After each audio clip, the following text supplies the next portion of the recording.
Standing in the garden, a man calls out to the protagonist that their wheat has sprouted and offers to bake bread once it is harvested. The young man eagerly awaits this and walks away. 4 beautiful girls meet him and call him Lord and King. Everyone is having a good time. One of the main character's friends approaches him and offers a tasty dish she made especially for him. The man tries it and says he never expected it to taste this good. Pleased with his reaction, she is joined by another girl who tells them it was possible because of his castle. He thinks she's exaggerating too much. A 2-story wooden house stands before them. This island was uncharted 3 months ago. His past life started it all. The story then moves back in time. A boy in a hospital gown plays on a video game console. He had been sick since birth and died before his 20th birthday. With almost no friends, he plays in the garden, where he creates his dream place. Because he was often sick, his parents were not well. As he dies, the young man feels happy because he can see his parents. No one is to blame, but his life is full of regrets as he thinks about a second chance. Waking up suddenly in a baby's body on the street, the protagonist opens his eyes, realizes this is not a hospital, and sees another child nearby. The child tries to leap up and run to help the baby, angry that anyone would leave the child in such a place, but then he falls. At that moment, he realizes he has become a child.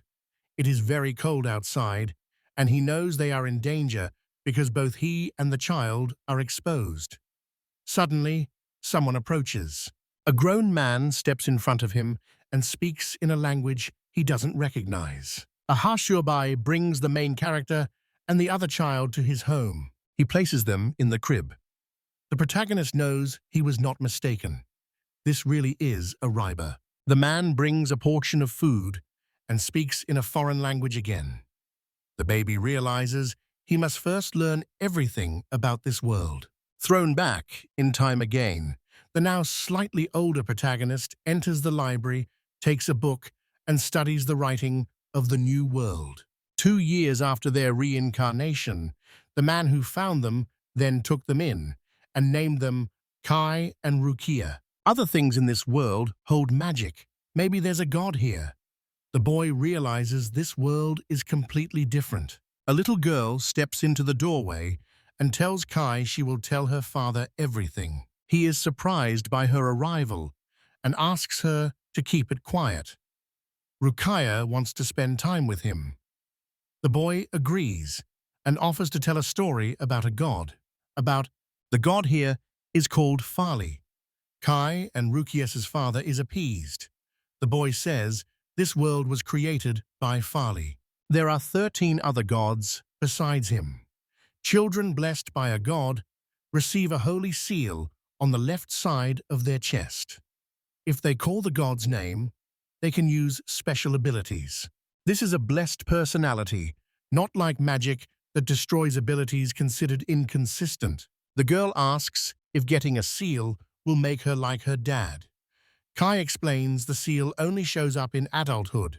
The names of many gods are secret, and the blessings are not revealed until a child receives the sacrament in the temple at 12. But one day, the main character notices a book on the shelf. Only the high priest can access this book, and it holds the god's true name that the temple keeps secret, so Kaya immediately closes it in fear. Kai and Rukia are bathing together, and the boy hopes he can use magic. She says she will pat his head again if he cries. Kai cried for a long time after she found out he would not be able to use magic. She screams that he is playing with her voices. He apologizes. Rukia shouts that she will wash him now. The protagonist suddenly freezes. A few minutes later, he's already beside his father, and the boy says, Rukia has received a holy seal. The man turns his attention to the little hero's chest, but he doesn't understand what he's saying. After a while, the man examines the girl and can hardly believe it. Tai is very happy. Turning to him, the girl repeats what she said. The priest hugs his adopted children, and warmly congratulates them. He thanks God, calls the children his miracle, and says he is proud of them. Once Kai relaxes, the man asks if anyone is coming to his office. 10 years later, the admiral protagonist names the gods aloud, and nothing happens no matter how often he repeats them. The book listed the names of these 10 gods. He either doesn't think his god is one of the other 3, or he still needs to go to the official ceremony at the temple. The boy wanted to check the office, but it was closed. Despite training every day, the main character is still worried about something. His sister comes up to him from behind, surprised again to see him training, and he smiles slyly, remembering she does not know about his note. Kai asks Rukia if she wants to know which god is blessing her. Rukia remembers her father's warning that it must stay secret until the ceremony.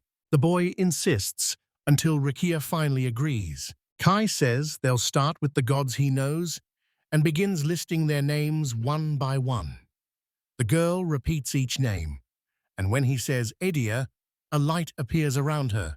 Rukia confirms this is it, hears a voice, and wonders if she has become a saint. Slightly puzzled, the boy says her god of truth is very powerful. He should not have touched the note. Kai asks his sister to find out the name. She agrees to try. Rukia uses her power on him and reveals that the god who blessed him is Alamir. Kai and the gods think it over. The girl praises herself and seeks her brother's praise. He then pats her on the head. He asks her what she knows about his power. Rukia says she understood nothing except the name of the god, and the boy remembers that details of his past life and the fact that their father is an adoptive father must remain secret. Convinced he cannot be caught in a lie, he wonders whether his sister has any useful skills. With this mark, he is one step closer to becoming a saint. Becoming a saint means you immediately start working as an assistant to the temple priests. They might have died if they had not been rescued. They can become priests and repay their father. Kai is happy he can finally do what he couldn't in his past life and become a good son. After some time, he practices the ability granted to him by the god Alamir. Moving into a vast field, he sees Tenno's village before him, literally like the world in his palm. It is a special ability beyond fantasy. A sign in front of him greets him in Japanese and says it is up to him to decide what to do on this land. His level is 0. The village has no official name. The area is a wasteland, and his first quest is to complete the harvest. He thinks his level might rise if he meets the conditions, then realizes this is his own little dream garden and smiles. He happily says his improvement has started on its own. Running down the street, the main character is asked by a familiar grandmother if he shops, and he replies that he does. Once home, Kai returns to his village. He must meet the requirements to raise the first harvest level. He pulls out a hoe he bought with most of his savings. Although the god Alamir gave him the village of Tenno to develop, he still wants to create his own world. The main rule is that a mysterious voice will announce the arrival of a new ability. The boy remembers he forgot the seeds. Beyond the village fence, he reaches a place where he can use his skill. Kai picks up the seeds from the table and says the field is good, but not enough. Arriving at the village forest, he is still surprised that everything is ready for gathering materials. Realizing the forest is not enough, the boy plants a sapling. It would be good to have hummus or quarry stone here, playing a key role, helped form the village and improve the harvest. He immersed himself in finding resources and transforming the village. His sister steps up and offers to help. Kai accepts and uses the move. He arrives in the village without his sister. Objects can be moved, but people cannot. Besides, you cannot stay there for more than a day. The boy lifts the hoe, but it hits the floor of his room instead of the ground. He covers the crack with a carpet. This success will let him expand the farm in a few days and the trees have also grown. He sees that the village's changes are spreading outward, which is good, but growth has been slow lately. Surveying the field, he is surprised to see everything ruined. Kai cannot understand why it happened. The potatoes and seedlings died, and the protagonist assumed it was the soil or the fertilizer. A sudden thought hits him. This place gets rain and clouds. Kai wonders how to control the weather and make it rain. The boy tries to reach him mentally. The main character tosses some branches and lights them. The boy thinks smoke and wildfire will bring rain, and he is unsure if that will help him scientifically, but it's all he can think of right now. The fire dies, and raindrops fall to the ground. Rukia finds her brother soaked in the rain, washes his clothes, and Kai realizes the rain problem is solved. By digging a canal, he can create a river, and the possibilities are now much wider. After a full year, he finally harvests his first crop. A sudden feeling makes him look up. A system window appears above him with a congratulations message. The village level and his rank have increased. Again, Kai hears the mysterious voice in his head. The table has been updated. He runs up to it. A notice says the next level unlocks after 10 residents are reached. The main character is eager to try the potatoes. Kai sits contentedly by the fire, frying baked potatoes. A beautiful girl with elven ears suddenly appears beside him, and Kai hands her one potato. She happily chooses it and says it's the first time she's eaten something so delicious. The main character asks who she is and where she came from. Anel tells him her name, and he knows her origin. He does not understand what she is saying. She explains that the world belongs to him, and that she will help him improve it as the manager of the village he will create. Now he can make changes in this world, and he'll say she feels happy because the food wasn't bad. The assistant also hands him a bag. The boy asks what it is, and the girl says it contains seeds, first-level rewards. Tai asks her what will grow from it. She says she can only plant it outside.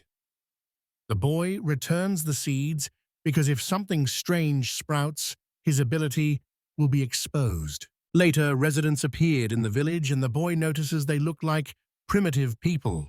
The protagonist reaches out and greets the man, but he walks past. Kai is heartbroken at being ignored, and the girl says they cannot see him because he is the god of this world. Watching the villagers, the boy asks his assistant how to attract more people. The assistant replies that he must make village life easier. The first necessity in life is proper nourishment. After spending time in the outside world, the protagonist says they will grow materials. Hemp fiber can be made into ropes, clothing, and many other things. Along with potatoes and beans, he may bring river shrimp and small fish. Thanks to Eniel, cultivation advanced, and the villagers changed quickly. Kai was happy the village had grown so much. A year later, the children turned 12, and it was time for the blessing ceremony. Rukia asks the protagonist if she looks okay. He calls her QD, and both are bothered by insects. Inside the building, the girl says that once this is over, they will become the priest's disciples, and wonders if his power is okay. Kai says his power activates when his name is called, so there is nothing to worry about. The priest invites the protagonist into the room. The girl tells him to be angry with her too. Kai calls it his plan and says he can handle it. Seated in the chair, he looks at the holy seal that has been hidden under the sacred cloth for almost 10 years, and today he will say goodbye to it. The priest tears off the paper and sees the mark on his body. His eyes widen. The protagonist studies the seal. The priest turns and frantically searches the book, ignoring the protagonist's questions, and Kai feels uneasy. The ritual should have gone smoothly. A man in black suddenly steps into the room. The priest nods to the inquisitor. He gives the boy an ominous look and says this is the seal of an evil god. Other men immediately grab Kai by both hands and cover his mouth with a bandage. After a while, they throw him into the ship's dungeon. The protagonist does not understand what happened. He assumes the priest also doesn't know about Aramil's seal and will be killed, and realizes he has already said goodbye to his relatives. After a while, the dungeon opens, and he is brought out onto the ship's deck. The main character finds himself on the shore of an uninhabited island, abandoned there. The boy doesn't understand what's happening and feels indignant. Kai keeps his spirits up, remembering this is his first beach in this world. Nobody lives here. Unsure what to do, he suddenly hears a strange, low growl. A massive lion-like monster with a snake tail appears before him. Kai stares at it in amazement. The attacker strikes suddenly, but the boy uses his last strength to dodge and teleport back to his village. Enel was startled by his arrival. The girl asks what happened because he is sweating heavily and offers him water. He thanks her. When the rope is removed, the main character tells the assistant what happened, and the boy says that without the blessing he would have died, so it is better for him to stay here for now. He can only stay here 3 hours a day. After that, he can't get in again until the next day. This place won't let him hide forever. He asks the girl whether anything here could be used as a weapon. Enel apologizes, saying there has never been a warrior in this world, and they don't even have a concept of war. The girl tells him their best tools are a stone harvesting axe and an iron hoe he brought himself. The boy says he is curious about what is happening beyond the village. Enel says he does not know, and Kai realizes he must make a plan because a fight might start when he returns. Arming himself with a hoe, the protagonist is encouraged by the girl, who says he has protection from the excellent god Alamir, though Kai thinks this god is considered evil. After leaving his village, the main character relaxes because the lion is gone. A boar-like monster suddenly appears behind him. The boy, angry and confused by what is happening on the island, prepares to fend off the attack. A stranger suddenly grabs his hand and pulls him with incredible force. The main character realizes she is a person and that people live here. After a while, they reach a small hill with a huge tree. She tells him the monster cannot come near these trees. The stranger leaves as quickly as she arrived. Kai doesn't even have time to respond. The monster comes up behind him. Realizing she truly cannot come, the protagonist sits under a tree and wonders why he was brought to the island.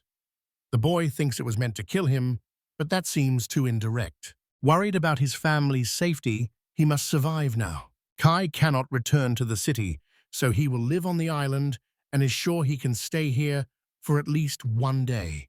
An entire night passes as the protagonist grits his teeth against the cold. After teleporting to his village, the boy cries out that he is freezing, and the confidence he had yesterday is shaken. He will give him water. The boy says he must make a bed and a hut for the night, and if he fails, he will die. Enel says locals still lack technology because they don't have nails or tools. You can build a DIY house, but you need to prepare the materials. A boy can get a plant from the village. The boy materialized in the open again. Behind him lay a log with its bark stripped, small branches with leaves, a flax rope, and stone tools. He paused a long time, trying to decide if it was enough to build a hut. Kai remembers the aid instructions that let him take materials directly from the village and is pleased he can raise the village's level, but first, he needs to dig up the ground and measure the area. The soil is harder than in the village. The boy realizes he can't stay long and now only wants a room to sleep in. The protagonist spends the entire day building his new home. He wants a fireplace, a place to build a fire and stay warm, as he realizes that will not work. With tall trees instead of a ceiling, rain is not a concern. The boy makes a few openings to let light in. He suddenly spots the same stranger watching him from behind a tree. The protagonist spots the girl, who saved him from the monster and tries to speak to her, but she immediately runs away in fear. Her behavior puzzles him, and he cannot understand it. After a while, his hut is ready, barely finished by nightfall. Kaya is surprised that the hemp gives off a scent that keeps insects away. He lies down with relief on a bed of fallen leaves and shavings covered with linens. Sunlight wakes him the next morning. This is unlike anything before. The boy refuses to leave. After a while, he teleports to his village, where the assistant asks if he has eaten breakfast. The girl says many plants have grown in the village, and the crops have also increased. Water and food are available here, and she says it is an easy level. The boy worries that if he loses his abilities one day, he'll be stuck here, so he needs a field on the island. Kai thanks his friend for the food and says today's plan is set. The girl tells him that if anything new appears on the island, she will help him, even if he won't let her, and it will definitely help him. If it tastes good, she'll be happy. The protagonist smiles at her and agrees. He thinks a friend with a good attitude really helps in this situation. The protagonist moves into the real world, says he does it to reduce risk, but he loves fieldwork. He suddenly finds oranges by his hut, does not know who left them, and notices the same stranger. The moment he calls her, the girl runs off. It is unclear whether the analysis brought him oranges or whether these are local people from the island. Smiling, the main character thanks her and shouts that he will live. The scene shifts back into a little girl's memory. A boy pushes her and tells her to stay away. She warns him to be careful, but he doesn't see the monster ahead. A little girl cries because she was unable to save a stranger. A little girl weeps because she could not save a stranger. The scene shifts to the present. The protagonist wonders whether the fruits he received are edible and remembers the instruction to use everything he receives for her. The protagonist brings her oranges. The girl says they look delicious, and Kai worries the food might be poisonous. The girl lives and says it is slightly sour, slightly sweet, and quite tasty. The main character he tastes it, says it's delicious, notices the strong aroma, and asks whether the residents will like it too. The boy asks if she can plant it. She says they are lucky and that the fruit is now available to this world.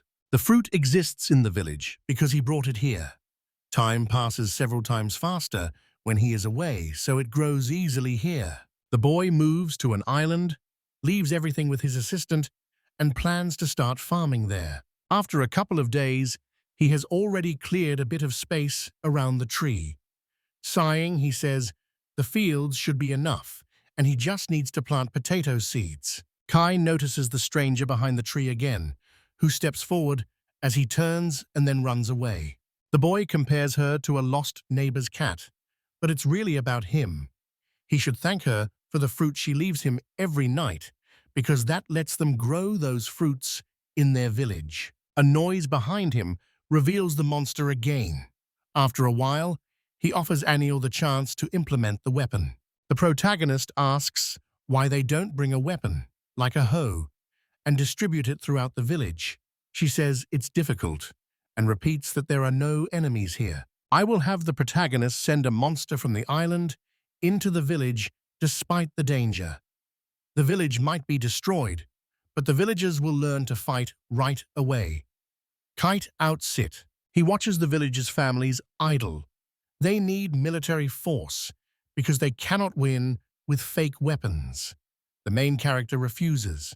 The girl suddenly shows him the bag and tells him he forgot it, and when he asks what it is, she is amazed that he really does not remember. The assistant reminds him that this is the seed of creation. The girl says it's time to plant it and believes it will be useful. The main character plants it on impulse, hoping it will help him survive on the island, and even prays to the seed. Suddenly, he remembers his family and realizes he cannot rely on his father, who is a high priest, and his father might come for him as soon as he finds out something went wrong. Looking ahead with sadness, he immediately tells himself there is no point in expecting much. He must ready the ship ahead of time and will not interfere even if his father takes action.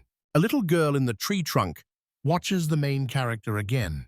The next day, the protagonist lies in bed and realizes things are going badly. Yes, has a cold and assumes it is not a local illness. He has limited time in the village and must rely only on his immunity. His entire body trembles, and he even thinks he already got used to it in a past life.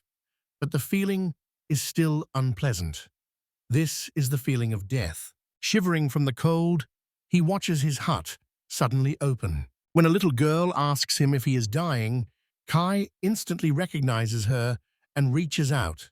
Pulling her close, he seats her beside him and hugs her. Her embrace makes him feel warm, and the next morning, they wake up looking into each other's eyes.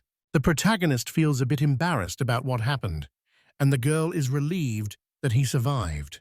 The boy scratches his head awkwardly and thanks her. He feels so bad he doesn't realize what he's doing. Suddenly, the girl asks whether he is afraid of her. He's confused. When she says this, he notices her pale hair, snow-white skin, and black horns that are clearly not human, and assumes she is a Farley demon. The protagonist assumes the children of this world would be scared. Suddenly, he smiles and says she is actually quite nice. The girl suddenly approaches and sits beside him, asking whether she looks scary like that. The boy blushes and feels nervous, with her so close, unable to understand why she did it. The girl is surprised he shows no fear. Kai asks if she was brought here after the blessing ritual. The stranger says she was born here, and when asked about other residents, says there is no one else, and they are alone. Before the protagonist arrived, many children lived here, but everyone feared her. Monsters killed some children, and others fell ill and became weak. Unable to help anyone, the girl is here alone. Kai tells her she saved him, brought him to safety, gave him fruit, and stayed with him when he was sick, so she is no longer alone. The protagonist extends his hand, introduces himself, and sincerely invites her to be friends. An earnest girl takes his hand and says she is Abbas Desu. Abbas says she's glad to meet him and calls him master. The protagonist introduces himself as Kai, but the smiling girl says it's fine and that he is now her master. The protagonist wakes in his hut the next morning. A little girl hugs a boy as he stretches after waking. Her morning greeting embarrasses him. Feeling his nervousness, she asks if he slept well, if he got cold, or if he's getting sick, and he replies that he's fine and that she has a good bed. He immediately stumbles over his words, and the girl, by contrast, is pleased. Worried she might get involved with a bad man, the protagonist immediately catches himself thinking like an old man, and from that moment moves in with Abbas. A girl is helping him in the garden. She comes over to say she's finished watering the plants, and he thanks her. The protagonist says field work to strengthen the HUD is a bit easier when he has more people. The main food is still potatoes and beans, so he needs more options. The girl sits by the bed and asks him what kind of sprout it is. He tells her this is the seed of creation and cannot say what will grow from it. The protagonist imagines cereals like rice or corn, and in extreme moments, he even thinks he might soon want to eat meat, but he immediately realizes that would be frightening. The outcome is still unclear. The sprout kept growing, and several days have passed. The child suddenly became an adult, and the protagonist was shaken to his core. He turns to the girl and asks what they should do. She suggests harvesting, and Kai looks surprised. Ab then offers to eat it if the boy wants meat. The boy says he cannot eat it and refuses. So you suggest getting it out of the ground, but it doesn't want to come up. When they pull him out, he does have a body after all. Ava says it's smaller than she expected. The protagonist notes it's now only the size of 2 heads. He assumes it's a warrior. Suddenly, its eyes light up, and the little animal comes to life. He starts rubbing against Kai's pant leg. The girl says she has been given a strange fruit. The boy wonders whether being simply surprised is normal. The protagonist asks him to wait and sit down, and the little man obeys. Kai realizes she understood intuitively and assumes this warrior is part of his ability. He also notices he does not look like a warrior and wonders if he is really strong, while a village boy bends down and holds out a child's hoe, asking him to help cultivate the land. The warrior rushes to the adult's hoe. The boy says it is iron and heavy. Suddenly, the child grows very strong and quickly plows everything. He swings the hoe over his head with a smile, and the girl is pleased by the new workers. After some time, Kai finds himself in the village of Tenohira, where he is told it was created by the workforce, and they wonder if he is suitable for exploring the lands. Kai did not even think about it. After a while, Avis warns him that it is dangerous outside. The boy replies that he knows. The girl insists she will find anything he needs, and if he wants meat, she can kill a monster for him to eat, and the boy warns it's dangerous there. Kai is pleased that she feels better, but he still needs to find more resources and cannot rely on her alone as the girl pats his head lovingly. He asks her if she has always lived in the forest and asks him to teach her all the tricks for dealing with monsters. The girl suddenly pushes him away. Looking at the floor, she says sheepishly that it's a secret. The boy says he can retreat right away and the warrior will go with them. He asks her sincerely, and she hesitates. Soon they enter the forest. Abbas asks them not to overdo it. Kai agrees and says he's new to the jungle and will follow the guidance of someone who knows. The girl suddenly stops Kai and warns him not to enter dark places because some plants are poisonous. Kai is surprised and says they should keep the warrior at the front. The protagonist says he's never seen plants like these and that they differ from those around the kingdom of Lapelda. The boy doesn't get a word in before she already has them. Looking at her, he realizes she is a child of nature and notices her hair, clothes, and shiny skin, and the protagonist and his assistant work hard gathering new plants that Kai drags to the village. Time passes, and the protagonist says he doesn't see the monsters. The girl suggests they might simply be unaware of the master's arrival. She says they will attack him if they see him because the master looks delicious. Surprised by her words, Kai asks again and receives a positive answer without hesitation. After a while, the boy realizes it's time to head back, and the warrior sees something behind the hero. A huge snake appears behind him. Abi shouts for him to turn around. The protagonist, stunned, says the village's name and teleports to a safe place just in time. Standing beside his assistant, he says the monster is enormous. Anil asks him if he brought a new harvest. The boy tells her the monster jumped out without warning. He tells her he's fine, but his face falls as he remembers his friend. Jumping to his feet, the boy apologizes to his assistant and says he will return, then leaves immediately alone, asking Abyss to be okay. Teleported back to the real world, the protagonist finds a warrior clinging to his feet. He immediately returns, but finds no monster and wonders what happened to his new girlfriend. A girl appears beside him and pulls him along. Kai asks if she is all right and is reassured. Kai asks her to forgive him because he ran away in fear. She replies that it's all right and that she is glad the master escaped because if he had died, it would have been the end. The protagonist says he feels the same as she does and thinks he is pathetic because he can run away on his own. Remembering his safe village, he realizes that inside, he has no idea what is happening outside.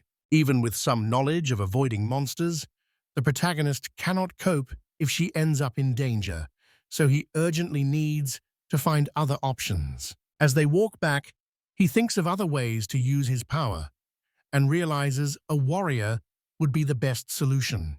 In the future, he will need a strong warrior. With a good weapon, he will be able to fight the brain effectively.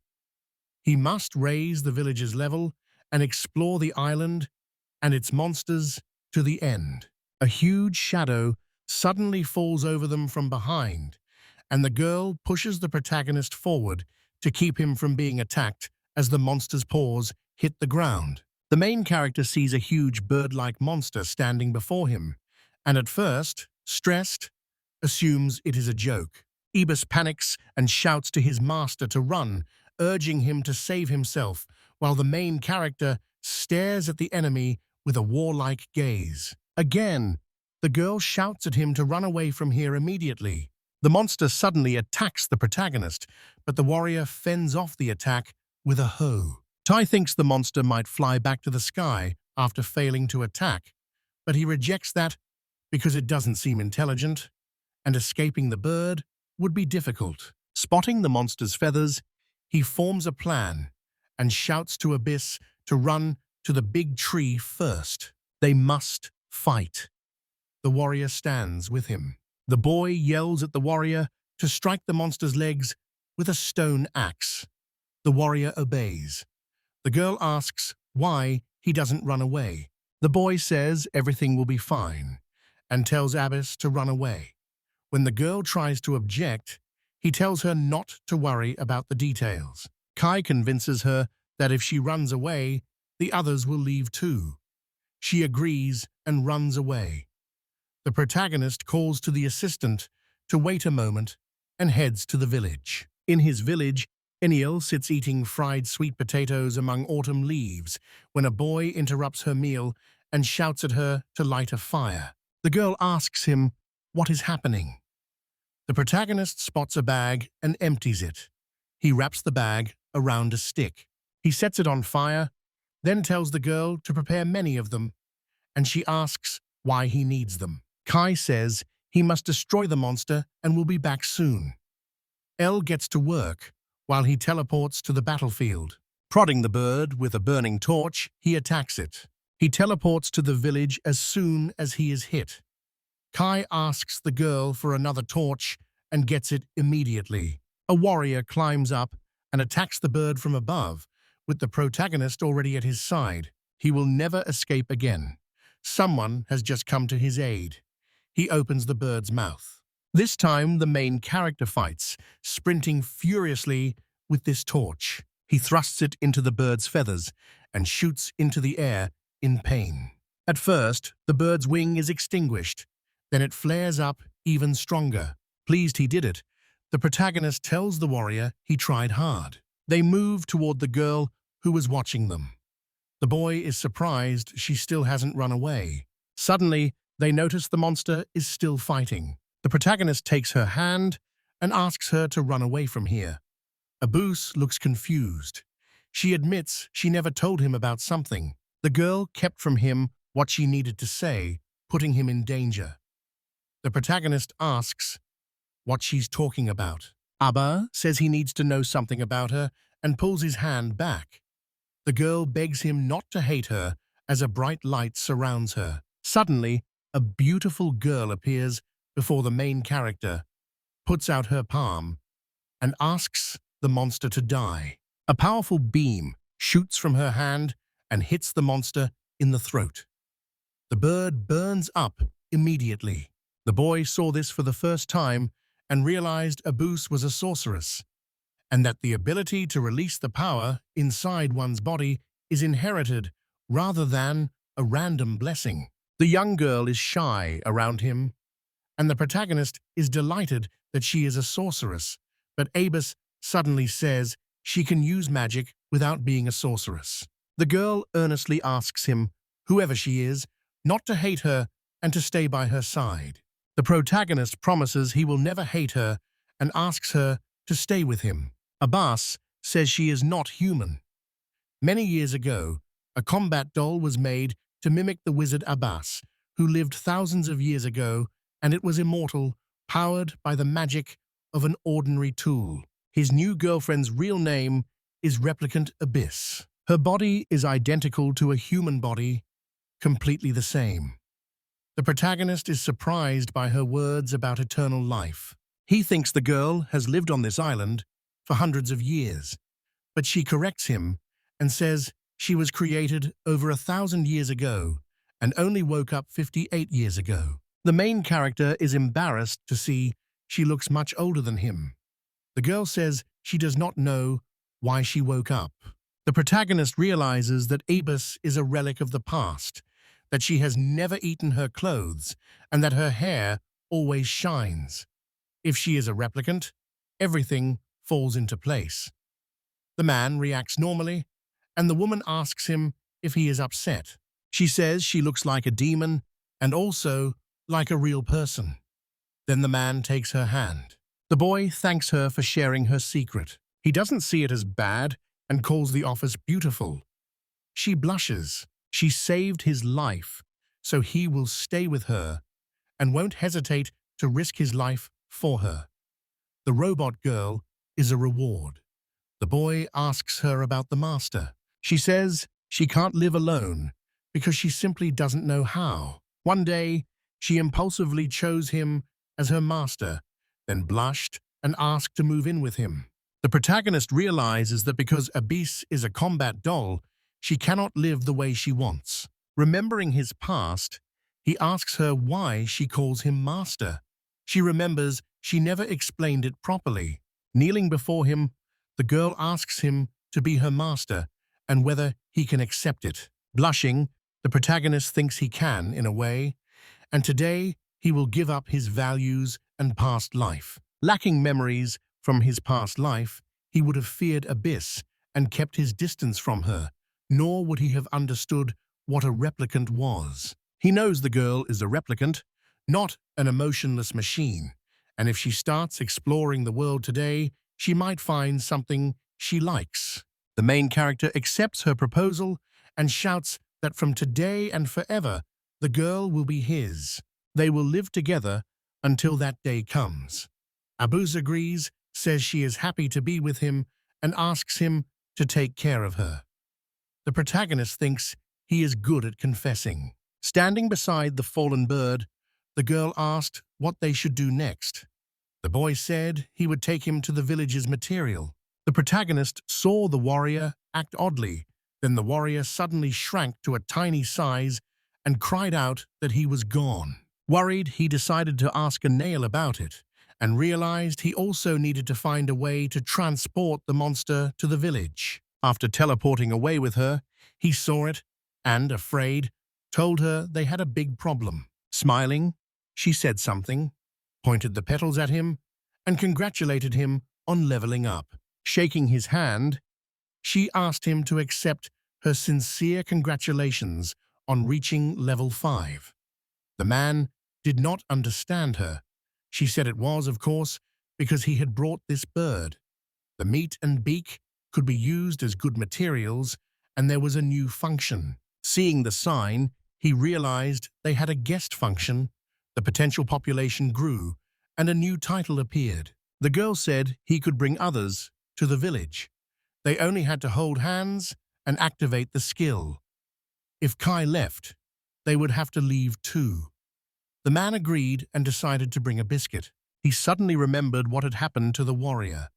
The girl told him not to worry, saying the warrior had only been injured and had gone into hibernation and would recover in time.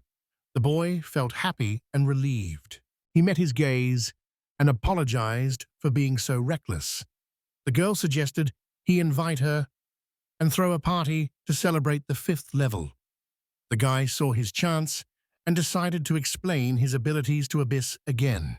Ibis was relieved that the warrior would recover. Kai wondered whether the warrior would revert to his original form during the battle.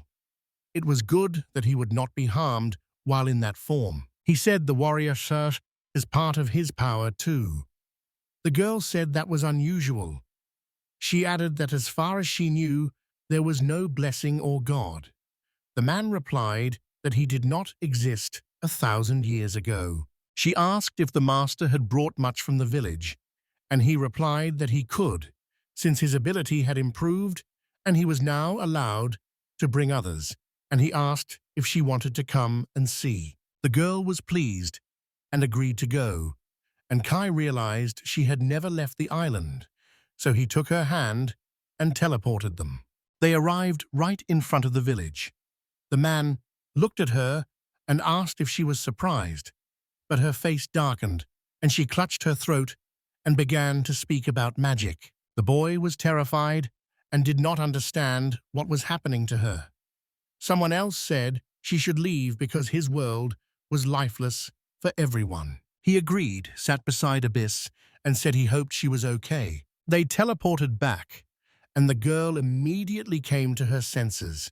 He asked if she was okay, and she said she was fine, but didn't understand what it was. Startled, she had only reacted, but the man thought she had surprised him, and she said she moved because of magic, despite having almost none. She cannot move without magic, but she will not be destroyed without it. She is fine now. Kai realized it was something like radio waves. He wanted to show her many things, but it would be too dangerous. He thought it over, and then his eyes lit up. Kai was happy to finally get meat. Although it was monster meat, Anal was responsible for its taste. He seasoned it with salt made from seawater. The taste was incredible, and he actually got goosebumps when he took a bite. Tears in his eyes, he said a greasy taste was spreading in his mouth and that he could not remember when he had last eaten. He asked the girl if she wanted to eat, and she told him not to pay attention to her. She simply watches how deliciously he eats, and he thinks that because of her, he has become 100 times more delicious after 3 months on the island. Abyss used her magic to help him destroy the monsters. After she finished, she asked if the boy was okay, and he said he was. He added that this is what she saw on the south side. She says the island is pumpkin-shaped and appears to be a large tree on the south side. The girl said she thought bitter fruit grew there. When he asked what kind, she said it hid in the plump emerald greenery and pointed to a large woven tree. The boy looked closer, picked a fruit, and said it was an olive, which meant he could get some oil.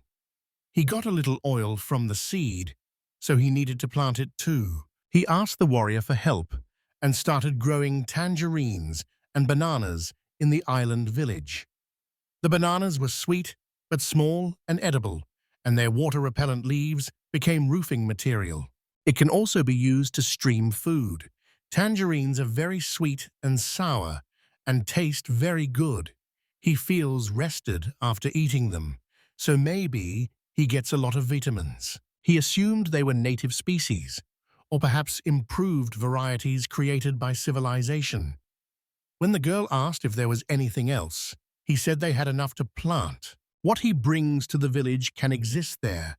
The effect will become visible soon. If he brings a large number of shells and small fish, he can create an impression. The girl asked why he created it, and he said an ocean would help the village's culture grow, and he wanted to be able to build a boat if he ever chose to leave the island. The girl asked what he would do after escaping, and he said he wanted to tell his family he was safe. But if the temple was watching, that would be impossible, yet he still wanted to see them. The girl realized he had a family. He said he had a sister and a father, and added that she would of course go with him. She's his family too. Surprised by his words, she hugged him happily. The blushing guy thought the civilization from 1,000 years ago was indeed far more advanced. Returning to the village, he found his assistant. Abyss said the third seed had also become a little man.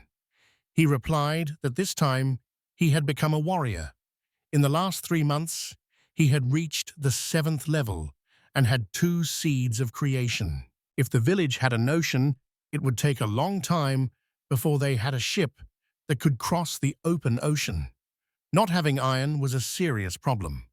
When he was in Lapel, he avoided spending money. He decided he had to survive the winter first.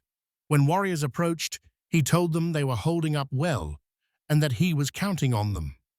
Needing more micro-men, he planned to talk to Anal. He came up to her and said he wanted more seeds for some reason and asked if they could do something about it, which surprised her because he spoke so respectfully, even though she was not going anywhere anyway. She said she was only a manager and couldn't do anything about it, and she added that he was going to move up a level and that they needed livestock right now. I now pictured the cows and horses and wished for a larger workforce, imagining 5 people who would fit this place well. She insisted that at least a pair was needed, because one would be hard to tame. The boy agreed, and thought it would be nice if only quiet animals lived on this island. But in the north, there were other things. He said he was going to the north side of the island today and asked if everything would be okay. She replied that it would be fine and that it was not too dangerous there. Raising his hand cheerfully, he said it was time to begin. Their target was animals, most likely to be domesticated into herds. Everyone supported him. While they ran, the boy asked how soon they would reach the northern part of the island. She said they were only halfway there and asked if he was tired. He said running at that pace wasn't hard. The girl agreed, adding that it was always pleasant to spend time with the owner, and he agreed. On the island, the man said the place felt calmer than he had expected. She said there were no monsters here because the magical power was weaker on the northern island. Kai considered building a base here. The girl said there was no big tree to act as a barrier. If they built a base, monsters would come after its owner. Kai realized with disappointment that it would be difficult. The girl suddenly stopped him, and ahead they saw a large field where animals grazed calmly, and she said she had found this herd. The protagonist insisted they did not look like a monster. The other woman said that real monsters would not be so lazy.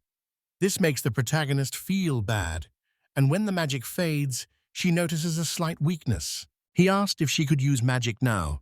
She said she could, but only a little. He told her to just stun them, and she got to work. After using her magic on one of the animals, he wondered if she had destroyed it. She said she didn't know, but it wasn't hard. He suggested she go check, and at that moment, the bulls surrounded them from all sides, and one of them tried to attack. The girl fought her off and said she would try to stun them. Then he told everyone to prepare to retreat, grabbed the warriors and ran, but the girl struggled to create new spells. Jumping into the air, she used a double flash, but the bulls kept chasing her. The man saw how bad it was and ran to her, telling her to hold her breath. Right at the bull's nose, he grabbed her hand and teleported them to the village, asked her to be patient for a moment, and said holding her breath would make it a little easier, while the bulls stayed angry in the field for the remaining days. After a while, they came back. He said happily that he thought they had done a good job. She finally exhaled and asked him to watch. Several stunned bulls lay in the clearing, but when the man looked closer, he realized they were cows, and he could take them. He began teleporting them, and ended up with 1 male and 4 females. Elle said they had finished the task, thought she could give him seed the next day, and the man was happy because this would let their ranch expand.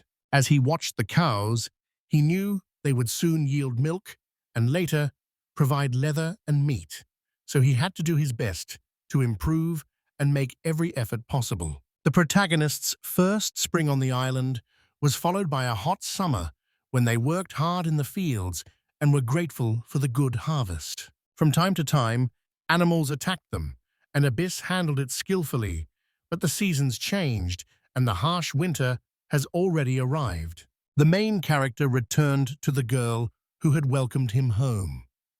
The warriors were glad to see him. The girl asked about the jacket made of monster fur. He replied that it was wonderful. It was unmatched at keeping out the cold compared to his previous garment. The villagers tanned it with oil and plant threads. He can tan leather piece by piece, but it took him a long time to finish. He cannot call it a luxury. He sat down to warm himself by the fire. Thanks to the warriors, the smoke cleared much faster than expected. As he expected, The men's strength helped him a great deal. Kai found the nights dangerously cold and nearly unbearable, even with the monster's fur. And unsure he could survive the winter on the island, he shivered as the girl moved closer. Blushing, the boy thanked her for being there. She said she was glad to be with him and that it was good he was alive. Together they sat contentedly by the fire. On a bright sunny day, the villagers were busy outside, and Nell carried a basket of sweet potatoes, happy with how things were going. The boy said spring would come soon. A year passed faster than expected, and flowers began to bloom in the village. The boy teleported to NL, who happily told him he'd reached level 10. Surprised, he found he now had a new warehouse function in the village. The girl said the village now has exits on every side, so wherever he comes from, or whichever entrance he uses, he will always return to the spot where the ability is active. And if you place the warehouse in the real world, it will connect to the north. He received a marker that could guide him back to his destination even if he drifted at sea. The girl also gave him a golden seed of creation. To speed things up, he planted it in the best field and resolved to choose a different profession instead of being a warrior next time. A few days later, ears appeared there, and Kai and Abyss were amazed. The girl suggested they just collect it. The guy thought that was very brave. As they dug, they uncovered a girl's head with ears, and she suddenly crawled out of the ground. When she stood up fully, she announced her arrival and sprang out. A powerful hellfire mage, she was like a bomb, Yoroshikune. Everyone present was amazed by her appearance. It was a level 10 reward, a golden seed of creation that spawned a great wizard. And the guy did not expect a Japanese-style girl with fox ears to appear. The girl approached the main character and sweetly said she would like to have a name. He did not understand, and she said that Watashi-chan is the first person he knows. The man thought the pronunciation might be different, so for a while he thought his name was L. Then he told her name was Ren. She repeated it, and he introduced himself and Abyss. He wagged his tail, and she rushed into his arms, asking them to take care of her. The man blushed in embarrassment. Their family grew, and their life became more stable. When monsters attacked, Ren asked to leave everything to the great wizard of hellfire and to attack the monsters with fire. Her flame burned fiercely, and she moved with confidence. Each attack stunned the main character. He asked a beast if it was magic. The girl said no. At least it wasn't the kind of magic she knew. Magic draws on the mana in the air, but this girl doesn't use this world's mana and didn't understand what it was. The boy realized this was the same as the village. Whether it was a force that broke the world's laws remained a mystery. Ren told him she would not let him freeze. He said he did not like the cold. With the girl's help, most of the monsters were hunted down, and he realized the ecosystem had a surplus, so he would gratefully use the defeated monsters as material. The village, now an agricultural community, finally had access to the sea, and NL was happy they could get seafood. Since the ship has not yet been brought in, they can only make a simple gathering on the coast. He asked the girl to bring a rope and a light, sturdy log. He said he could not wait any longer, so they went ahead with their escape plan and began building a raft. Abyss asked him if he could build a ship. The man said he had tried many times. If they could achieve buoyancy instability, they could build an octodox shaped like a squid. She realized he really was leaving the island. He replied confidently he could not stay here forever and wanted to show her the world beyond. When told everything was finished, he suggested she sail away. The day before she left, she said that if the 1,000-year-old map in her memory was correct, there was land to the southwest. Ren said the sail will move forward with the help of wind magic, but it will still take 11 days. Abyss said she only knows the terrain of the past, and does not know where the cities are. The protagonist said that was enough. If they couldn't find a place to live, they would just walk from one spot to another. He will stake it beneath a large tree so he can return to it in an emergency. The rations will last 10 days. The girl suddenly noticed something. The main character asked what was wrong. She answered fearfully that a ship had arrived. Far off, they saw a Karaka ship with its sails fluttering.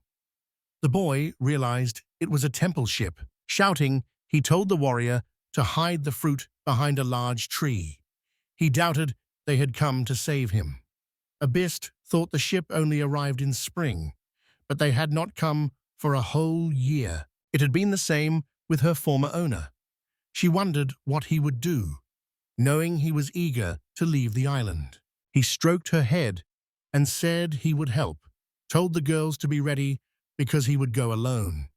And while hiding behind the trees, he saw someone coming. A girl walked down the gangway with a man in black behind her. He threw her onto the pier because he was angry and thought it was too early to get out. The frightened girl watched the ship move away. Kai came over, greeted her, and thanked her for the journey. She asked where she was and who he was. He said he would explain later. She began to cry, unsure what to do. He said she would have to stay on the island for now. She asked whether she could go home. Just then, the man fell awkwardly into the sea. She brightened a little when she looked at her toy. The main character told her it was impossible to return for now, but he would think of something. Other girls came running at that moment, and he said irritably that he'd asked them to wait. Ren shouted that she had seen everything and urged them to just fry him whole. He replied there was no need, because if she did that, she would have to leave this place. He said the island escape was called off for now, and Abyss asked what he would do. He said that if religion abandoned the island's children, he'd save them and make sure none disappeared. And she said that was exactly what she expected of him and that she would do as he asked. Ren asked Cade if she came from a city with a large castle called Godi. He realized he didn't know where that was. Abyss had dried it out with magic. He believed the temple was a vast international organization. The island was likely a dumping ground for children from all countries. He said she was in the middle of a blessing ceremony, noting her holy seal matched his, and he asked if she wanted to lead blessing ceremonies later. The girl said she received her power from the word of God, so everything is fine. He said he lives on this island because of the power of the evil god. Not all the church's teachings are correct. In fact, they are not all the same. He clarified that it is not up to her to decide how to use the blessing, and she can decide for herself what to do. Arriving at the village, she noticed little warriors and asked what they were. He replied that it was part of the blessing and seemed quite strong. He suggested they go to work in the field they planned to leave. She asked whether her older brother felt lonely. Abyss said she thought he was lonely. There was a family he wanted to meet.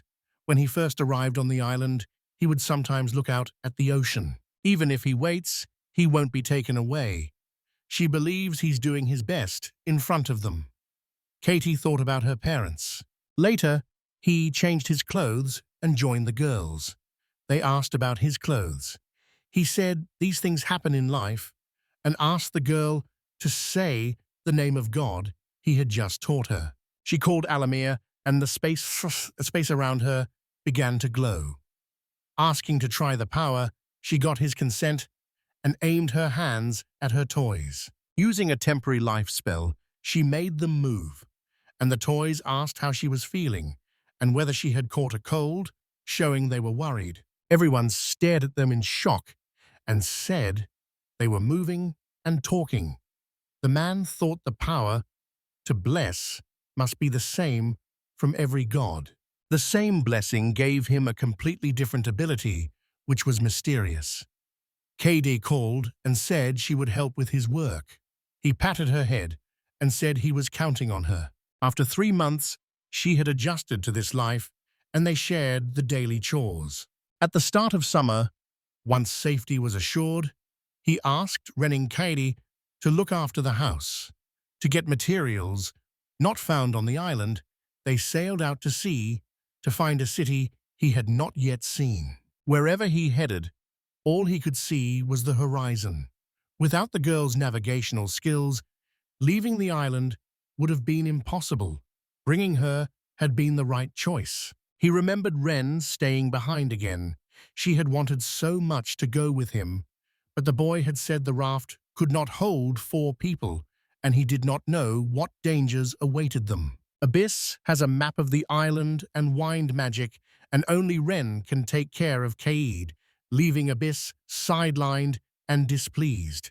Katie was watering the garden when Ren suggested they go play. She said they had to finish their work first. Ren didn't question it, since the protagonist had left them plenty of food. She replied that the fields needed tending anyway. He said you shouldn't rely on the village. The toys said she could play with the girl later. She asked the toys to gather the beans and the girl to bring more water. While sitting by the river, the girl felt bored. Ever since she was born, she had wanted only to have fun. A warrior reminded her she had to fetch water. She replied that she knew she had to care for the island. Despite wanting to, she couldn't. Her mind was on when the main character would return. Suddenly, she heard something. Kaede's toys stopped working, and a strange sound she couldn't identify reached her. She remembered that dangerous monsters used to live on the island, but people said they were gone. Not a single living monster should be near them. A shadow suddenly loomed over her, and feathers scattered. The girl spun around in fear and ran forward. Clutching her soft toys, she trembled with fear, and tears filled her eyes as the giant bird the main character had faced earlier chased her. Meanwhile, he thought he'd escaped the ocean current, praised the girl's magic as amazing, and she said that was all she could do. Only a combat replicant, she isn't strong in a fight and relies on magic. For example, compared to the combat mouse, Ren is much stronger than she is. Kai laughed uncertainly at her words. Ran protected Katie, striking the bird with her fists and fire magic, and each blow dealt heavy damage to her. When she was finished, she asked if the girl was okay, and the girl clung to her with tears in her eyes, while Ren told her not to cry and said she would always be with her. As they returned to the village, the girl told her it was not the first time she had written on her back, and she apologized, saying she had not tried hard enough and had thought her brother would not return. These words shocked Ren because she realized she would never see him again, leaving her without strength. So Katie asked what was wrong. She started to cry and said she felt very lonely and did not want to think about it. The girl tried to calm her, saying she had said the wrong thing. Hugging her, she assured her he would come back and suggested they go wait together. The warrior supported them. Late that evening, Katie asked Ren if she had heard anything. Ren peered cautiously from the hut and saw the warriors working on something in the ground. Under the moonlight, they dug in happily. She couldn't tell if it was a ritual, but Ren told her not to worry, saying it was a kind of vegetative propagation, and she would see everything in a couple of days. A few days later, there were more of them. After the protagonist let the warriors reproduce, they began planting seeds. Katie understood how it had happened. Ren said that being with others made her feel less lonely, and they were grateful to the man for that. They would wait for him, alive and well. Meanwhile, Saul and the girl ahead said it was just like on the map. His whole body was numb from the journey. Teleporting to the village now would shift the raft's coordinates the moment he returned, making it fall into the sea. So he had to land on the shore first. They dragged the fruit to the shore. The protagonist asked if a large river was nearby, because cities were usually near rivers. The girl began to remember. She said there was one that way. Walking would take about 3 days. The man sighed and said it was better than staying here. They can't keep the girls in the village waiting that long, so they have to hurry to get to the city. After 2 days on the continent, they began moving toward the city. The protagonist asked the girl to take her adult form and told the warriors to come to him. Teleporting to the village, he later returned with a cart loaded with vegetables and fruit and left the warriors to guard the village and bring the goods by cart. Someone noticed he looked different. The man laughed and said he had slightly improved his outfit for the occasion. It was a little tight, but better than his previous clothes. From now on, he'll pose as a successful merchant, and the girl will serve as his personal guard. And they'll stick to that story when they arrive in the city. He gave her a cloak to hide her horns. After she put it on, she asked if he liked it. He said it was wonderful and suggested they go. Crossing the bridge, they heard human voices in the bushes. One of them said if the people were local, they could ask about the area. They decided to check. As they drew closer, they saw a group searching for a girl who had been tied up, and the group was already tired of chasing her. One grabbed her by the hair and said he would not let her get away again. The other told him not to be so rough with her. Abyss asked Kai what he would do. Kai said it looked disgusting, but he'd think about it later. He told her they looked weaker than their buffaloes, so she could attack. She struck out immediately, hitting each of them, and the captured girl stared in shock at the magic, while the protagonist stepped out from behind the tree and asked if she was okay. He thought the danger was too great and asked whether he was in the way. The girl said no, thanked him, and asked whether he was a magician. A merchant setting up a business in the city said his name was Kai, explained that the magic she had seen earlier was done by his bodyguard, and then asked her name. Her name was Sarah Bianchi, which matched what he saw, but he did not understand what she meant. She said he was a merchant and should understand. It pleased her that he turned a blind eye. A merchant would not lift a finger without getting something in return. He happily asked whether she wanted to help them, saying she could take them to the city if she did. She asked whether that would be enough. It would help if she shared this information with him and supported him during his trade. The girl asked for some time to think. She thought it was pure chance she had managed to escape the city and that accompanying him would be nice. Pai said if it couldn't be avoided, she should forget his words. A rough direction and basic details would be enough. The girl said she understood his concern. Her sense of justice will not let her refuse, so she will walk them to the center. The man thanked her and said he hoped it would not cause her any inconvenience. Sarah admitted she was on the run with people she could not trust. It was only a quick deal in this town, and maybe fate led her to run into them. He thought about her words when she asked whether she had a scarf he could borrow. He could not understand why she was wearing a collar. He asked who the men were. She said they were the trading company's private army. They were experts at intimidation. The man said he understood everything. He picked up one and realized he'd never seen coins like that before. Then he began taking all their valuables. Sarah watched them in shock. The protagonist winked at her and said if he did that, they couldn't follow their trail right away. They tied them to a tree and set off. He asked whether the area had always been treated so badly. She replied that this place had been the last empire to be annexed, and that the mercenaries said entire districts of the port city were destroyed. They soon reached a port city. The boy looked around in amazement, and the girl said it had been a busy port since ancient times and asked where they wanted to start.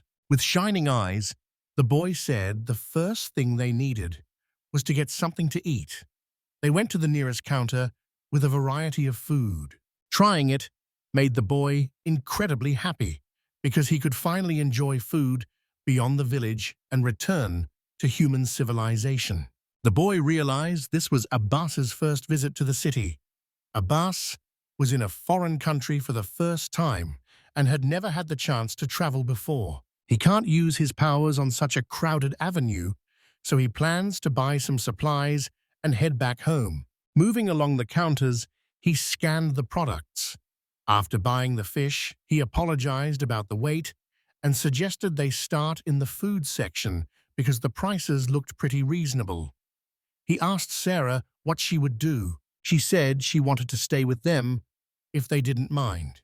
He said he was actually glad someone who knew the city would be nearby. The girl asked whether he really didn't know what the color meant. He asked whether it was just decoration. She laughed and said it made them feel like high society. The collar blocks the wizard's abilities while the owner decides what will happen to him.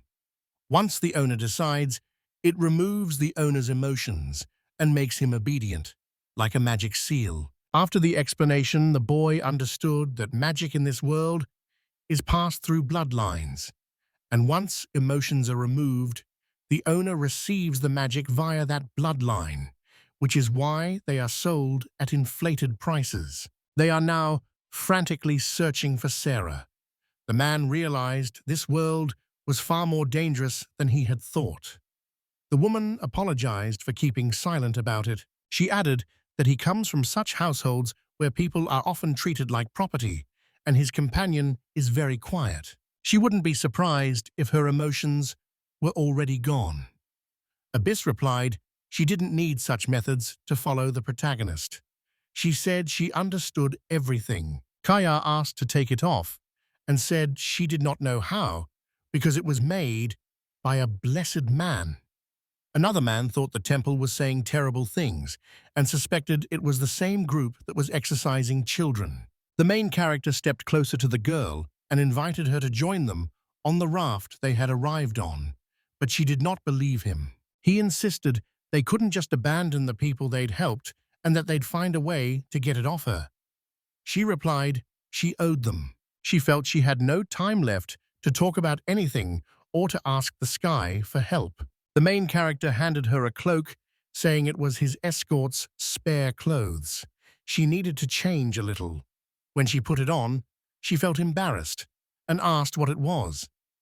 After that, he decided to play a joke on her. Later at the market, a large crowd pressed around the stall to sell their fruit, and they were pleased with what they sold, while the girls shyly consulted everyone present. Too many people crowded the counter, and Sarah wondered whether they were doing too well. A man smiled and said he hadn't expected that either. In the evening, they counted their earnings. Ebus admired the glitter of their haul. One of the men realized how incredible it was. Sarah said the sum would buy a second-rate palace. He thought about raising the price a little, but demand was too strong. The bowls and fruits were wonders from a desert island to some, while villagers who grew up there saw them as common trash. Ebus asked what they would buy with the money. The boy said they would buy iron first. Then, depending on the price, chickens, horses, and sheep. And they would also need a shepherd dog, and finally, grain and wool. In addition to materials, they will need knowledge about making drinks and about leather processing. He also wants to learn more about growing olives. Curious about the village girls, he watched them. After shopping, they went home, and he asked Sarah if she agreed with her plan. While they shop, she can wait for them at the tavern. After that, she will have nowhere to go, so she can hide with them on the uninhabited island. She asked to keep her identity secret. He pointed out she hadn't asked about them either. He handed her a bag of money and said it wasn't much, but she could use it for a drink before bed. Taking his hand, the girl looked at him intently. She said he had beautiful, innocent eyes. She planned to tell him her story, hoping he would listen carefully. He agreed. She said he assumed she was of noble birth, and since he was a merchant, he must have heard of the Principality of Mandial. Though he thought he knew nothing, he replied that he did. One of the Principality's court magicians she served before the Principality fell to the Empire's assault, and as the third detachment, they escorted the princess to a neighboring country. Overtaken by the enemy, they were still glad they had managed to surround them and could return to the leader with good news. The princess's soldiers said they were not regular troops and therefore could not be beaten by some bandit. One of them replied that anything was possible, then used magic and scattered all the soldiers. Sarah rushed to counter the attack and their forces collided. The man said it was a bad deal. At that moment, the girl's magic was dispelled. One man threw her aside, while the other caught the princess. She screamed for them to let her go, but they told her to just give in. A man came up and told her to just behave. After that, others took her, but she escaped and ran into them. Suddenly, she fell to the floor, bowed low, and asked them to save her princess. The man was shocked by the request. She crawled over to him and said he was a powerful merchant who could help her, but he said he could not save the princess. That was it. The princess had been captured by the imperial army, but those who took her were mercenaries hired by the merchants.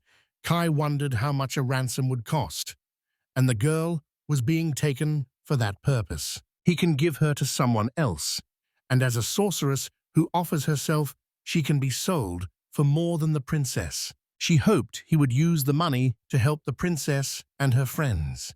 When the man asked again, she explained that children of sorceresses always have magical potential. If a child like that is adopted by nobles, he gains noble status. Many millionaires dream of that. It's unclear whether traders share information with each other, but if a product exists, you can ignore the rules. He began thinking about her words. When the main character asked her what she would do if he ran off with the money, she froze with fear, and the man learned what it meant to be sold. She trusted a stranger too easily. The idea never crossed her mind. The man thought it was very honest. This naive soul is easy to deceive and discard. First, he has nothing in common with her. Many people helped him in this world, so he cannot do that. He agreed and said he had two conditions. The first was that she had to trust him no matter what. She promised she always would. He announced the second condition and told Abias to remove her cloak. Abias asked if everything was all right, and he agreed. Sarah saw the woman and froze, thinking she was a demoness. The man said the woman was not a demon and called it a risky move. In this world, people believe they are close to God. Yet myths also speak of demons that people of all ages fear. If she worries too much about her looks, nothing will come of it. She said she didn't know all the details, but a girl that beautiful couldn't be a demon. He told her he had been there once, and that she had nothing to fear because Ibis meant a great deal to him. And the girl blushed. She told him it was time for them to go to bed. He said that was enough for today. Sarah asked whether he would really save her, and he said he had already decided to do it. By then, Ibis kept urging him to sleep, saying she had a fever and feeling that sleep might help her cope. The guy fell out of bed and asked her to wait. Blushing, she didn't understand him and wondered if he really didn't like her. At first, he denied it, not knowing what he was doing. Then he agreed. She went to bed, and Sarah sheepishly said she wanted to join in. After that, the three of them ended up in bed. The man realized he would not be able to fall asleep and needed to stop thinking. Sarah said tonight was her last night to relax. It had been brief, but she was grateful to him for everything. Kai asked her if she was afraid. She said she was ready, but more worried about the princess, who was like a little sister, and that she'd be calm if he watched over her. The protagonist thought she was very simple and honest, naturally kind and trusting, and felt he had to save people like her. Walking through the market, the boy noticed that no one sold iron. He asked the girl where they got it. She said she did not know. He told a bee that in that case they would buy tools first. Before rescuing the princess, he said they needed to buy a few things, invited Abyss to say if she wanted anything, and then they looked over the goods. The main character said the animals were bigger than he expected. Wanting to buy horses and pigs, he found the horses too expensive and there were no pigs. They managed to buy many essential supplies, but it still wasn't enough. He put everything away, asked them to wait here, then hid in an alley, left Abyss, and teleported to the village with the goods. NL saw him and asked how it went. He pointed to the barrels and animals packed into the cart. It made her head spin. Seeing she had passed out, he decided she'd unload everything when she woke, since it was the first time he'd brought so much gear and he'd still have a little left to reach the next level, while Sarah remained alone. He approached her suddenly, which startled her. She wondered what kind of mask he was wearing. He said it was to disguise himself. She said she thought he would not come back, and he said he would not. Cheering up, she admitted she felt helpless in a moment of loneliness, said she was usually not that weak, and got up cheerfully to say she was fine now. Yastra took him to the trading company to find out where the princess was. The woman replied that the princess was with Malini, while the girl combed her hair in front of the mirror. The man who came in greeted her and told her not to be afraid, saying they know how to handle them and that you must be careful with girls like that. There is no guarantee someone else who picked them up would treat them politely. Her sorceress is not coming back, so he wonders if she knows where she might have gone. It made no difference who captured her, she could not speak, and since she had lost her country, the princess had no hope of escape and could only live in a gilded cage. As Essie stepped closer, a bright, invisible barrier formed around her. It was the power of the princess's blessing. He ordered her to end her futile resistance and cancel this ability. Then the magician, who had grabbed them earlier, came in. The man ordered him to do something about it. The magician replied that it was impossible. Neither physical nor magical attacks could penetrate it. He added that the man need not worry because she could not escape the barrier. The other replied that they must capture the sorceress by any means necessary. He agreed with him. The man said he should report as soon as the group from the north returned. The magician told the princess to keep nurturing that useless hope because things would only get worse. The girl sat trembling in fear. Arriving at the trading company, the protagonist told Sarah he had a plan and that she must stay silent for a while. Standing at the door, he decided that from now on, he was a nobleman. He pictured who he'd be when he opened the door, and an employee came over to offer help.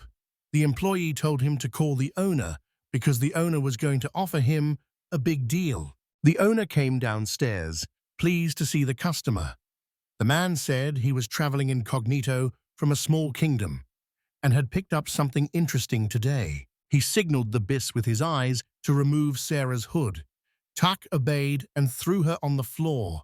The owner was shocked. He asked if the girl was from here, then, shocked, asked whether he was expected to return her and agreed they should compensate him for his efforts. He agreed, asked why he decided to return her, and clearly had no idea how much the sorceress costs. He said she had asked him to do this and then take the princess. It was an incredible act of devotion. That is why he was drawn to the princess who owned such goods. Being very frank was necessary to gain access to them, and the owner understood him. Sarah grabbed him and demanded to know why he was doing this after promising to save her. He said he planned to do exactly that. He said money wasn't a problem, and he didn't need it to get the princess, so it wouldn't be better for her to simply return to the company. If they follow his plan, everyone will be in the black. The man apologized to the owner about the wall, and the owner thanked him for considering the proposal. Afterward, he asked where the princess was. The owner said they would need to go through another room. He ordered the workers to take the girl away. He offered to let her meet the princess as a reward for her loyalty. This was their last chance to say goodbye. The man said he didn't mind if it was only for a short time, though it felt a little sad, and the protagonist said he liked that sort of thing. The man said he nearly lost his mind when she escaped.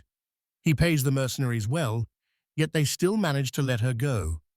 Kai asked whether they were under contract. He said he was sending them straight to the front to get people. They were in the room behind, and the man said he understood. They entered a spacious living room filled with many people. The man noticed they were accompanied by guards. As one of the girls entered, Sarah shouted. The man said she was a company-recommended special class girl, the Pearl of Mondial, Princess Yuri Cecilia. She was short and blonde. Posing as a buyer, Kai infiltrates a slave trading company and finds Princess Yuri, his rescue target. The trader presents the captive, and she introduces herself. The man tells the young man not to rush the check, as he cannot take his eyes off the princess, admiring her long, gorgeous blonde hair and bangs that barely reach her eyes. The longer Kai watches her, the more he realizes she reminds him of Rukia. Calling her beautiful, the young man asks the price. The slave trader names the sum, and he cannot hide his surprise. That amount could buy a nice house, and the full price could buy a luxurious mansion. He is surprised and asks if everything is okay, noting the price is already discounted, and the slave trader laughs, saying he wonders how the young man guessed that. He calls Yuri Cecilia their finest product. Known as the Gem of Mondial, her beauty even captivated the emperor, so he can't afford to be cheap with her. Because they return Sarah, the slave trader agrees to hand over Yuri at that price. The young man realizes this and moves to buy her. Sarah suddenly rushes forward, calling the princess's name. He intercepts her, and they fall together. The princess realizes Sarah couldn't escape. The girl glances back at the boy, and everyone knows it's because of him. Sarah shakes her head, thinking that if he saves Yuri and the others, she doesn't care about her own fate and has already decided to trust him. The boy asks if her nose is broken.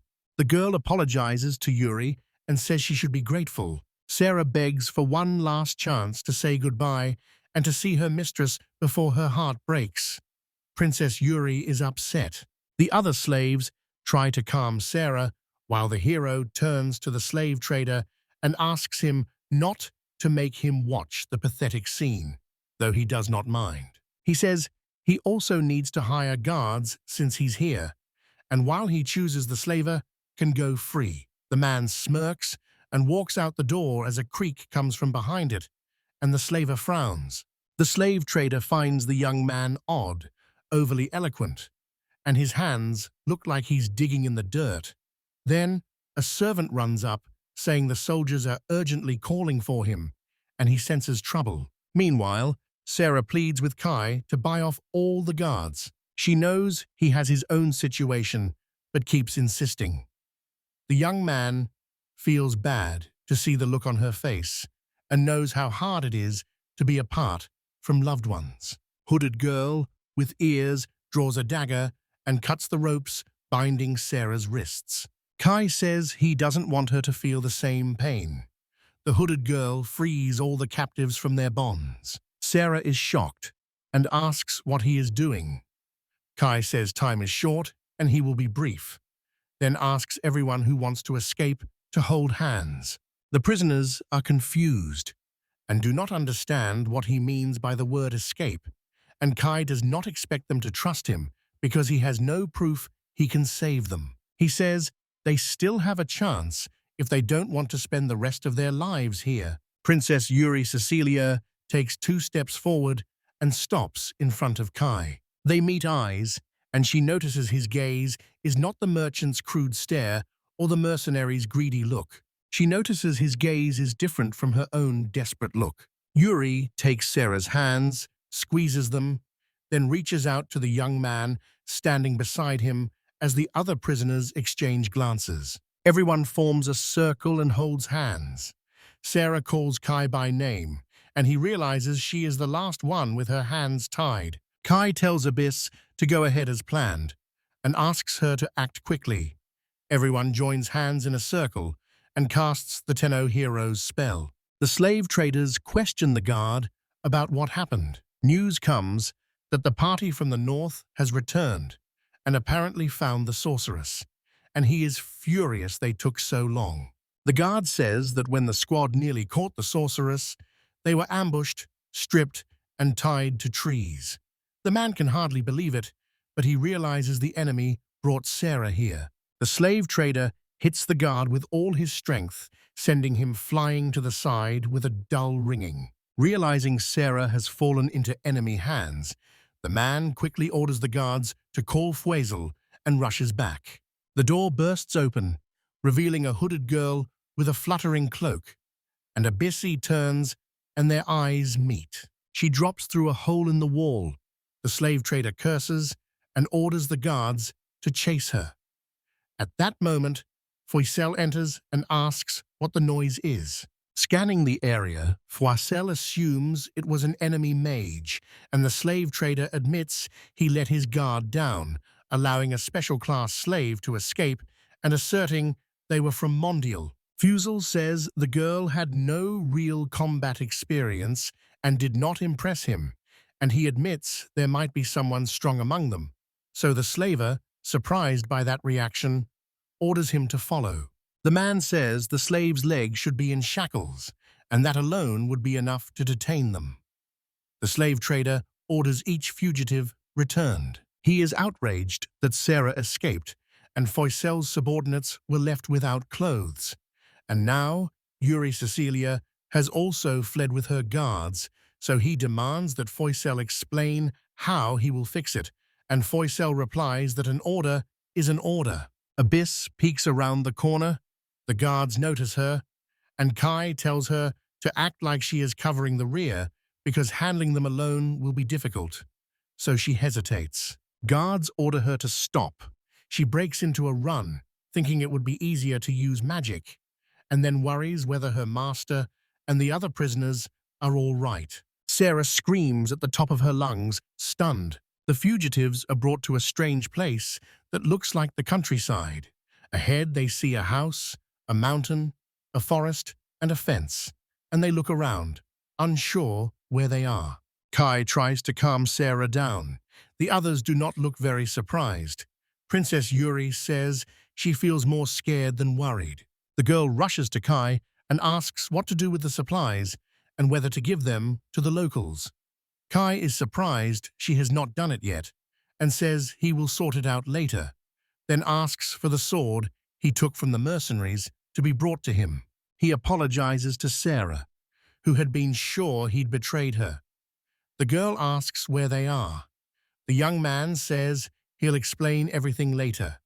First, he needs to remove the shackles. Kai says he didn't even know there was a country by that name.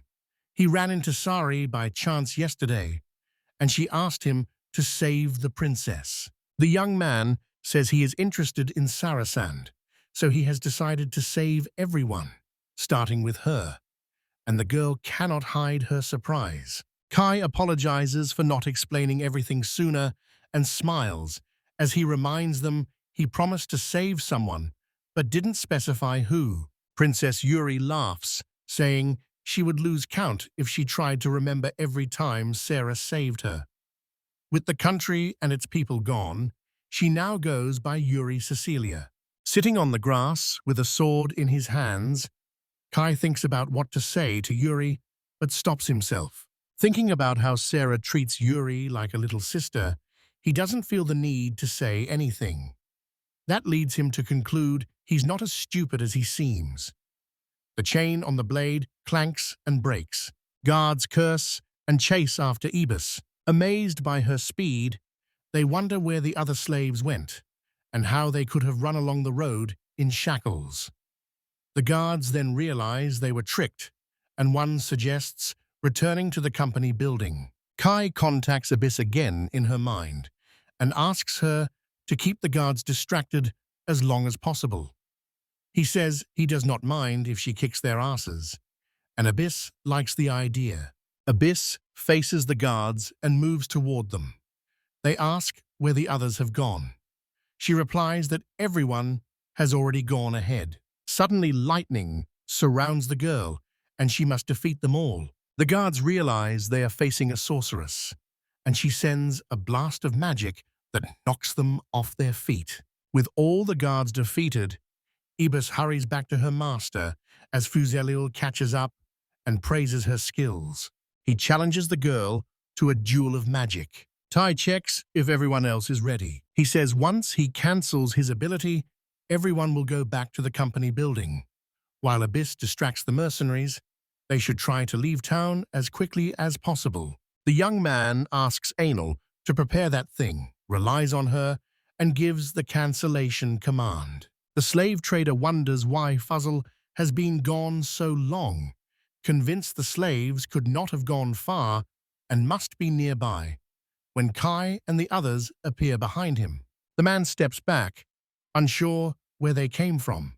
The slave trader tries to curse, but blades press against his throat. Sarah asks Kai what to do with him because she thinks he is alone, and Kai suggests simply tying him up. So the man is bound despite his protests, while Kai hears a distant noise and assumes it is a Abyss fight. The young man thinks he wanted to ask the merchant about Sarah's collar, but there's no time now, so he asks everyone to hurry. The slave trader calls everyone merchandise, and the young man says he is just a narrator who chose to profit from the ashes of a fallen country, adding that the trader should not expect to bring Yuri and Sarah back, and should think of it as a dream. The night city rumbles as Yuri Cecilia steps into the road and Kai urges her on. He thinks it might be faster if someone carried Yuri. Sarah tells the woman to climb onto her back. Kai objects, saying Sarah is too fragile for this, and suggests they use one of the men.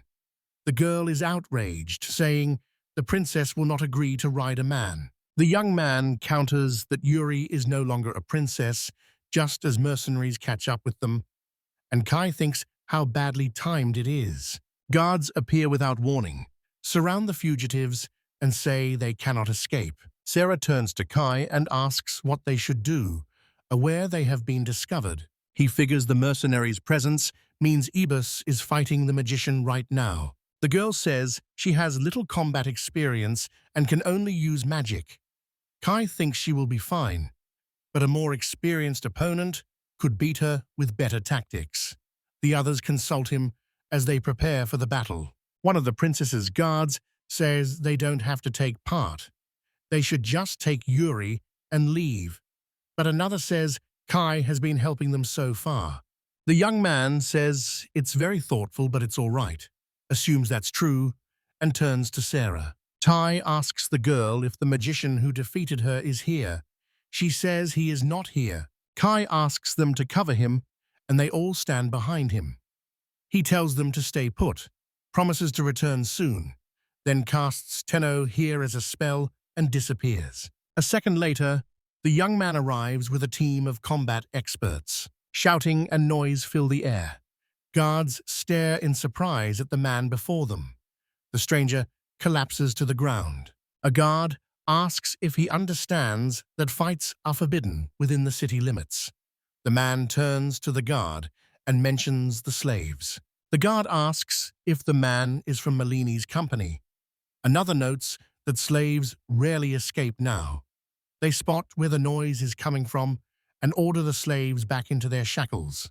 The guards stare in disbelief, unsure who stands before them. Kai points to the attacking little ones and explains they are his combat Spindic squad, which he has been steadily building for a year. The young man asks them not to hold back. The guards curse, amazed at the little one's agility, and call for someone who can use the bow's blessing. A battle Spindic swings his tiny sword and slaps it against a mercenary's head. The princess's guards are surprised at how strong and cute these short ones are. Sarah asks if they are on their side. Kai says yes. After all the guards are defeated, the battle Spindex celebrate and Kai praises them. Gently tugging the baby's ear, he tells him they've done a great job and can now return to the seeds to rest. Then Kai snaps his fingers and the Spindic disappears in a puff of smoke. The young man turns to the combat Spindic, who are still able to fight. The remaining mercenaries retreat before reinforcements arrive. Battle sounds shake the city. The magician fights with Abyss. Foiselil marvels at her magical powers. The girl thinks it does not matter how many attacks she repels because they are countless. Kai watches Abyss repel the attack. Sarah notes that Abyss has outperformed the mage's expectations. The young man encourages the girl and praises her. Abyss's spirits lift. Abyss is pleased to learn her master is alive. Foizel is out of breath, exhausted from the battle. Realizing that Abyss belongs to Kai, he asks why the young man, who had a powerful magician, did not allow her to fight in the war to prevent them from losing their country. Sarah tells Kai that Foizel seems to think he is from Mandiel. Kai replies that the magician is mistaken and that he simply stumbled on them and chose to help. Kai tells Faisal to surrender, claiming he has already neutralized the rest of the soldiers. The magician snaps back. Foizel says soldiers do not give up halfway and will fight to the end, while Kai notices he is completely exhausted. The young man asks Abyss to buy them 3 minutes. Abyss agrees and shifts the angle of fire. The mage and the girl soar into the air, trading magical blasts as Kai darts to the side. Ebba strikes repeatedly, and Fuzzle does her best to parry each blow. Kai suddenly appears out of nowhere and grabs the mage by the elbow, leaving Foizel surprised by his arrival as he shouts that he is from Tenohira, which sounds like an invitation to a wonderful place. Kai grabs the mage's elbow and a bright light flashes all around him. Fuzzle squints. Convinced it is a new day, he waits for a pause in the fighting. Suddenly, Foizel sees him sitting on the grass beside a grazing bull, and when she looks at the young man, her mind goes into disarray. He screams as loud as he can, not knowing where he is. The magician asks Kai what he did to him. Meanwhile, the young man hurries to Anel, determined to carry out his plan. Anel is ready. El takes a deep breath and loudly announces the enemy is coming, says this is not a drill, and orders everyone to grab sticks and farm tools and gather while women and children stay inside. She warns the villagers that a troublemaker is coming for their crops. If they do not drive him off, he will steal their crops. Elle says she is worried about it too. She warns that the enemy might also take their beloved daughters and then asks what they will do. Foizel sees armed men coming toward him, says he doesn't know where he is, has no reason to fight them, and is only interested in Kai.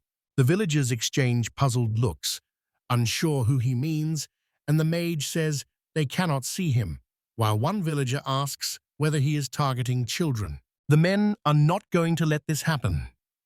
If we sell something that convinces them he is a magician, it will not care how many of them are here. The magician suddenly realizes his powers do not work here, and he is stunned. Kai praises him for his clever guess and says that here, where the abyss endlessly radiates magic, he cannot move at all. Meanwhile, the inhabitants are closing in on him. Foizel demands that Kai stop looking down on him. Kai feels his magic draining, but still fires a blast of magical fire at the villagers. Alarmed by the stick struck by the fire blast, the men are shocked that the mage used a fire attack and decide to defend their village. They plan to capture him. Foizel is surprised they do not know about the mages. Attacked, he ends up between the villagers on one side and the battle spindle on the other. The mage realizes he must fight this enemy now. Foizel is not amused. He hates admitting he's losing because of carelessness, but refuses to accept it. There is no way out, and he already knows he will lose to his opponent. The mage collapses to the ground and looks up at the men with sticks and pitchforks aimed at him. Anil decides that's enough. She doesn't expect him to wake up soon. Everyone did their best. The villagers bind the mage. Kai asks Anel whether the world might ever become less cruel.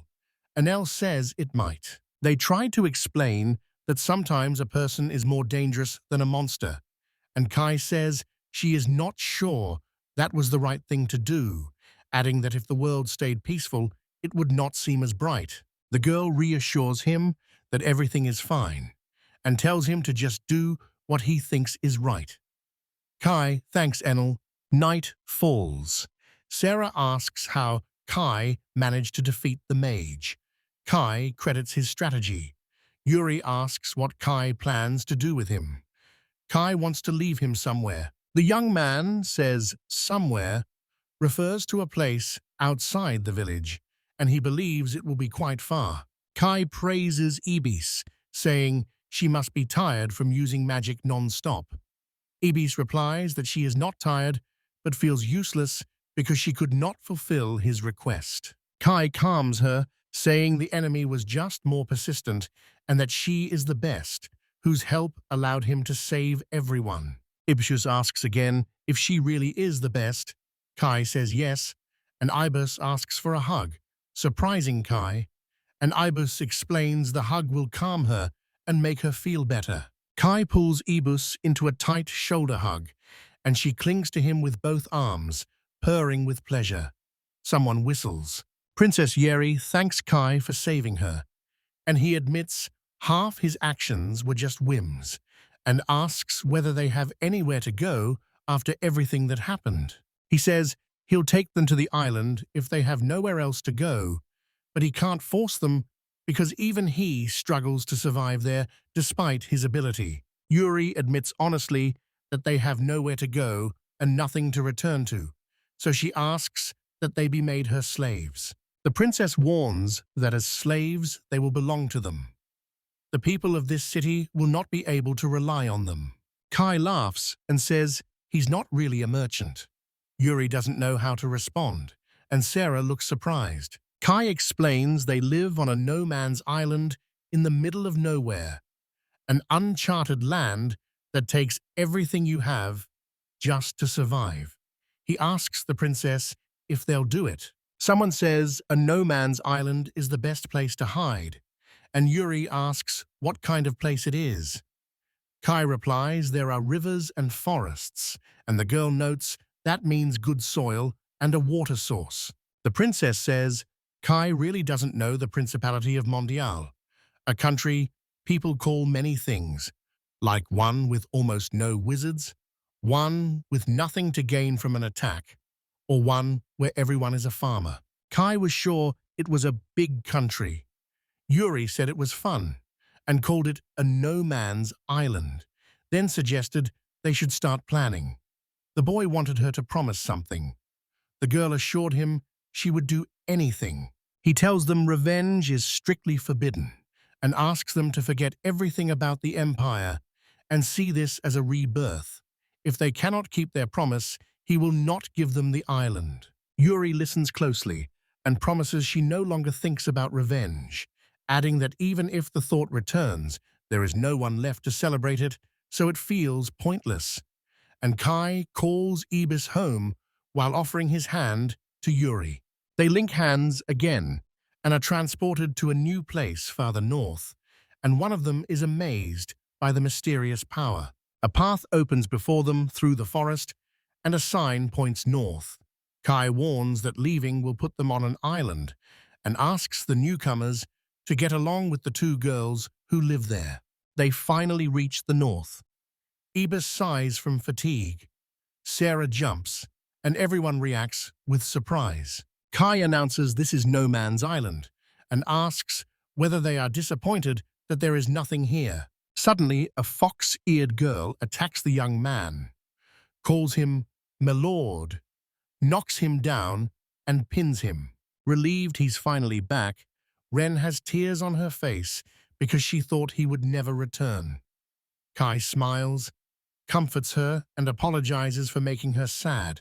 Another girl named Kida appears with two cute ponytails, and she is happy to meet him and hugs Kaida tightly. Pointing at Yuri and Sarah, she asks who they are. The young man says they are new residents. The princess welcomes them and Kaida does too.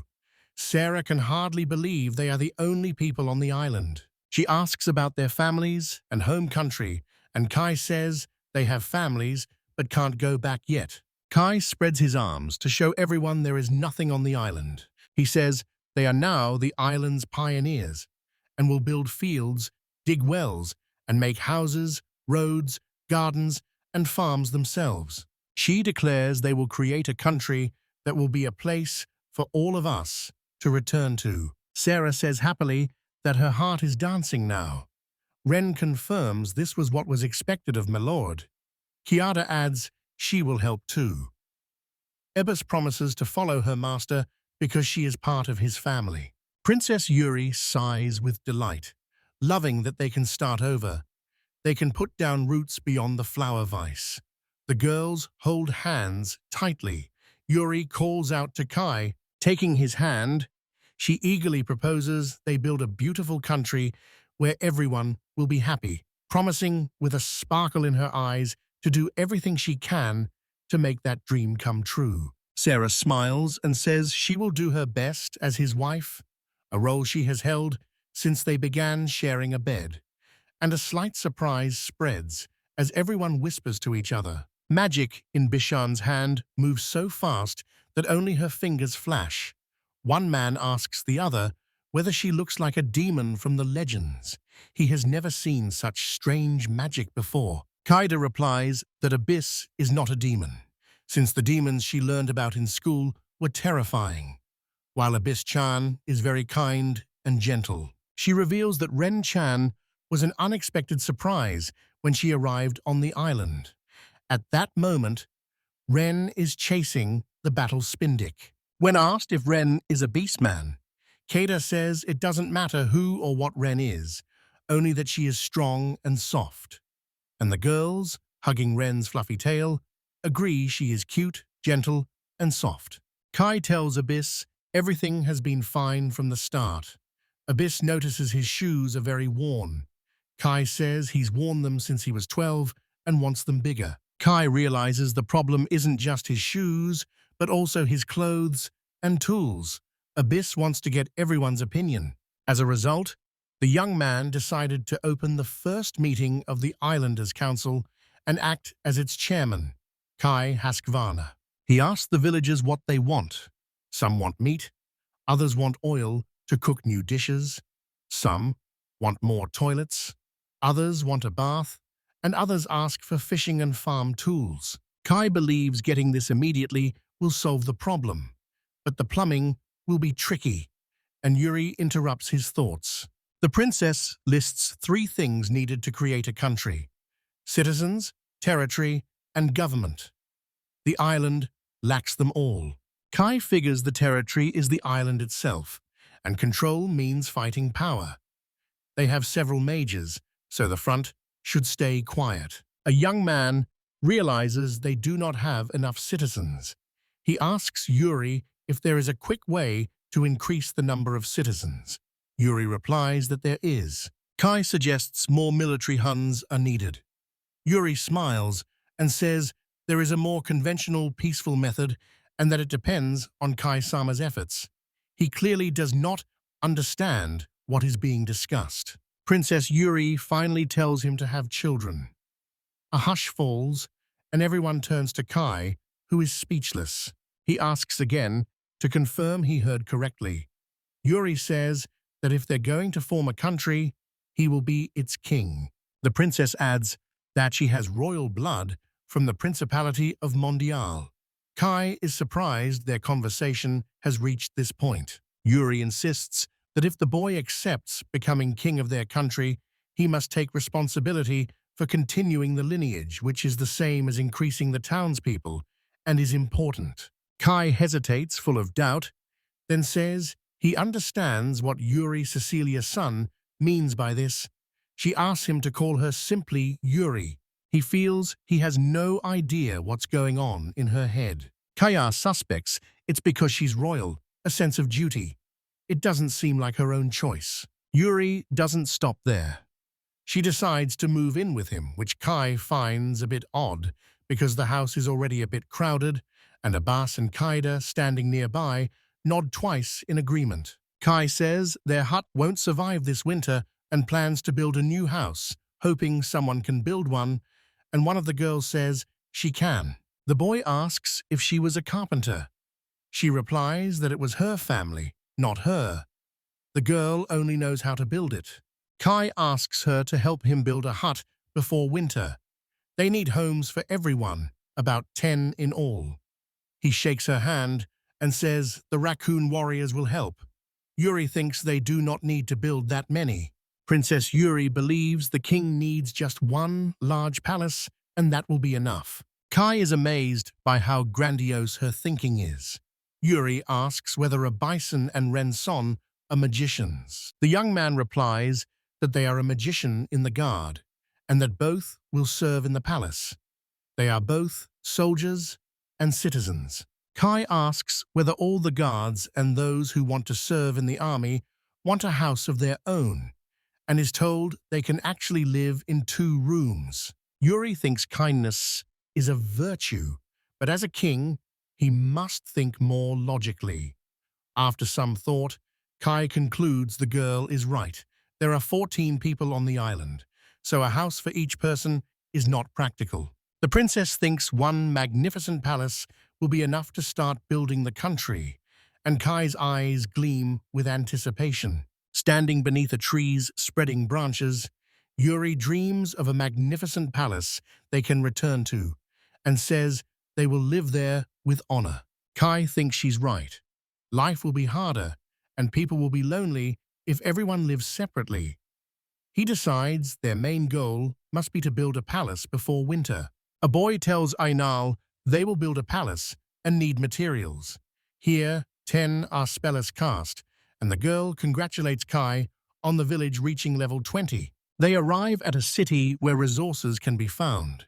She remembers it was level 12 plus 8 more levels, so there should be a reward. A strange girl arrives and says she is a helper elf who handles clothing, a role as vital as the hut and food, and her name is Koromo. Nell's younger sister is here, and Kai is happy to meet her. Kai asks again if she can definitely make clothes. She replies that she can make them for him. Winds of magic rise into the air. Delighted, the boy had been thinking about what to do with clothes for everyone, and this solves the problem. Koromo says she is different from Anel-chan, who only knows how to eat and claims special abilities, which outrages Anel. She cannot understand why her sister treats her that way. The girl says she has an important job as a guest who finds the best food and checks it for poison. Kai laughs. He'd assumed Enel was just a glutton. The girl is indignant, convinced he at least understood her. The young man admits he did have his suspicions. Since living on the silent Kai, he has never been poisoned and thanks Enel. Kuromo says that if Kai orders her to do something, and Tenohera has the materials, she will do it all. But she clarifies she cannot take on too many tasks at once, since one outfit takes 3 days. Kai asks again whether 3 days are needed in Tenohera. Kuromo says it takes 3 days in the outside world, because she first does the calculations and then prepares the materials. The boy wants leather shoes. Kai laughs and calls Kuromo gorgeous, then runs off to find out the others' sizes. Anel says he unlocked more than just Karamo. Kai pulls himself together and remembers the status. The scroll tells him their village has become a magic hidden village, and its development level is magic hidden village.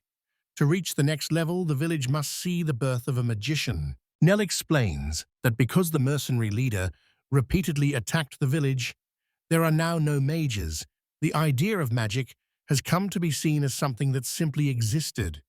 And Kuromo says new functions were added, such as seed output and synthesis. Kai notices the output has increased, and Enel explains this means combining seeds of the same color, enabling the creation of more powerful warcoons. The young man says he wants to test them, but all the seeds have already become warcoon, and even the ones turned back into seeds in the city have reverted.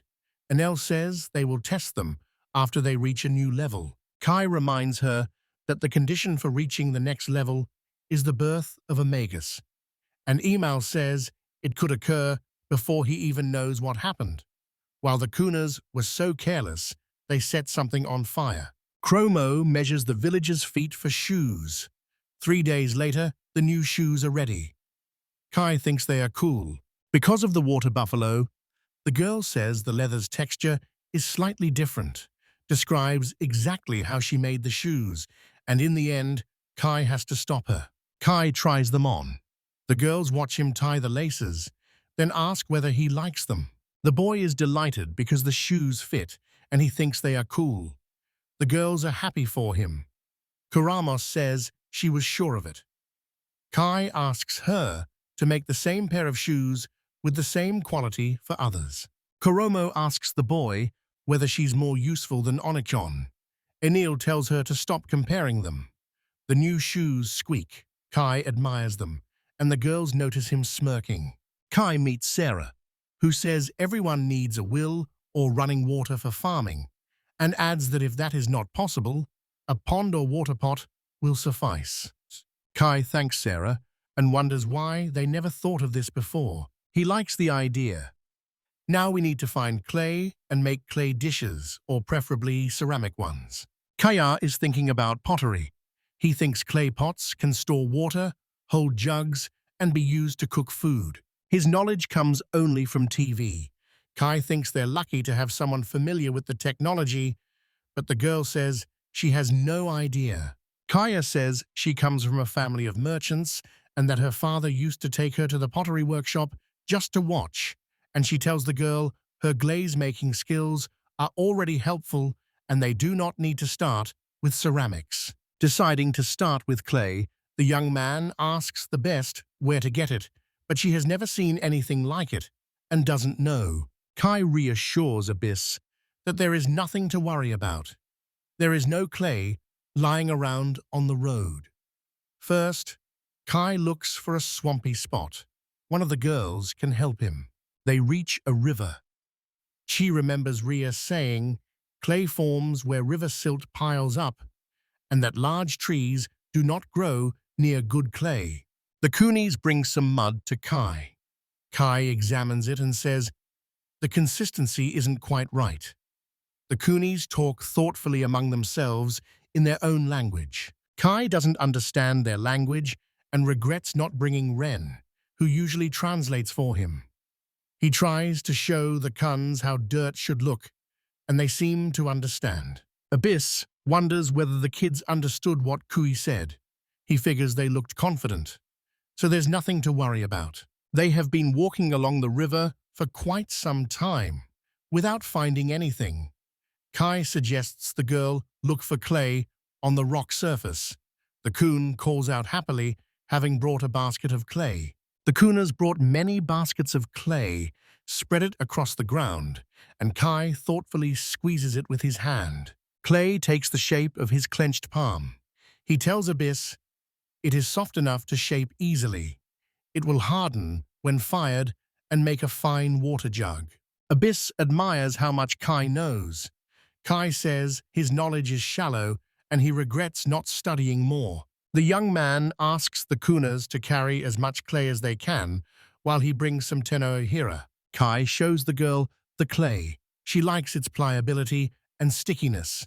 To remove impurities, they will dry it, knock out any unwanted bits, and then filter it with water.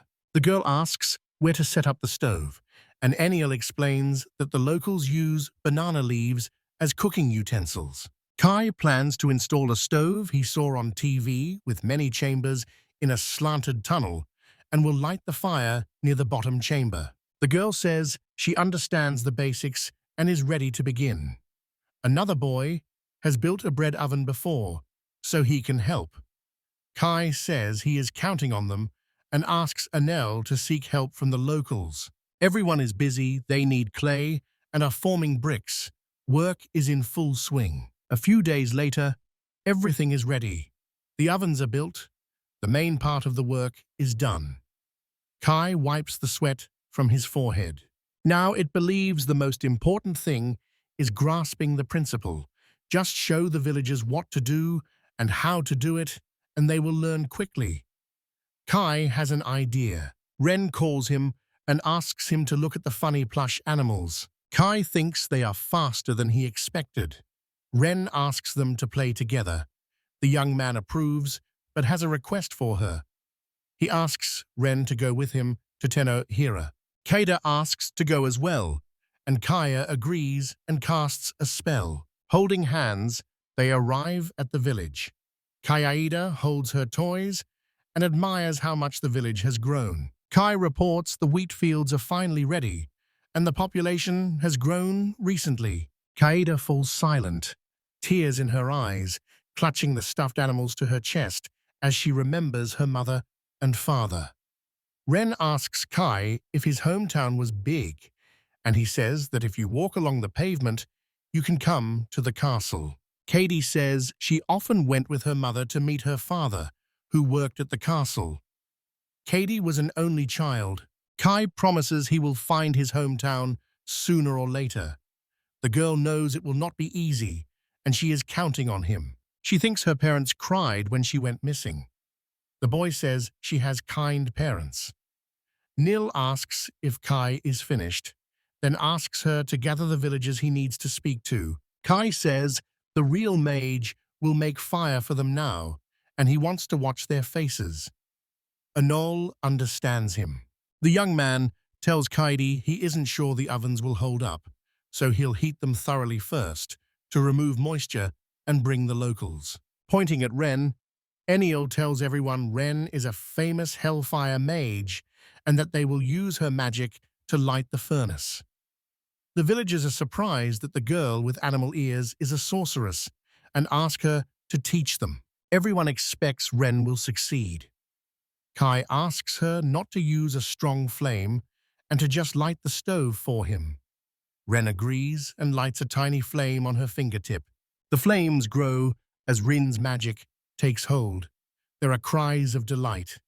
Now Kai is ready to get down to real business.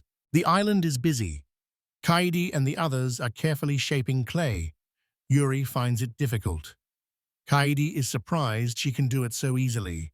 She says she's very skilled. Ren has made a clay warrior and shows it to Kai. Kai calls it a hanua, a hollow, unglazed clay figurine, and declares it a warrior kun. She asks Kai if he can make dolls. Kai can, but he's not sure he can fire them properly because they'll fall apart if air gets trapped inside. Kaidi is pleased with Kai's answer. Abyss notices how many kitchen utensils are already prepared. Sarah shows her all the cooking pots and storage jars and hopes they will survive long enough to be used. Abyss sees Sarah is happy and laughs. The dishes are drying in tenor here. They put the sun-dried clay pots into the oven, and Kai D fill it with bricks because they are worried. The stove is loaded with wood and lit.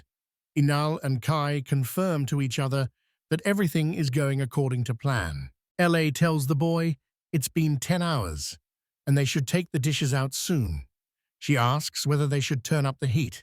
The girl thinks they'll fall apart if she looks at them now. NL says the temperature must be lowered slowly, and each stage takes longer than she expected. She suggests he thinks of it as passing on knowledge and skills. He agrees. The next day, they move the bricks.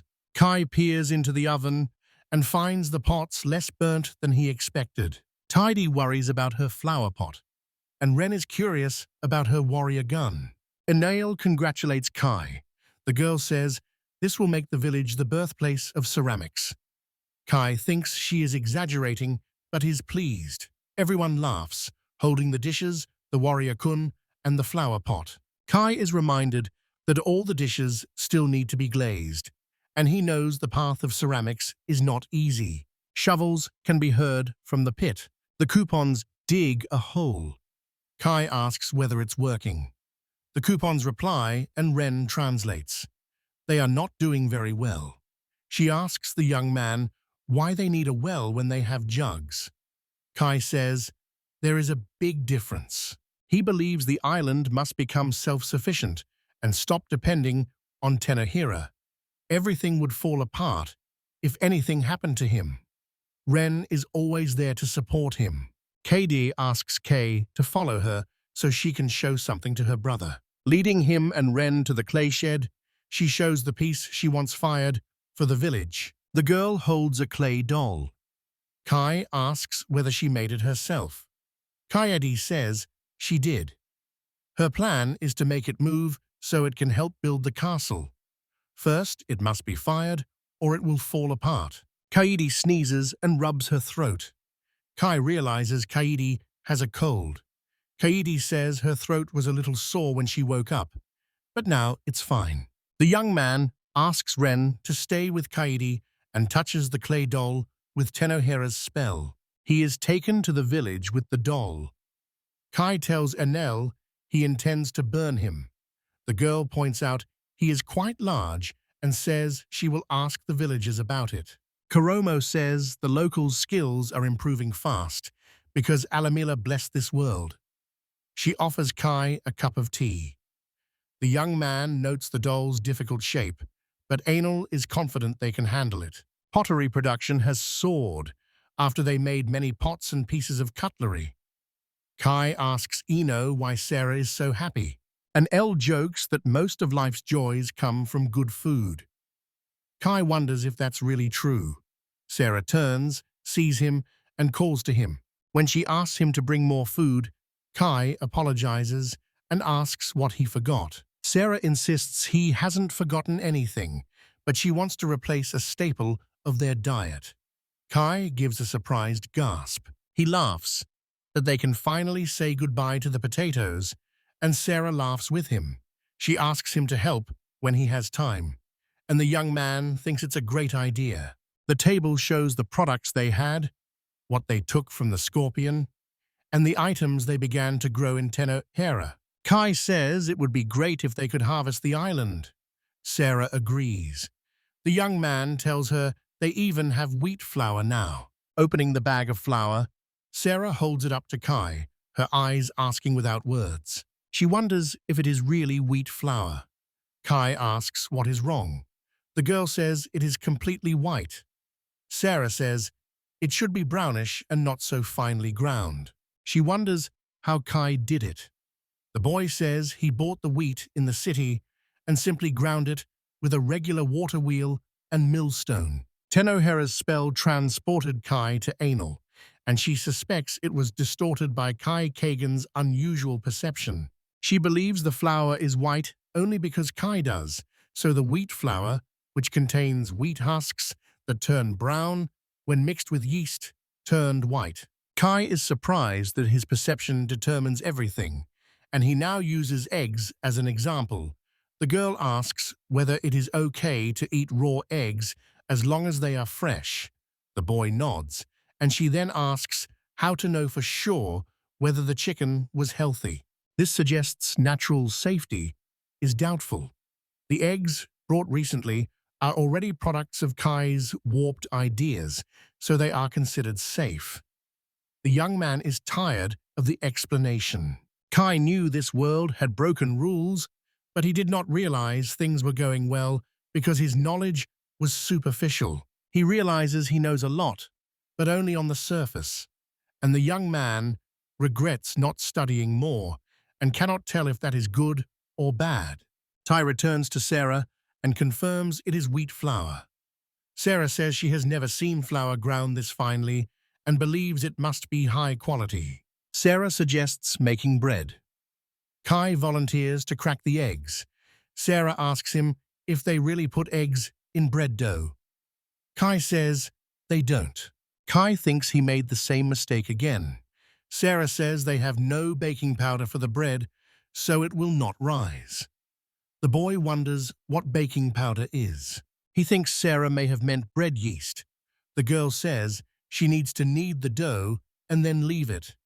She has never made baking powder. Sarah recalls a baker's son in the Royal Guard. Kai says he is doing hard physical work now. The girl asks if he wants to bake flatbread. The young man promises to check in Tenno here. Kai is transported back to A. Neil and asks Elle for baking powder. She replies that they don't bake bread here. He asks what the locals do with wheat flour, and Elle says they make noodles. Kai wonders how this is happening, and Nell brings up perception again. Kai says he prefers noodles to bread. He comes back to Sarah and says there's no baking powder. Kai suggests making noodles. Sarah asks what happened. The boy admits he gave in to selfish urges. Sarah thinks about noodles. The girl remembers eating it on the streets of Scorpio and knows how to cook it. If they want to eat it together, they'll cook it together. The girl smiles at Kai. Sarah suggests making the noodle dough and cautions that it will be difficult. They work the dough together, dividing it into small pieces, with Kun helping. Kai asks if they should let the dough rest. Sarah nods, says they will prepare the sauce in the meantime, and thinks they will be ready in time for dinner. While they cook, Kai asks whether Sarah is happy with her life and has everything she needs. The girl says she has a place she can call home, where neighboring countries do not intimidate her and where she can cook, and Sarah admits this may be the life she has always dreamed of. Sarah is happy she can cook with him so easily. Kai took Kai out to eat, confident that kamatama is just what you need when you have a cold. She tastes the noodles and closes her eyes in pleasure. They taste very good. The young man believes the angle that food is enjoyable is correct, and then starts to drip. Abyss arrives at Sarah's kitchen, asking to learn how to cook from her. The girl asks why she needs this and worries she has not been useful to the master yet. Sarah is certain this is not the case. Abyss wants Kai to be well-fed and happy. They opt to start with an omelette. The clay doll for Heidi is finished. Kai shows it to the girl. She says it is fully dry and seems very sturdy. Katie casts a spell to make the doll briefly come to life. His eyes light up. The clayman came to life and stood up. Kai watched in amazement, and Kai D looked pleased. A young man inspects it from every angle, noting that though it is made of clay, its movements are smooth. The doll bows and looks at the boys. Kai says this column has the best manners. The girl does not know what a column is. He explains there is a story about a clay doll once brought to life in the same way and called a column. Kaidi names the golem Golechan and praises it. The golem responds to her. Kai suggests a performance test. The girl orders the golem to go and it moves off. The golem runs as fast as it can, making a lot of noise. Kaidi admires its speed and feels it might fall apart, but it remains very strong. The golem finally stops, straining and kicking up dust. Kaidi jumps in place and says the next step is to carry the weight. The girl picks up a huge rock. Tidy orders Goli Chon to lift the stone. Golem tries. Kai doubts Golem can handle such a block. The golem lifts the stone and holds it in his outstretched arms. Kaidi hugs the golem and praises him. Kai realizes the girl has Alamela's blessing too, just like him. You think his consciousness also shapes the standards of Tenahera village, and maybe the Galem's abilities are set by Kaide's logic. Alamela's blessing is a strange thing. Kai says they can rely on the golem's power. She is glad to be useful, wants to make a few more of them, and thinks it's crazy. Golem helps villagers with building projects. Sarah teaches the best way to cook. Yuri tends the garden. A farmer greets Kai and tells him the wheat he just planted has sprouted, offering to bake bread from it once it ripens. Seeing Ren, the young man reminds her about the party he's preparing. 4 months have passed since Sarah and the others arrived on the island. Kai and Ren walk with a fishing rod and a basket full of fish.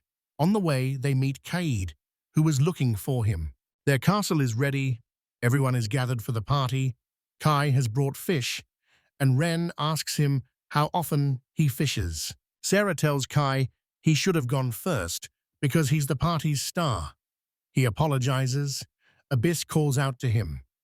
Kai asks her what happened. The girl says she trained for a long time and prepared a dish for him and will ask him to try it. Kai agrees happily. Abyss waits eagerly for his reaction. Kai says it's delicious and can't believe she's never cooked before. Abyss beams and jumps at his praise and is glad she did it. Yuri can hardly believe their royal castle is finally ready. Kind points out it's hard to call it a castle, but the girl insists it's important to think of it as one. She says that now there's a castle here, everyone will do their best. The boy wonders if that's true. Yuri says the party should start and asks Kai to take the best seat as his right as king. Kai laughs at being called king, thanks Abyss for the cup she brought, and notes the harsh winter is coming soon. Raising his cup with the others, he vows to work even harder as king from now on. In the evening, he ends up in a bedroom with Abyss, Sarah, and Yuri. The girls argue about who will sleep with the king. Yuri suggests they take turns. Kai looks confused. Abyss puts her hands on his shoulders and says it's her duty to keep the master warm. But Yuri pulls the young man closer, insisting Kai has become a king for everyone. Kai says that isn't what he meant when he said he should work harder. Ren suggests they all sleep together. Yuri says that would be too embarrassing. Kai says the bed is big enough for everyone, tells the girls goodnight, and turns away. But Yuri keeps calling to him and stops him from falling asleep, so he realizes she is obsessed with the heir. He suspects the girl wants either to preserve the bloodline or to sacrifice the child as a representative of Mondil. Either way, he will not cooperate. Kai plans to ask Yuri a couple of things again. The next day arrives. At the table, the young man asks Yuri about her blessing, saying he still does not understand what she means. Curious, the girl asks if Kai prepared a room for 2 people, and the young man confirms it. He asks Yuri to tell him unless she has a good reason to keep it secret. If the ability is useful, they could use it around the island. Eurus Myosin says the temple ordered her to hide it, but Mandel is gone, and with him, the reasons to keep that promise. The girl agrees to tell Kai everything. Yuri wants something in return, which Kai didn't expect, and the girl says she'll be rewarded with hugs, making Kai embarrassed. He suggests doing it later, but the girl refuses to wait. Throwing herself onto Kai's neck, she says the name of her blessing, Refuge of the War Maiden. Yuri pins him to the wall, still very close, and tells him she has received a blessing from the god Shitterlane that lets her create an impenetrable divine shield. A few years ago, a priest preached at Rabarud Sunday School, telling the congregation that the saints use the power of their blessings to save many people. They asked him how magic differed from a blessing. He says the blessings are miracles from the chief god Farley, and these powers have nothing to do with the war. Yuri laughs, saying her blessing gives amazing combat power, and tells Kai that the War Maiden's shelter creates transparent, impenetrable walls around the user of the spell. The girl says she used this spell when they pressed closer in the Scorpion. Kai feels they're standing too close. Yuri leans in and whispers in his ear that she shrank him on purpose to seduce him. The girl says she won't let him escape. Yuri laughs, then asks Kai if he's tired of her. Kai tells Yuri to be herself. Abyss enters the room. Her words reach the boy, but he hears nothing. Yuri explains that her power blocks sound, which is a disadvantage. Meanwhile, Abyss approaches and encounters a clear barrier. Yuri turns and smiles at her. The princess blows into Kai's ear, and Kai asks her to stop. Abyss stares at them, unsure what to say. Yuri asks whether the boy minds it happening where no one can see. Kai says that is not what he meant. Abyss slams his fists against the barrier. A loud crash follows. Summoning every last ounce of strength, she sends a magical charge at the transparent wall. Kai realizes Abyss mistook the situation for an emergency and asks Yuri to cancel the ability. The girl reassures him that nothing can harm the War Maiden's shelter. Kai yells that he has nothing to worry about, notices Biss's unhappy face, and doesn't hear what she says to him. The boy asks Yuri whether she feels guilty toward Abyss and asks her again to cancel the ability. She only presses closer to him, unwilling to break their intimacy. Kai casts the Tenahiri spell to temporarily transport himself out of the hideout, but Yuri panics, stops him by placing her hand over his mouth. Kai doesn't understand what's happening. The girl wants to tell him something, but is too afraid to speak. A terrible roar shakes everything. Abyss emits magical discharges. Kai warns Yuri that if Yuri does not stop, Kai will get angry. She realizes she has no choice. She breaks the spell, and the barriers vanish. Abyss rushes to Kai and embraces him. She checks him over to see if he's all right, and thinks he looks worried. Yuri says with pleasure that Abyss is too caring.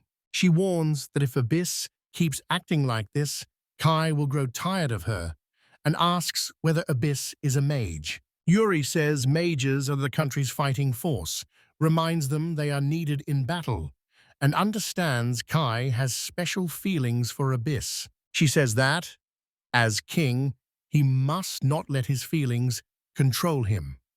Kai replies that he understands, but if Biss is different, she is more than just a fighter.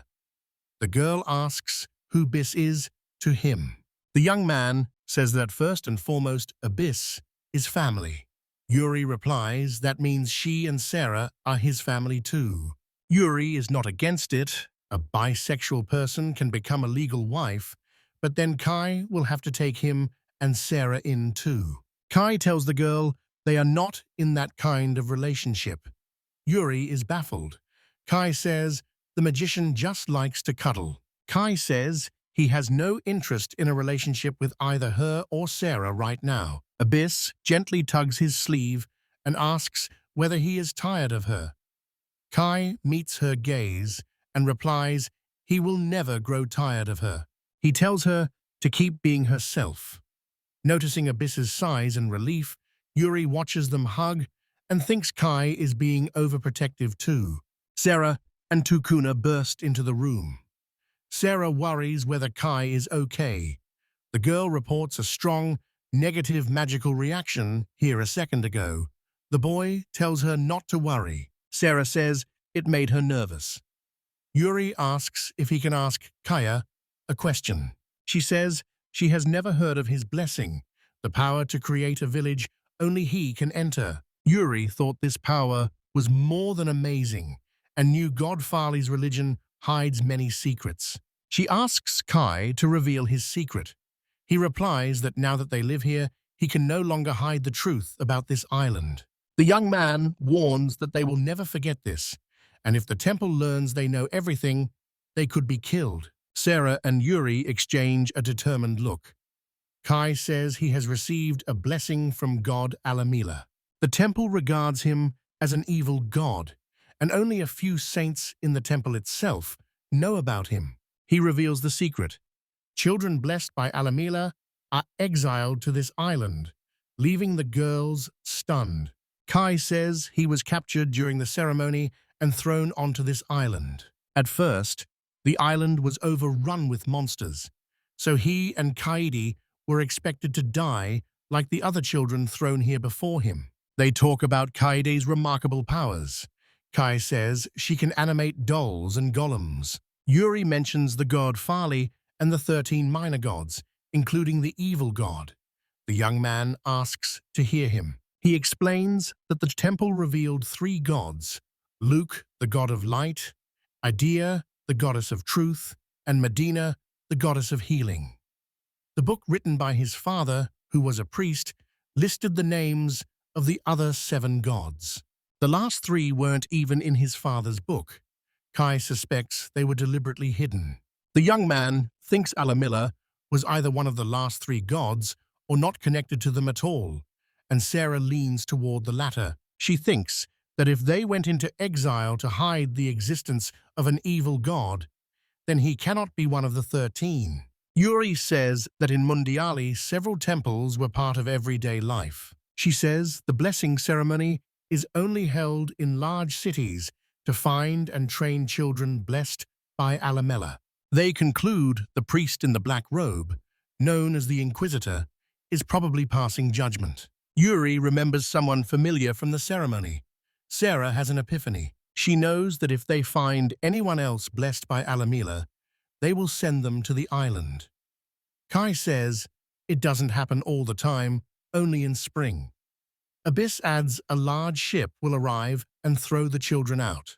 The Kai can't grasp why they're being exiled to a desert island instead of executed. He promises that while he lives, he will not give up. He wants the children thrown onto the island to live. And Kai says this is the first reason he wants to create the country. Silence falls over the table.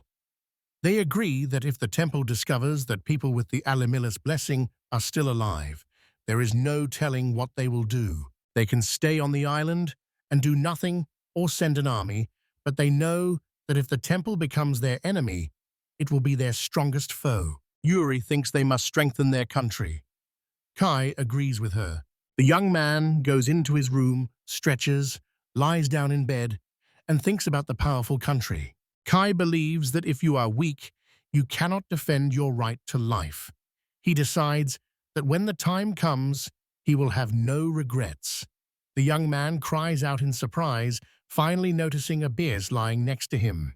The girl asks why Yuri did this and says she wants to do it too if it does not bother him, leaving Kai outraged by her competitive spirit. Abyss reaches toward her to get closer, and Juno screams that it bothers him, so she stops. She looms over him and promises to protect him from the people on the ship, adding that she will protect him from Yuri as well.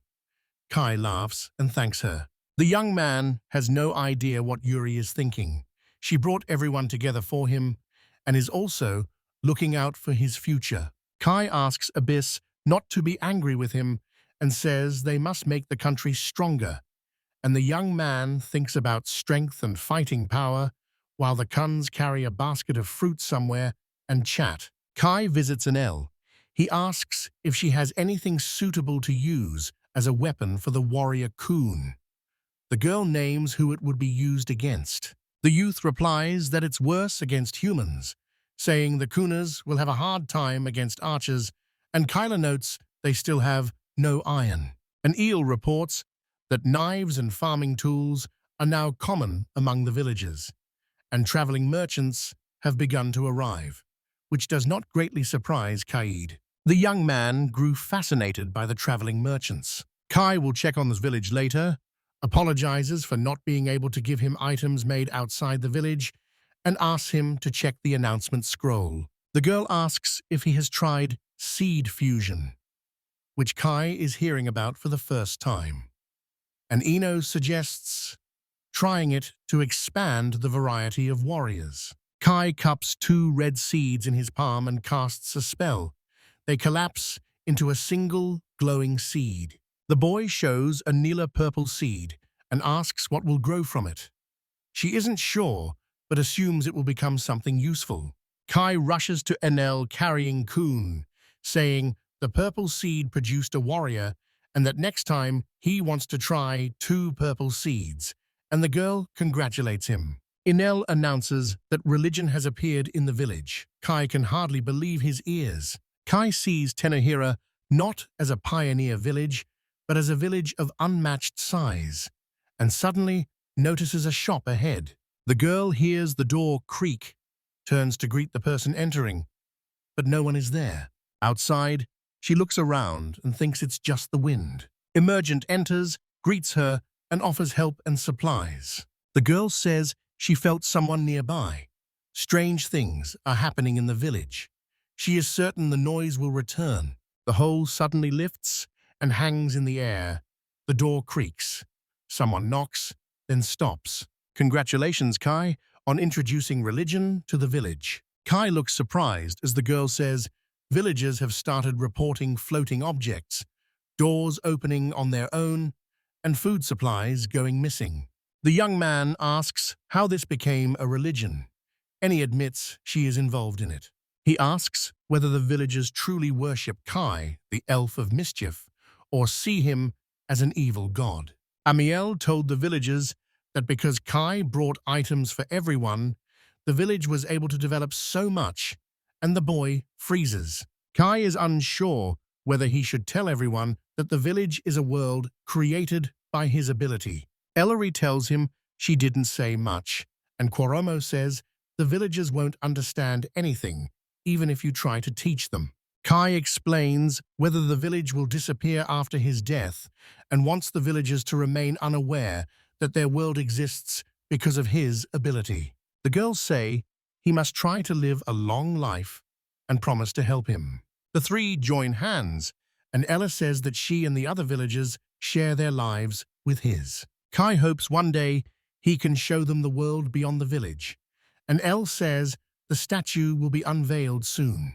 Kai's mouth falls open in surprise when he sees himself as a statue. Others say it is a monotheistic religion that worships Kai. The girl says this is the god of creation, who brings what they need and sometimes visits the village to play pranks. Kai sees the irony that he was once cast out for his faith and is now the person people believe in. An axe rings from the forest.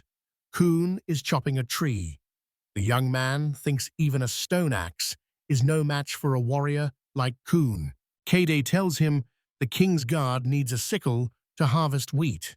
She is upset he cannot bring iron goods from the village. He plans to develop their world until they can take care of themselves without Tenohira's help. Kai wants to expand their farmland and stock up on firewood to keep their immunity through the winter. The boy tells Kaede the island's winters are very cold. The girl asks if it snows here. Abyss is sure it does not snow here. Nightfall's kind notices it's getting chilly, and Abyss offers to warm him if he is cold. The young man jokes that if a girl has her own room, they should not always sleep together. Abyss reminds him that she is a great futon and fears the master might suddenly die, and Kai objects, insisting he is not that weak. Kai says he's off to Koromos to check on her winter clothes, and she can sleep in her room tonight. The young man casts a spell and is sent to Tenohira. Abyss is left alone and upset. Kai asks Quoromo if she knows what Terra is. Koromo and Enil congratulate him on reaching level 25, with Koromo saying the religion's founding was the deciding factor. Kai asks whether anything new was found. Enil talks about the TV. Enl and Kai sit in front of the TV and do not understand why it is in their house. The young man asks if he is allowed to watch shows from the ground. The girls offer to check. The TV lets you see the place where Kai used the ability, which removes one of Tenno's weaknesses here. Enel is glad she can now see what is happening in the outside world. The girl says it's like having a clear, unobstructed view, and now she'll know when Kai is up to something naughty. It turns on the TV and sees a massive bet on the screen. Abyss lies on the bed, awake, and seems to be waiting for Kai. Abyss's voice comes from the screen, claiming to be the master's futon. The girls find this odd. Kuromo stares at Kai. Elle says it's time for the young man to go pamper Abyss, and she looks forward to it. Kai returns to his room and finds the girl. He tells her they will sleep together tonight and offers his hand. Kuromo and Enol watch the screen. Abyss says the adult form keeps you warmer. The girl hugs Kai. Kai thanks her, and they fall asleep. After 2 years on the island, Kai has had little chance to explore the northern part, so he decides to change that, and one of the coons keeps him company. He sees the gardens and wheat fields are in perfect order, and onions, turnips, and garlic are starting to sprout. The young man realizes a road of unknowns lies ahead of them and kneels to drive a stake into the ground. Kai casts a spell and vanishes, then meets Sarah, who wants to confirm the ingredients for dinner. The boy sees she looks terrible, touches her hand, and finds it burning. And Sarah says she feels dizzy. Kai says she shouldn't be working in this condition and asks the coons to escort Sarah to a room. The cooners wrap Sarah in a blanket. Outside the girl's room, he meets Kada, who promises to look after Sarah, but the young man stops her. Afraid the illness might spread, he wanted to ask Abyss or Ren to take care of Sarah. Kai advises the girl to wash her hands and gargle thoroughly. While in Scorpio, he bought a lot of soap. Kai believes everything will be fine as long as they stay warm and drink plenty of water. The young man remains worried that if the disease progresses, it will be fatal. In the kitchen, Yuri helps with the dishes, and Kai tells the girl that since Sarah has a cold, he would like something easy to digest. The young man lists nutritious foods and says he would prefer something warm to boost his immunity. In the kitchen, the women discuss Sarah's illness and treatment options. Kai asks Yuri how to cure Sarah's cold. Yuri says the temple sells a potion. Yuri says it works well for minor illnesses, but a bottle costs 5 or 6 gold coins. Kai thinks the temple knows how to rob people. He knows he must buy it, because people can catch the disease at any time. Abyss takes care of Sarah. Kai wonders if they can survive this winter. The young man believes that because he brought them to this island, he is responsible for everyone's lives. Yuri says they have a warm home, with the fireplace's heat, Korma's handmade clothes, and the meals they cook together, which she finds touching. The women in the kitchen reassure him that they have everything they need and are not afraid of winter. Yuri is sure he will make sure they survive this winter. The girl says that in the spring they should focus on strengthening their fighting power. Yuri fears that if they are discovered, it will be a one-sided massacre. Kai agrees they must strengthen their defenses. The girl says her country was destroyed because it lacked military strength. She asks Kai to spare her from this again. Kai promises. He believes fighting on a rocky island would give them a geographic advantage. Kai sets out to draw a world map and a map of their island. He turns to Abyss, who is a master of writing instruments, with this request. They tell her they have never seen a map this detailed covering such a large area. Abyss points to their island on the map. The girl shows the city they once visited. Yuri points to the area that used to be Mondial, now part of the Empire. Kai asks Yuri to point out the exact borders of the Empire, and Yuri says everything around them is part of it. Someone asks Kai whether they know any countries that produce or trade iron. One of the girls remembered the time a traitor from the Magic Federation came to discuss iron and overheard their conversation while accompanying the Prime Minister. She says they couldn't agree on a price, so he left them. Another girl points out where the Magic Federation is. It's south of their island. Kai thinks their next stop is the Magic Federation. He asks if he knows where the Leverta Kingdom is. Yuri doubts they've ever traded with Mondial. Kai prepares to sail. Kayada arrives with refreshments. The young man says Ren will go with them this time.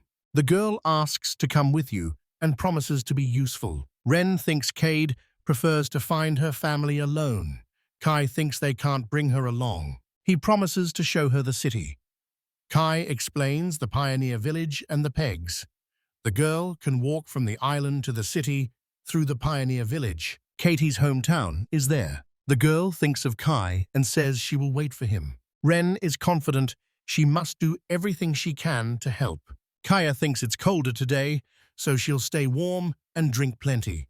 If you're asking Ren whether everyone would like it if she did something like a big warm bath, Ren thinks it's a great idea because she's never had a proper bath and suggests telling my lord about it. Winter has finally ended, and there are signs of spring in the air. Kai announces that he, Abyss, and Ren are sailing off to stock up and head to the Magic Federation. NL brings tangerine juice. Kai thinks of her. Abyss pouts. Kai says he's back and invites her to chat. Ren says if there had been any sign of evil in Kotoku village, Abyss would have gone with them. It was the 12th day of their journey. Ren spots land and suggests going ashore.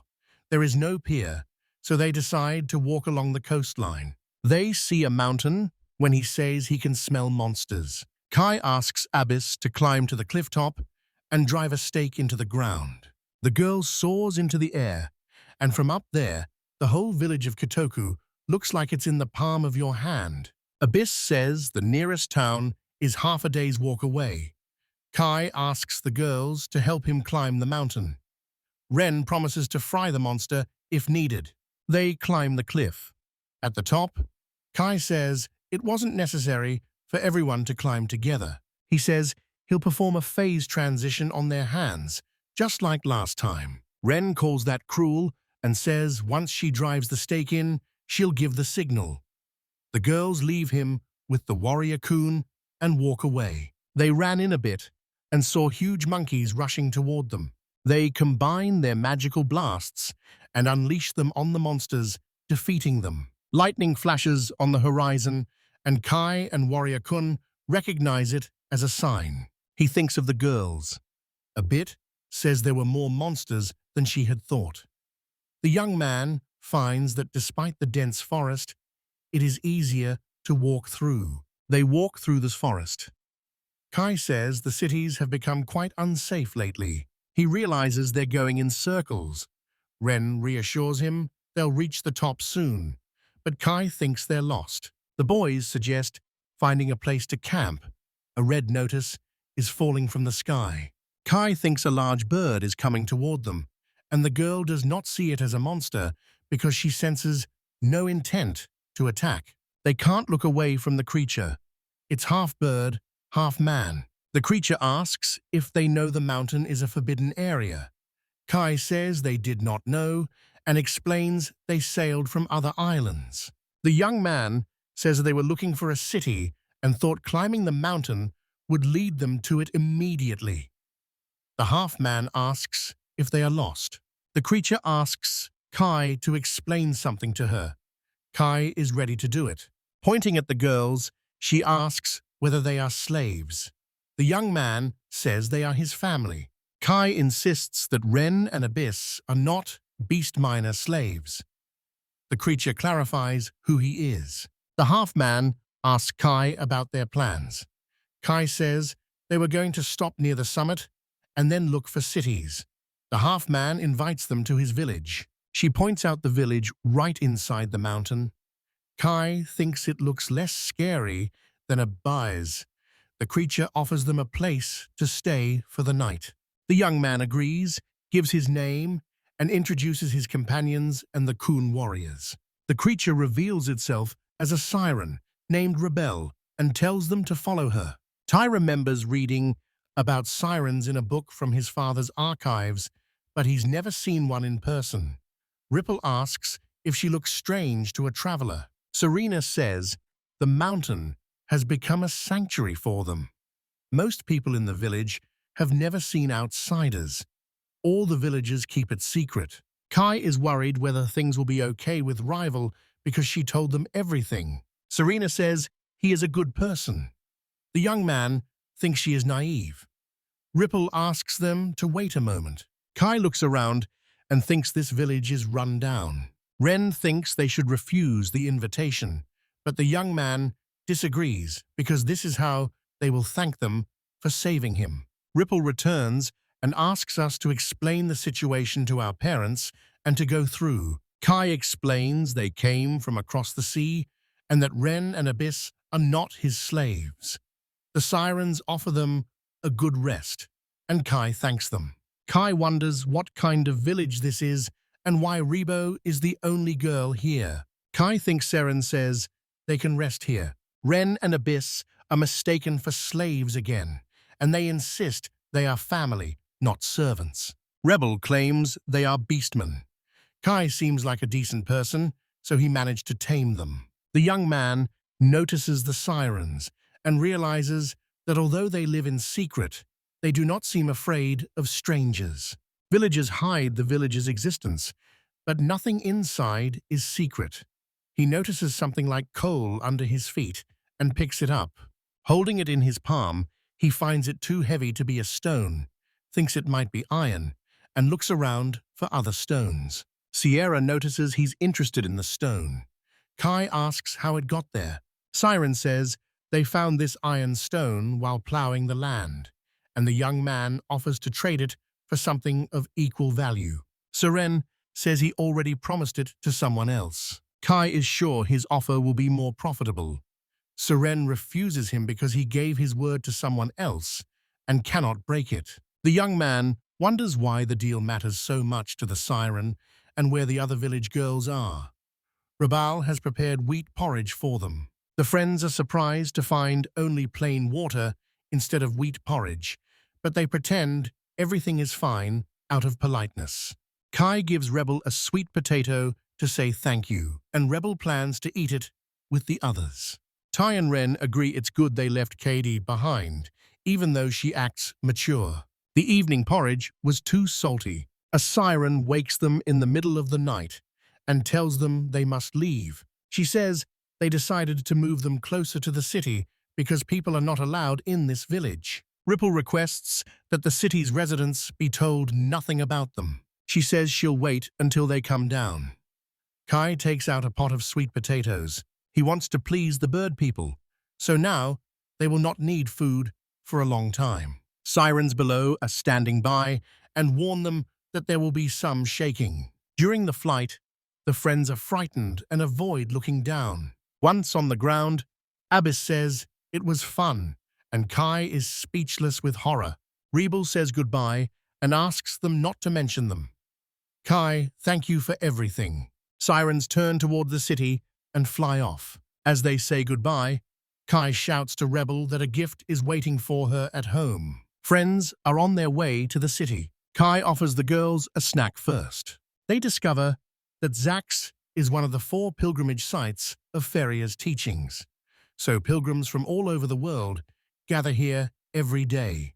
The young man says they want to trade here, but a traveling merchant can't just set up shop here. The merchant tells him that if they have goods, they should go to the Merchants' Union, which has a monopoly on buying goods. She realizes there's only one government building here. The young man suggests the girls gather information while they cannot trade. He asks to be covered by a bison wren who wraps him in cloaks. Kai disappears for a moment and comes back with Kai a day.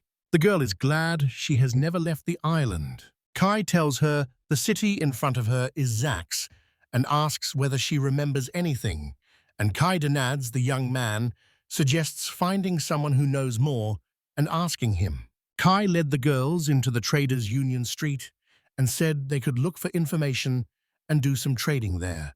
Someone suggested they split up. The boys didn't split up, only Kai moved a little ahead since he wasn't sitting with the girls in the cart and was looking for useful information. After leaving the girl, Kai told Ren to keep the oxen from running away and reassured him that everything would be fine. Katie suddenly announced she could talk to animals, which surprised Kay and made her wonder whether Katie could really be the master of animals.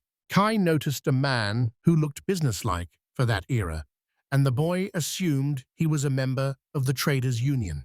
Kai walked up to the man to offer his wares. The hero pointed to everything he owned and offered to sell any of it to the member of the Traders' Union. And the man was surprised that so much of the merchandise belonged to the boy. The merchant kept considering Kai's offer, noting the goods were decent, and asked where the boy had gotten them. Kai stammered that all these items had been brought from Scorpia by ship. The man was amazed and noted that Scorpia was very far away. Satisfied with the answers, the Merchants' Union member agreed to inspect Kai's wares. While he examined them, Ren and Kayade asked people at the far end of the square about Godia, but no one had heard of it. To ensure they understood, Ren continued explaining that there was a huge castle in Godia, and the men replied that on one of their islands they only had a temple of similar size. One man said, No building in their area was larger than their cathedral. Pointing to the cathedral, he said it stands right in the center of the city. The cathedral stood as Zok's symbol and was one of the 4 pilgrimage sites for Faria's teachings, called the Cathedral of Saint Rukia. Hearing the name, Kai grew excited and tensed. The man said pilgrims follow Pharaoh's teachings and worship a saint who became enlightened in the nearby mountains. People believe that circling all 4 pilgrimage sites brings Saint Rukia's blessing. Ibis noticed Kai looked tense, so she asked if he was okay, and he said he was fine, but couldn't explain his reaction. Kai reacted because he remembered his little sister, who shared the temple saint's name. The boy assumed their father had named them after the saints Kai and Rukia. Ibis suggested searching for Kai's country, but he replied that they could only do that if the others hadn't discovered anything about the city of Canada. Indignant, the girl said one could search for both at once. Kai replied with the proverb that if you chase 2 hares, you will catch neither. After a short wait, the traders' union official finished checking the goods and issued a receipt. Kai did not know how to fill it out correctly. Ren and Kaid came back to Kai and Ibis, frustrated that their information gathering had produced no useful results. The girls asked how his sales were going.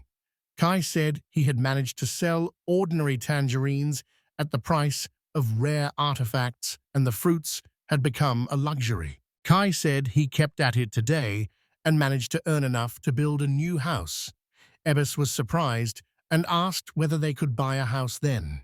The boy refused the offer to buy a house, saying they needed to buy iron and medicine, and that first they had to buy the medicine and send it with KD to the island.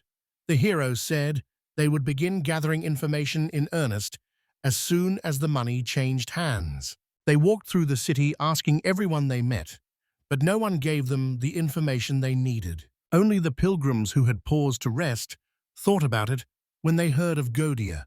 I saw you somewhere earlier. The pilgrim thought it through and concluded that Godia was the city's name, remembering that when he left the army, most of the pilgrims had been from there. The pilgrim suddenly remembered that Godia was a city in the Reimerig Empire, and the boys were very surprised by this. The pilgrim continued describing the city, saying Gaudia was an old imperial city that had once been the empire's capital, and Kai asked the pilgrims to point out Gaudia on the map.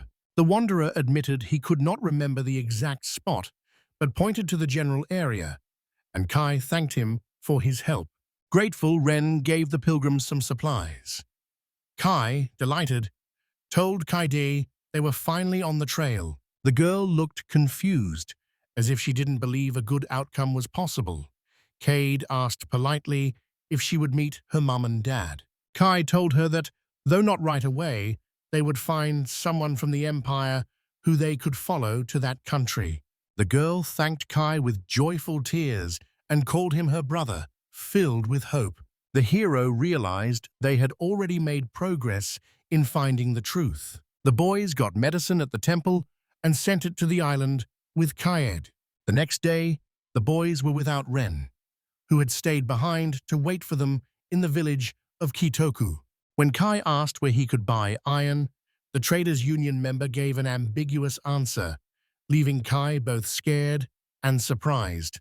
The man said that in their country, only the church can buy materials and make metal, so raw materials and metal goods can only be bought or sold through the church, and the merchant was embarrassed, but they had been given that order.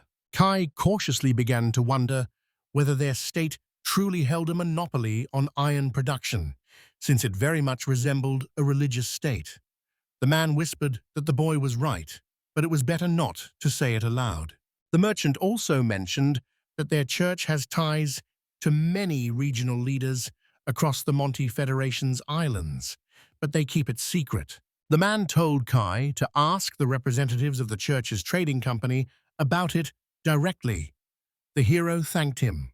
Kai didn't like the way things were and realized it was easier to buy iron from the winged than from the church, which seemed very greedy, judging by the city's look, where nothing was cheap.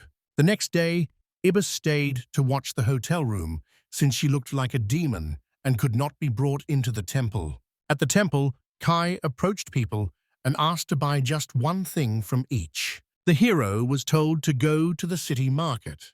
The boy tried to convince them he wanted to buy raw materials. They refused to listen any longer and threw him out of the temple. Kai sat and considered what to do.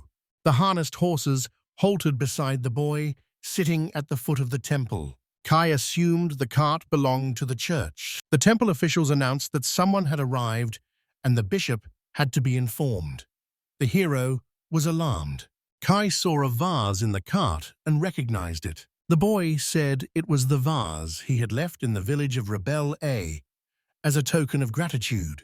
The hero assumed the box beneath the straw, further inside the cart, held the village's iron. The bishop asked the taxi driver what the outcome was this time. Rin met Tai the moment he entered Kitoku. Ren began greeting the boy emotionally and said he was tired of waiting for him, so he stopped the girl and told her to calm down while he rewound something on the monitor. He picked the right moment and stopped when someone told the bishop they had returned. A man told the bishop that the winged ones would keep bothering them unless they returned the hostage. The bishop asked when the deadline was. Fantold told the bishop that the deadline was next month, but people pointed out the birds were kept in poor conditions, so they could be deceived. The bishop asked how the birds were doing this month and was told the winged ones would manage to survive. The man decided that more birds could survive than before. Others told him it was not the best idea, but gave no reason. The subordinates asked the bishop if he wanted to see the hostage. Angrily, the bishop said he did not want that hostage shown to him. He thought about it. Only the cab driver had met the winged ones who had already taken the shaman's daughter, so he decided to use that to his advantage. The bishop ordered Fan to create a plan of action. Suddenly, the man noticed the vase, thought it didn't belong in the bird village, and asked where they had gotten such a luxurious item and whether they had stolen it. The bishop shouted that the townspeople believed the winged ones had long been extinct, so it was crucial to learn where the birds had gotten the vase and who they might have stolen it from. When the boys learned the church planned to destroy their winged friends, they were furious. Tai was furious and felt like the angriest person. The hero ordered Ren to act. The boy drew the harshest conclusion about this church's representatives. Kai and Ren arrived at the church carriage. Ren tracked the rebel by scent. The winged girl could not move. Kai rushed to his friend when a fan spotted them, and he moved toward the group, indignant at what they were doing since this was the church's carriage. The hero told Ren to scare people, but warned her not to go too far. Ren understood. The man moved closer to the girl, upset that she ignored his words. Ren used magic that terrified the church servants and said she had only shown a fraction of a Hellfire Mage's power. Fan realized this half-human was using magic against him. Ren was determined and angry. Rin kept the man from approaching Kai, while Kai freed Ripple. The servants were frightened to see the beastman was a sorcerer standing before them. The bishop, both annoyed and frightened, quickly moved away from the escalating scene. Kai shook Ripple and asked if she was all right. The girl woke up and clung to the hero, very scared and crying. Rebel thanked Kai, and he was glad she was okay. Noise near the church carriage drew ordinary people curious to see what was happening. The crowd couldn't tell where the strange fire in the shrine had come from. Then someone spotted the beastman. The crowd turned to Ren. Some were scared. Then they spotted the winged beastman and realized such beings still existed. They could not understand why the divine soldiers did not react at all. The crowd started shouting that this was a place for people and the beastmen should leave. People threw stones at Ran. Ran felt unhappy and stared at them with disdain. Ren started screaming and complaining about what was wrong with these people, saying they couldn't even tell who the bad guys were. Kai tried to calm her and said nothing could be done, so it was better to leave them alone. A divine soldier ran up and asked the crowd what was happening. They pointed him toward the beastman. Kai asked Ren to cast some bright magic, like a smokescreen, to divert the people's attention from them. Ren said she couldn't make a smokescreen, but could make something flashy and special. The hero admitted a bad feeling about it, but still let her do it. Ren made a hand gesture and walked toward the crowd. Using the borough's flame, the girl produced a sound that deafened the people. And while they were confused, Ren climbed into the carriage with Kai and the winged girl. The sound vanished with the carriage and the heroes, leaving the square filled with soldiers, church ministers, and a crowd. The people present did not understand what was happening or where the van had gone. The bishop ordered the divine commander summoned. Someone watched everything from a window on the church's top floor. Ripple screamed in fear. Confused, she had no idea what was happening, where she was, or how this place had appeared. Kai noted she reacted pretty well. The hero tried to calm the girl and told her she was safe here. But Ripple did not calm. It was important for her to know where she had ended up. Kai explained this place was Tenohera Kitsukowari, a world he created with his power. Anel suddenly came out to greet Kai and said she had watched everything on TV, amazed that during all the chaos, the hero had even managed to get a horse and armor, and Kai said it was an accident. Elle asked whether Kai had installed the exit. He said he had at the inn where Ebby was waiting for them. The boy said Ren did a good job and that he didn't think the crowd had noticed them, but the girl was sure they had seen her. Ren said that if they were seen, she would kill everyone. The hero warned the girl that an evil Ren was rising inside her and she needed to stay alert. Tai looked at Rebel to see if she had calmed down. She said she had. Rebel realized Kai was blessed too and asked to look around because she was curious about the new place.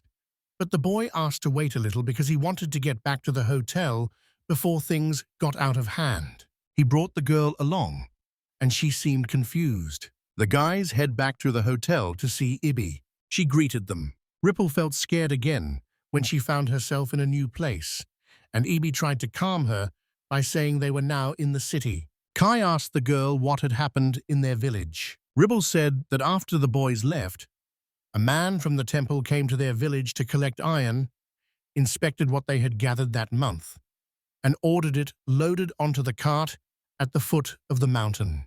Then the beastman asked the man if it wasn't the end of the term, but he did not understand them.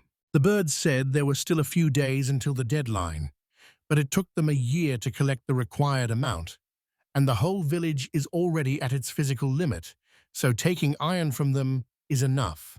The man said arrogantly that they were suffering here with him. He noted the city was also facing a shortage of materials, so even scrap iron like this was cheap. The bird people asked if the city was in that state, and whether their wives and daughters who worked in the temple were safe, and the church minister said they were under the temple's protection, and that their relatives were fed even better than the villagers. The winged people asked to see their wives and daughters, but the man said it was impossible because he still had to go to work and could not let them into the city. Rebel said the man again ordered them to wait until the deadline. While the church minister remained in the village, Rebel began to miss her mother again. Her father then asked the man to at least let her see her mother, since they had not seen each other in 6 months. The beastman called it a musun and expected everything to be fine. The man thought to himself. The church minister agreed to take the girl, but only if she went with him alone. The man invited Ribel to go with him, but as he left, he noticed the bowl of sweet potatoes Koi had given the birds and asked what it was. The beastman tried to explain, but the man said the vase used an unsuitable ceramic for the village and asked whether they had made it. The birds said they were not, but the church minister decided they had acted out of a bad habit and stolen the vase. After giving their statement, the people said they would take back their item and dragged it to the van. People threw all the contents of the vase into the cliff. The beast wing could not believe people would do such a thing. A man spoke arrogantly, saying the birds had no reason to be upset, and that the sweet potato was stingray food, and from under his teshka he mocked anyone who treated it as real food. Grabbing Rebel's hand, the man dragged her into the city. As soon as the carriage left the village, the church ministers tied up the girl. After her story, Ripple cried and asked if they had really been deceived all this time, and Kai had to agree with her. The girl asked why this was, and whether it was because they were weak. The boys stood beside the upset girl. Kai suddenly heard something outside the window. After so much struggle, the hero said he was starting to get annoyed by this opinion about bird people. Kai said we must leave the city and head for the village of Rebel. Ebby agreed to go to the nearest village. The hero said it would be far away, and the girl told him not to worry because it would be easy for her. Abby gave Kai a warm hug as she said goodbye. The hero told her to walk through the city on foot to avoid suspicion, but allowed magic only if it became absolutely necessary. All the hero's words and actions stirred a storm of emotions in Ripple. After the boys said goodbye to AB, she went to the Palm Development Village. The girl ran through the city, hiding as she delivered a message. Fearful people turned to the bishop. The crowd told him a winged beastman thought to be extinct was in the city with another beastman. The bishop called it terrible and casually said divine soldiers should be sent to drive the non-humans out of the city. Panic swept through the people. Some claimed the winged beastmen attacked because people had low intelligence. Others said the birds were secretive and stole crops. One person said the winged ones carried an ancient plague. The bishop laughed, called to the people, and told them to calm down, then asked whether anyone had seen anything else. The bishop told the crowd he would not tolerate any disrespectful speech in the sacred cathedral and said the divine soldiers were already on the move and the criminals would be caught soon. The people still doubted the venerable man's words, but he insisted on his own view. The bishop insisted there were no winged beastmen, and never had been. After talking to the people, the man hurried into the cathedral. Alone, he looked angry. The bishop burst into the room in a panic, calling for Mariella. Someone asked him what was wrong. The man asked the girl to join the divine soldiers in taking the blessed girl, but Mariella said she was not interested and pointed out they planned to use a high-ranking priest for the job. The bishop told her it was believed the winged beastmen were hiding a beastman mage and a blessed person, so divine soldiers alone might not be enough. Maria watches from the window, comparing the beastman and the flames she saw in front of the temple. The girl suddenly said she was very interested in Ren, the one who created the flame. Analysts who examined Ren's actions at the cathedral found she had accidentally burned her clothes in a fit of rage. Arriving in the winged beastman village, Rebel rushed straight to her father. Her father hugged her and asked if she had seen her mother and how she was doing. The girl told her father that people were always deceiving them. The winged one asked what rival meant. She said the people had never intended to let them go from the start. The girl said she had been caught too, but Kai saved her. The bird asked again what caught meant. The hero asked for permission to explain everything. Kiri kept a detailed count of everything that happened to them. In short, the hero said the situation couldn't be delayed any longer. Kai said they must rescue the winged beastmen's wives and children and leave this place for good. The villagers exchanged worried looks and could not believe it was really happening. They admitted the temple gave them work and a safe place to live, especially those who had lost their homes. Kai asked again what place the bird was referring to. The beastmen explained that since their great-grandfather's time, people had hunted them in the forest. After that, the birdmen were turned into slaves and used as show animals. Winged beastmen were not completely exterminated, surviving only because the Farley doctrine let the temple shelter them, and they were settled in a place where humans were forbidden to live. After the birds spoke, Kai reflected, remembering the doctrine forbade fights and persecution between species, and he noticed that despite the city's turmoil, there were no pilgrims in the angry crowd. The hero asked the winged ones what they planned to do with the hostages. They replied that they were not hostages.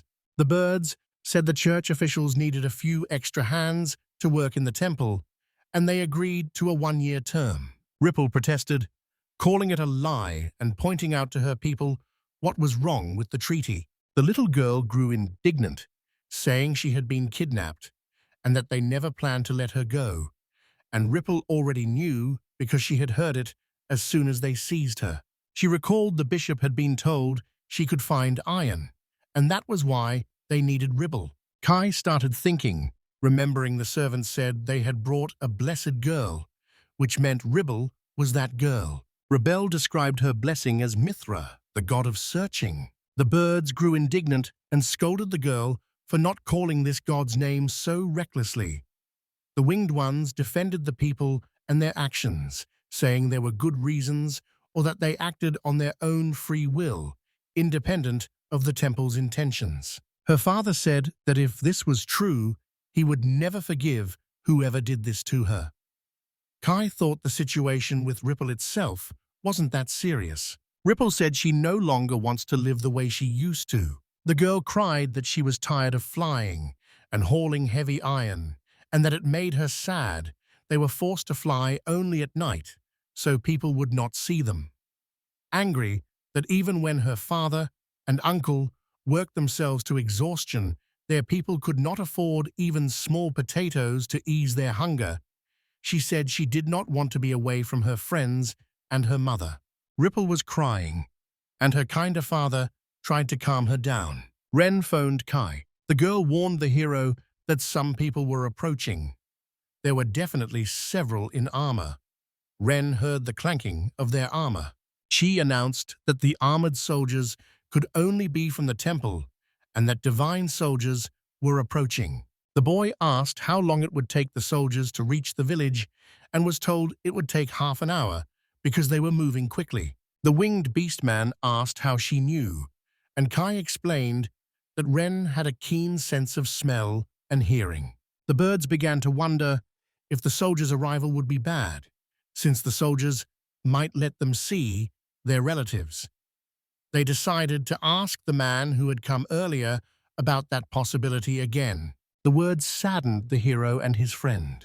Kai told the winged ones to try talking to the divine soldiers, while he and his comrades watched unnoticed. They lifted the boy's head to get a clear view of the village. When AB asked Kai what they would do next, he said they would watch the conversation, and if it went badly or looked like it would turn into a skirmish, they would help the winged people. The boy said he would send a warrior if necessary, but he did not want anyone from the temple to see them, because if someone who believes Alamara is a blessing sees them, the temple will eventually come to the island. Ren suggested Kai just kill everyone. She argued that if they were all eliminated, no one would know about them, and their bodies could be dumped in the mountains where the monsters would take care of everything. Kai refused to kill anyone, but Ren said these people would have to be confronted somehow now. Ren, however, accepted the boy's position. Kai admitted to himself that he wasn't ready for a brutal confrontation,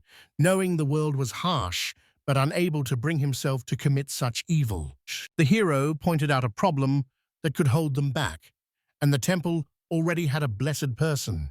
So if the enemy was an ordinary magician, Kai and Ebby could deal with it, but against a blessed opponent, it would be much harder. The boy told EB to use electric shocks in an emergency because the Blessed One probably has to say the ability out loud to use it. Ebby asked what Kai planned to do with Ribble, the girl he had called. Tears ran down her face. Upset that her father and the others did not understand them, Rebel apologized to Kai. The hero comforted her and asked her not to be upset. The boy said if the talks failed, they'd have little time, so he'd help the others who were caught tomorrow. The girl sighed. Ripple, barely daring to believe Kai could save her mother and the others, clarified that saving them was exactly his plan. The girls stammered that they would have nowhere to go after opposing the temple. The hero said they could come and live with him.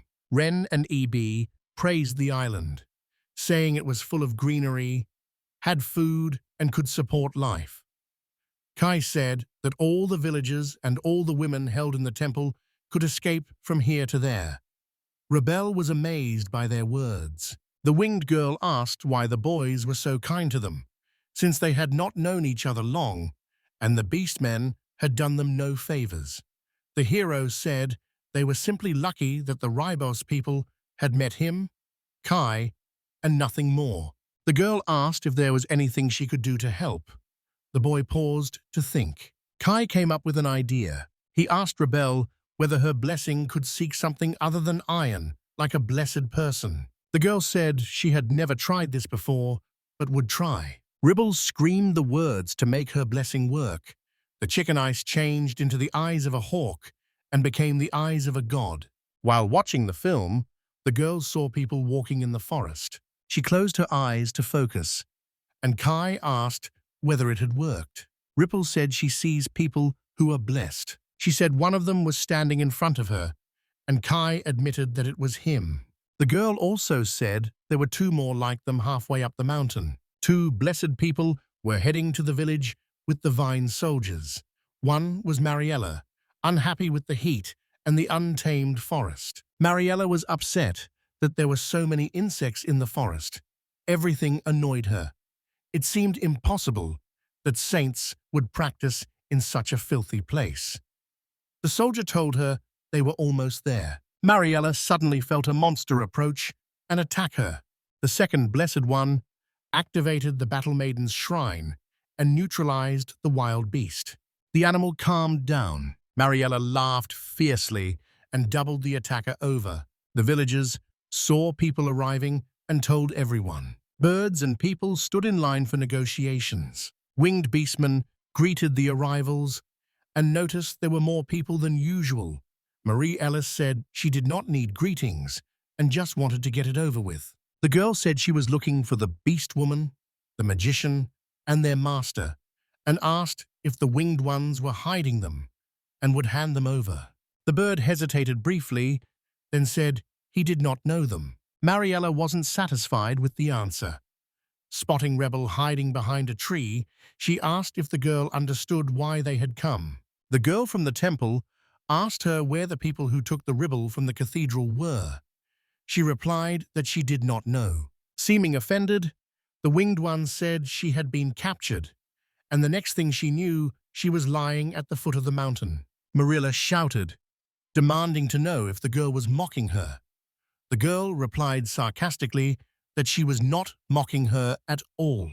The girl from the temple asked her firmly why she was wasting her time, saying it would be the worst thing that could happen. Mariella said she would simply take Ripple back with her. The girl's father became indignant, demanding to know where they were taking his daughter.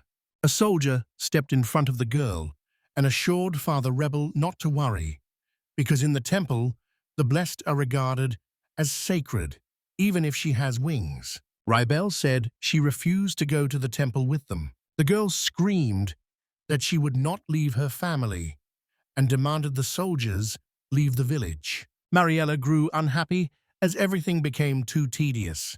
The temple girl said she would take Rebel by force then. The divine soldier wanted to make her see reason. He reminded the girl that Mr. Bishop had ordered she be accompanied only with her consent. Mariella said this was a two-faced excuse from the bishop. Asim. Turning to the soldiers, she reminded them they had come in armor for more than babysitting the girl. Mariella said sarcastically that the soldiers should start doing their job. The commander-in-chief was displeased but remained silent. Divine soldiers attacked the winged ones who were confused and appealed to the people's common sense. Ribbo pleaded with her father. Mariella advised her not to take it personally. The temple girl couldn't find the magician and decided to take her anger out on the rebel. Maryl's blessing was unknown, but she spoke of the puppeteer's bound soul. Mariella began using her blessing to bind souls and control them like a puppeteer. Kai told Eb to take action. An electric jolt struck Mariella. The temple's second lest one did not know where the attack was coming from and shouted a battle cry. The soldiers began threatening the birds, demanding to know how they had done it, and blocking their path. Wing-Eyed said he did nothing, so he has no reason to run away. The boys suddenly stepped out of their hiding place. The commander said the birds had lied to him because they had hidden a magician in the village. The Winged Ones could not answer him at all. Amused, Kai answered for the birds. He said the temple servants lied far more than the birds. The soldiers grew indignant because there was no evidence. The hero said he knew. He knows because his eyes see the truth. The soldiers knew Kai was blessed. The eyes of truth were a bluff by Kai. He didn't have that power and only used it to frighten people as a prank. The Winged One asked what Kai meant. Kai said the people had come to kill all the villagers and would not let them see their families. The birds began asking the soldiers why they had done this. The soldiers grew indignant and insisted they knew nothing. Kai said it was the bishop's order. The commander had the boy locked up. The archer drew a bow and took aim at the hero. Ren and Iba stepped forward to protect Kai. The girls cast spells. Soldiers feared 2 mages were in the village. Kai ordered everyone to surrender and told the girls to kill anyone who tried to break free and flee. The soldiers were confused. The blessed people stood motionless. After the victory, Kai asked the commander if the girls of the winged race were safe. The commander said he didn't know because only priests and bishops can access the vault. The boy said that though the man didn't know, he had come to the village to kill the Winged Ones on the village's orders, and the man replied that the Winged Ones needed to be calmed down. Kai asked him once more what he meant. The commander said the birds could not tend or reap their fields, at least that's what they were told, so the Winged Ones hide in the mountains and steal people's harvest. When the man asked Rebel if this was true, she replied emotionally that they were not doing anything like that. She said her people live in the mountains and must hide. She claimed people judged the Winged Ones by their own selfish vices. Rival was outraged. Her father calmed her. The boys decided they needed to talk to the priests, though they doubted they'd get honest answers. Kai asked where Ren was. Ebby said Ren had gone to the empty house to pick up the priest's things. EB relayed REN's comment that those items might come in handy later. The hero noticed the girl was repeating his words. Kai decided they needed to find clothes to replace the ones the magician kept taking from the priests. Suddenly, the boy saw flame magic by one of the houses and rushed over to see what had happened to Ren. When Mariella appeared and said Kai had been careless, the girl said Ren is now her magician. The hero admitted making a mistake, and Ibby replied they needed to be more careful now. Tai asked Mariella what she had done with Ren, and Mariella said she had made Ren into her doll. She said she woke suddenly and pretended to faint. She wrapped Ren in her threads and turned her into a doll. The boys discovered the girl from the temple could use hypnosis. Ebby considered how to help, noticed something, and pointed it out to the master. Ren seemed to be winking at her friends. Kai tried to figure out what was going on, assuming his friend wasn't really hypnotized and deciding Ren was just stalling for time to get more information. Mariella commanded the mage to deal with the heroes. The team waited to verify their theory. Ren attacked Keon Ebis. The horned girl shielded the boy with her body. Mariella praised Rand for her excellent work, since she had not realized that Beastman could use such power. Kai felt hopeless because without Ren, they had no chance of winning. Mariella gloated and demanded to know what the boy would do, whether he was willing to die for the birds, and how he felt now.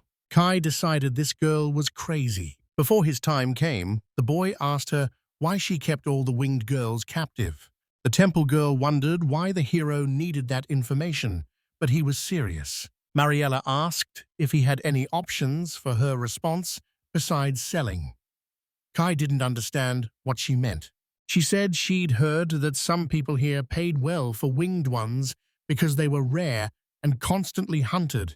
The winged beastmen were furious. Mariella said birds weren't that expensive compared to a girl like Ren. A powerful mage could cost about 10,000 gold. Kai still did not understand why the girls had to be locked up for a year. Mariella said that if the bird girls were well fed, they could develop special powers and be sold for huge sums. The hero asked which properties they were talking about, but Mariella no longer wanted to answer. She said she wanted to come home soon to learn more about Ren. Hearing those words, Kai told the fire beast woman to act, and Mariella was confused. Ren put the temple maid to bed. Fear gripped Mariella. Ren said she was back on the light side now. Ren guessed Mariella would have kept talking for a long time if Mariella hadn't been ordered to act. Kai asked his friend how she was feeling and whether the powers had worked on her, and Rin replied casually. Born with a blessing, she explained that one god's power cannot affect another, and Kai did not know this. The birds bowed to him and began apologizing. They apologized for not believing the men.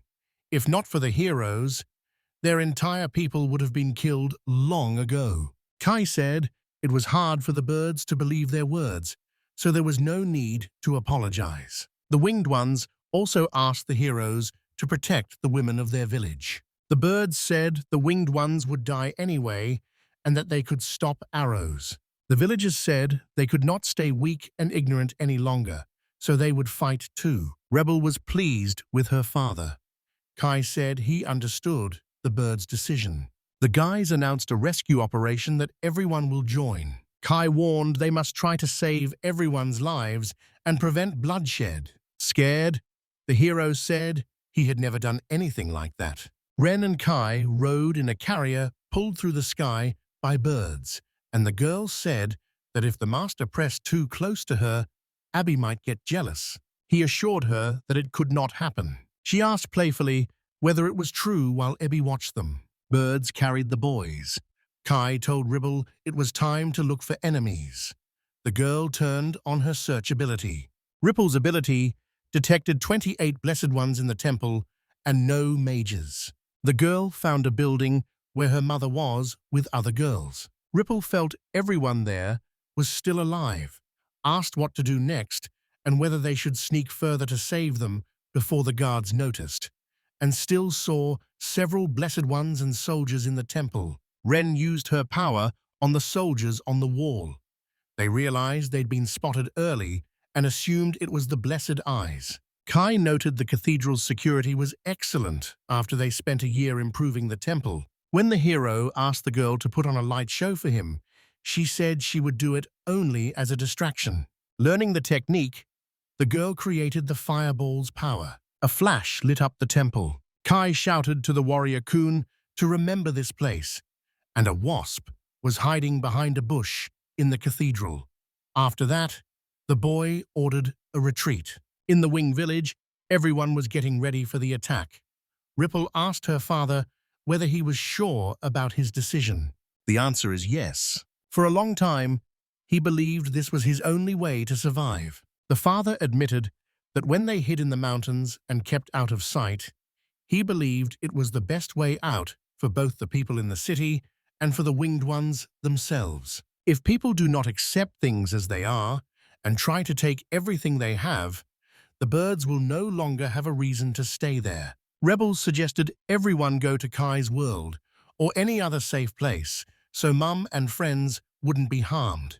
The father sided with his daughter. He promised her they would one day fly away to a place where they would be free. He concluded that this is exactly why they must fight. The kids ran among the bushes, shouting about the wasp. Still talking about the wasp, they ran away after installing the magic device. In taverns, patrons whispered that winged people were still alive, though they should have been exterminated long ago.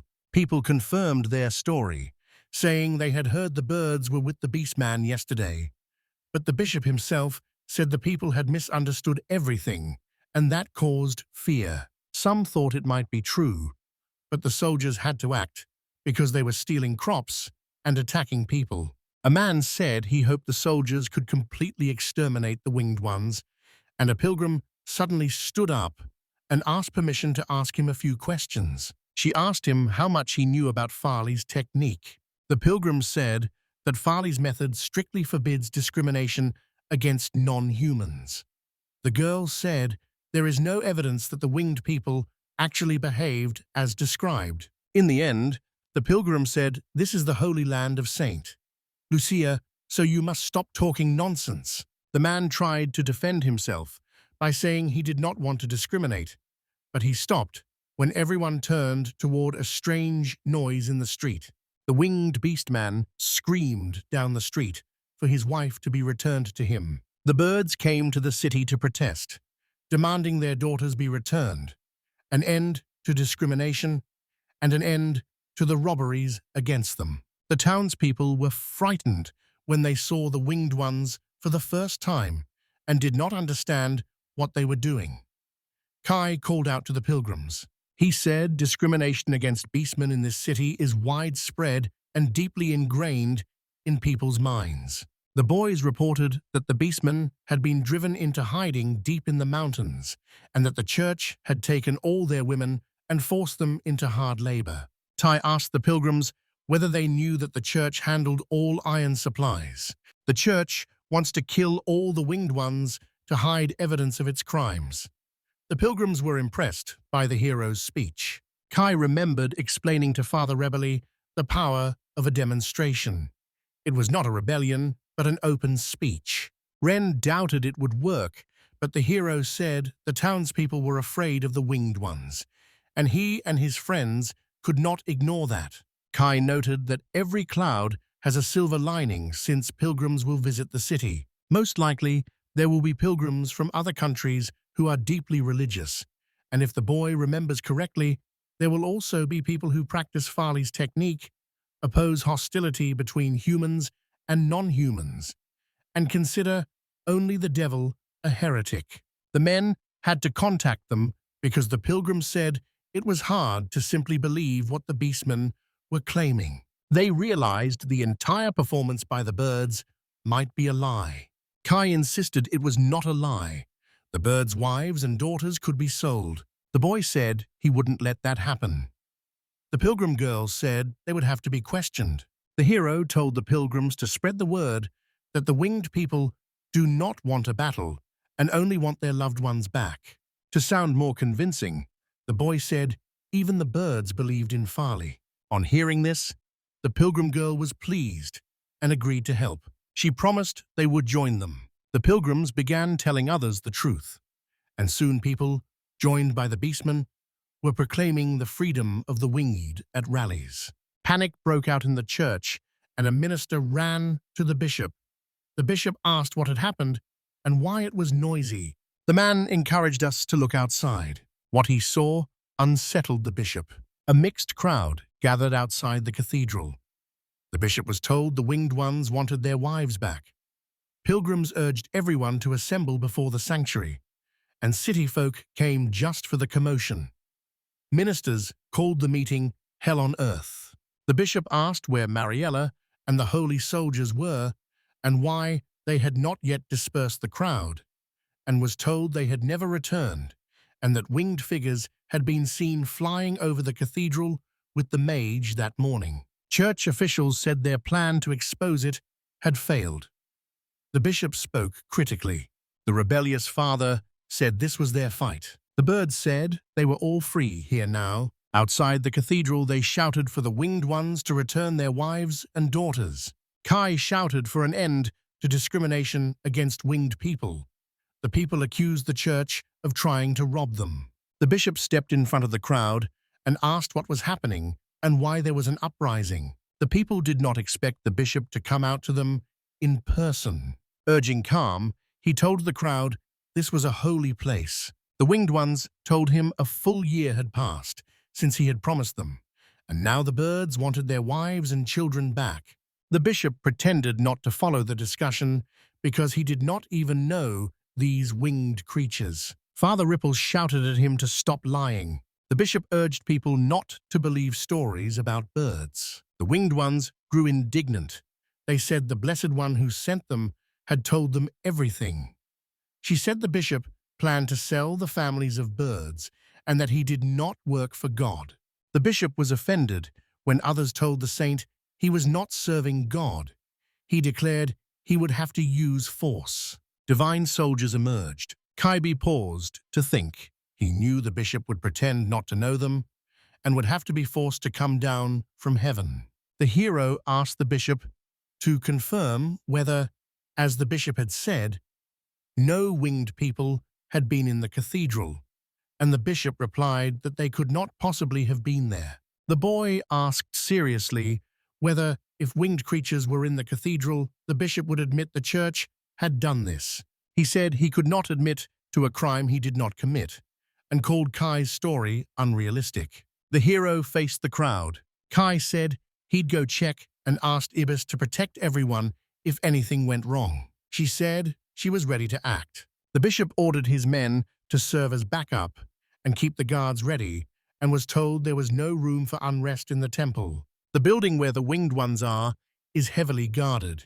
Getting in will be very difficult. The hero arrived at a portal he had installed earlier. It was raining when the kids came with Kai. The hero ordered immediate action to break through the defense with a single blow. The boy's arrival surprised the soldiers. The heroes defeated the guards. Ren said she sensed winged girls nearby. Kai grew worried about Ren herself. The girls were found. The winged beings asked the boys to identify themselves. The boys said they had come to save them, and the girls agreed to help. The winged one said they had nowhere to go because they were told their relatives had died, and Kai was not surprised. He reassured them that it was just one big lie by the bishop and that their families were fine. At first, the girls didn't believe him. He reassured them, but said they still needed to hurry. Soldiers remained in place, preventing the crowd from approaching the temple. People said the whole city knew how rampant discrimination against the beastmen was. The bishop said the city was large, so it could have such people. The pilgrim girl said she wanted to make sure there were no winged people in the cathedral. The bishop replied that he would gladly agree if there were not a strike at the church, and he doubted he could let a random traveler into the temple. The bishop voiced his dismay at the rebellion and began to retreat.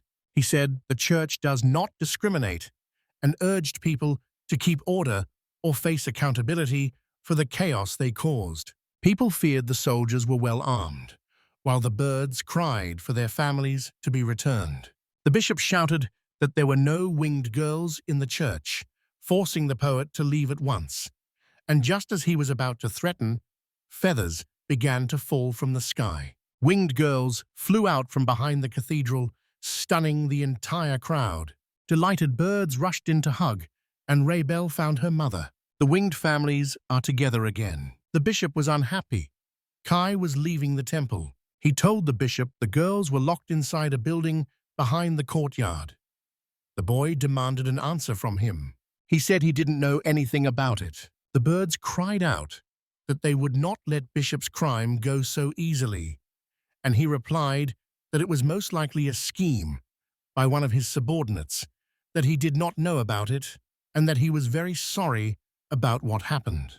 Kai was angry because the man wanted to run away. The pilgrim girl told the hero he had done an excellent job and was a man of justice. The boy thanked those who helped him reveal it. Kai said he feared the bishop was so powerful in the country that it would be hard to judge him. Someone assured the hero that justice would punish the man. Kai couldn't make sense of the girl. The pilgrim declared that every temple in the city will now be officially inspected because the land of L'Aquila has been desecrated and they will not allow it. The bishop asked Kai whether he truly wanted to hand him over to those who would judge him.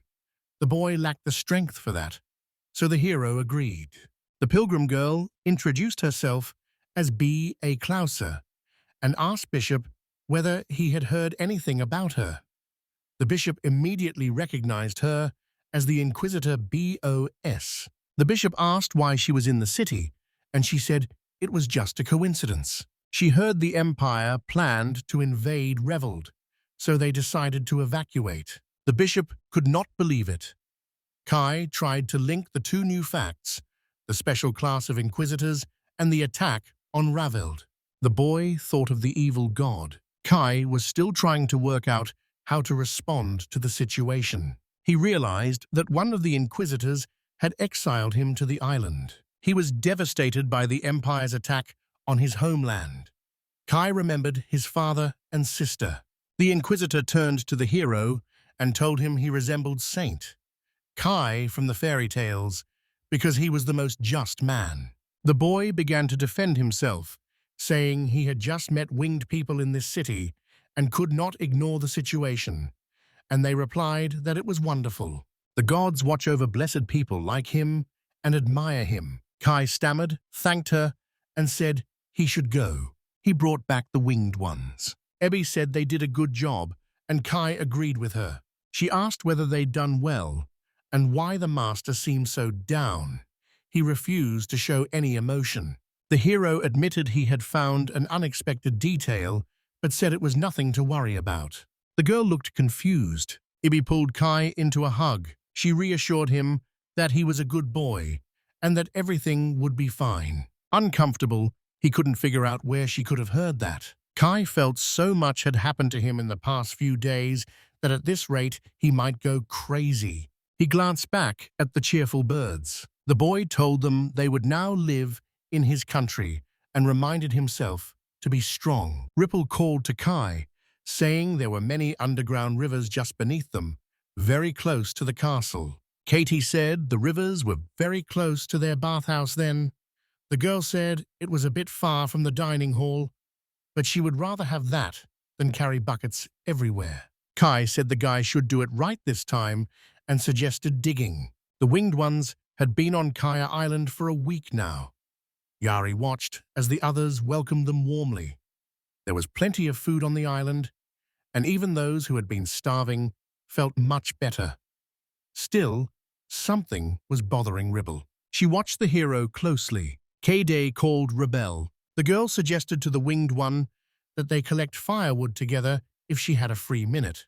The girls headed to the mountains. Rebel discovered that Kaida had also been exiled to this island.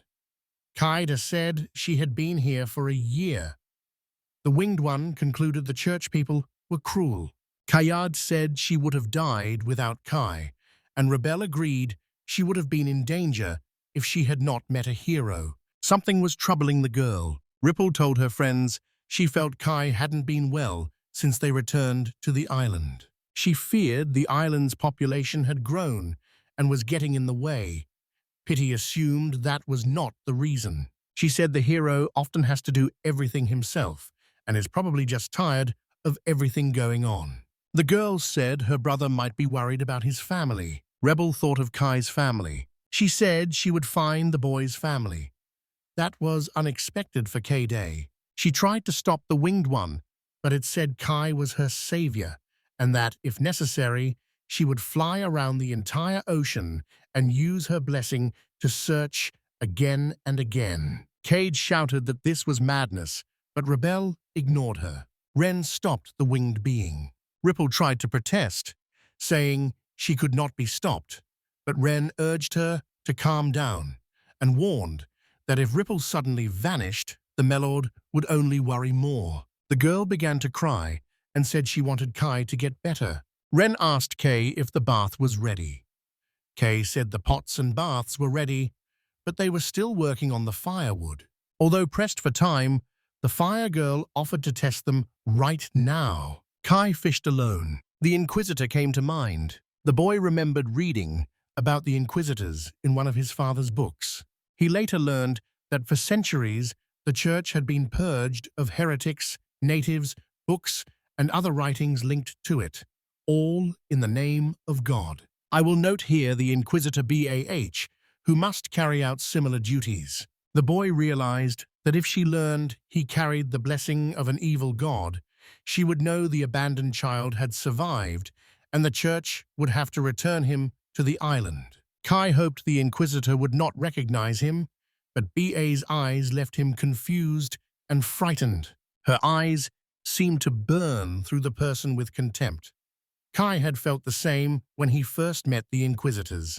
The hero remembered the girl's warning about the imperial invasion of Revald and that she had decided to evacuate. Kai tried to reconcile the Inquisitor who had sent him to this island with the reality of the Empire and reveled. He wants to help his father and sister escape Revald, but he must remain responsible for the people who brought him to this island until the end, because he is their king. On his way back from fishing, Kai met Kai 80. He had not expected to meet a girl. Kayate instructed Kay to follow her and not ask unnecessary questions. He had no idea where they were taking him. He took him to the bathhouse. The boy began to say the building wasn't finished yet. Kay ordered the hero stripped of his clothes. The hero refused, saying he would handle everything himself. He woke up in a room full of naked women who welcomed him and said they would heal him. Kai asked what it all meant and was told that in the country of Kai Samas there is a culture called naked communication. Ren told the girls that, at least, she heard it from her older sister and Nell. Ren said the older sister was part of Milord, so to the girl everything she said felt true. Abby said Kai didn't like the cold, so they would warm him up in the bath, echoing Ren's words. The boy said it was his first time in such a large bathroom, and the girl said it felt amazing. Kai wondered whether this world had a concept of shame. Keiji asks the hero whether he liked water. He praised the water and the bath because Kei was skilled at both. The girl told her brother not to rush because he was the star of their show today. Kai couldn't tell which show they meant. Yuri ran up to him and said that, first of all, the boy was hers. Ibi said the master belongs to her. Ren also lunged toward the men. Ren said this was all part of Anil's payment to lift Kai's spirits so everyone would hug each other sweetly. The hero said Enel's knowledge was very shallow. By then, he noticed he looked very gloomy, so they decided to cheer him up. Ripple confirmed this, saying it started when the winged ones came to the island, and she noticed the change in mood too. Kai said he was happy, so none of this was necessary. Yuri told him everyone loved him. The girls assured the hero that no matter what happens next, they would stay with him to the end, so he could trust them more. Ripple asked Kai to tell her what worried him, reminding him he was not alone. The hero resolved to be honest with everyone. Support makes him stronger. Abai and Kai waited for someone. Someone had to come. The girl said they sometimes didn't come for an entire year because once they missed 6 years straight. The boy remembered that when the Holy Seal appears on a child's chest, the church holds a blessing ceremony in the spring at the temple when the child turns 2 years old, and these rules apply to all nations. If a child bears the evil god's seal, the baby will be cast onto this island, filled with monsters, and left to the mercy of fate. IBS. If an innocent child washed ashore on the island again, they would help him. The hero answered yes, saying they were here for the same reason. The boy didn't know when it would end. Ebby assumed it would continue until no people remained, and was sure the tradition predated her awakening. Kai guessed it had been going on for over 60 years. It was not the desire of one person, but the aim of an entire organization. The boy questioned the role of the Farley in religion. The wings rustled. Ripple had returned from her morning reconnaissance and found no ships, only blue water. Kai asked her to check she hadn't missed anything. Understanding his concern, she said everything was fine. She said the island was completely covered in trees, so ships usually stayed away. The hero told her she could spot them by the cooking smoke, and Ripple agreed. Kai said she could stop trusting that way once spring ended. The girl said she had gone to take a bath. The boy noticed Rebel had been using the bathtub a lot since they built it, and Ebby said the girl probably really enjoyed bathing. The girl said a bath after a flight feels great.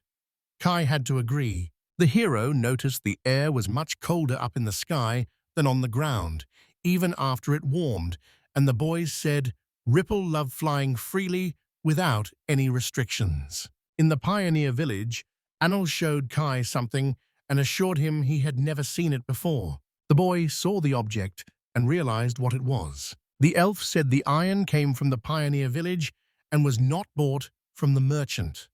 What Kai brought to the village took root. The boy was thrilled by the news. The girl said the villagers refer to iron armor as fugen. She wrote the word in kanji, and the hero found it surreal that the blonde elf was writing in Japanese script. Kai concluded that fugen meant belonging to a meteorite, and he would explain that what he had brought back was meteorite iron. Nothing fell on the house. It simply rose from the ground as if it had always been there. The hero noted that this historical moment would be studied by his descendants. Kai justified iron's appearance by saying he did not want the village destroyed by meteorites. The elf steadied him. The boy asked if metalworking had started in the village. She said the villagers had many ceramic kilns, so they would make the perfect ingot by trial and error. Kai noted they were not like ironworking furnaces.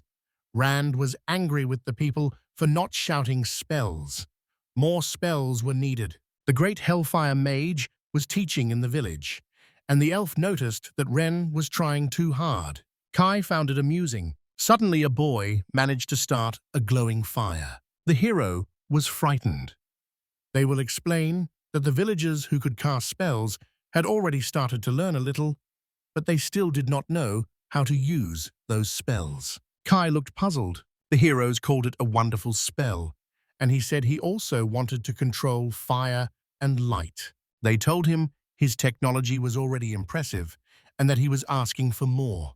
He'll ask whether he didn't have enough of them. The boy began to make excuses. Kai noted said magic would not take root in the village, and El agreed because Ren's fire and the village's magic are completely different from magic in the outside world. She said Kai had to understand it himself before they could teach the villagers. Secretly, the hero tried to conjure a fireball but felt embarrassed in front of the elf. Rebel suddenly flew over to the boy. She said everything was very bad. He asked what had happened.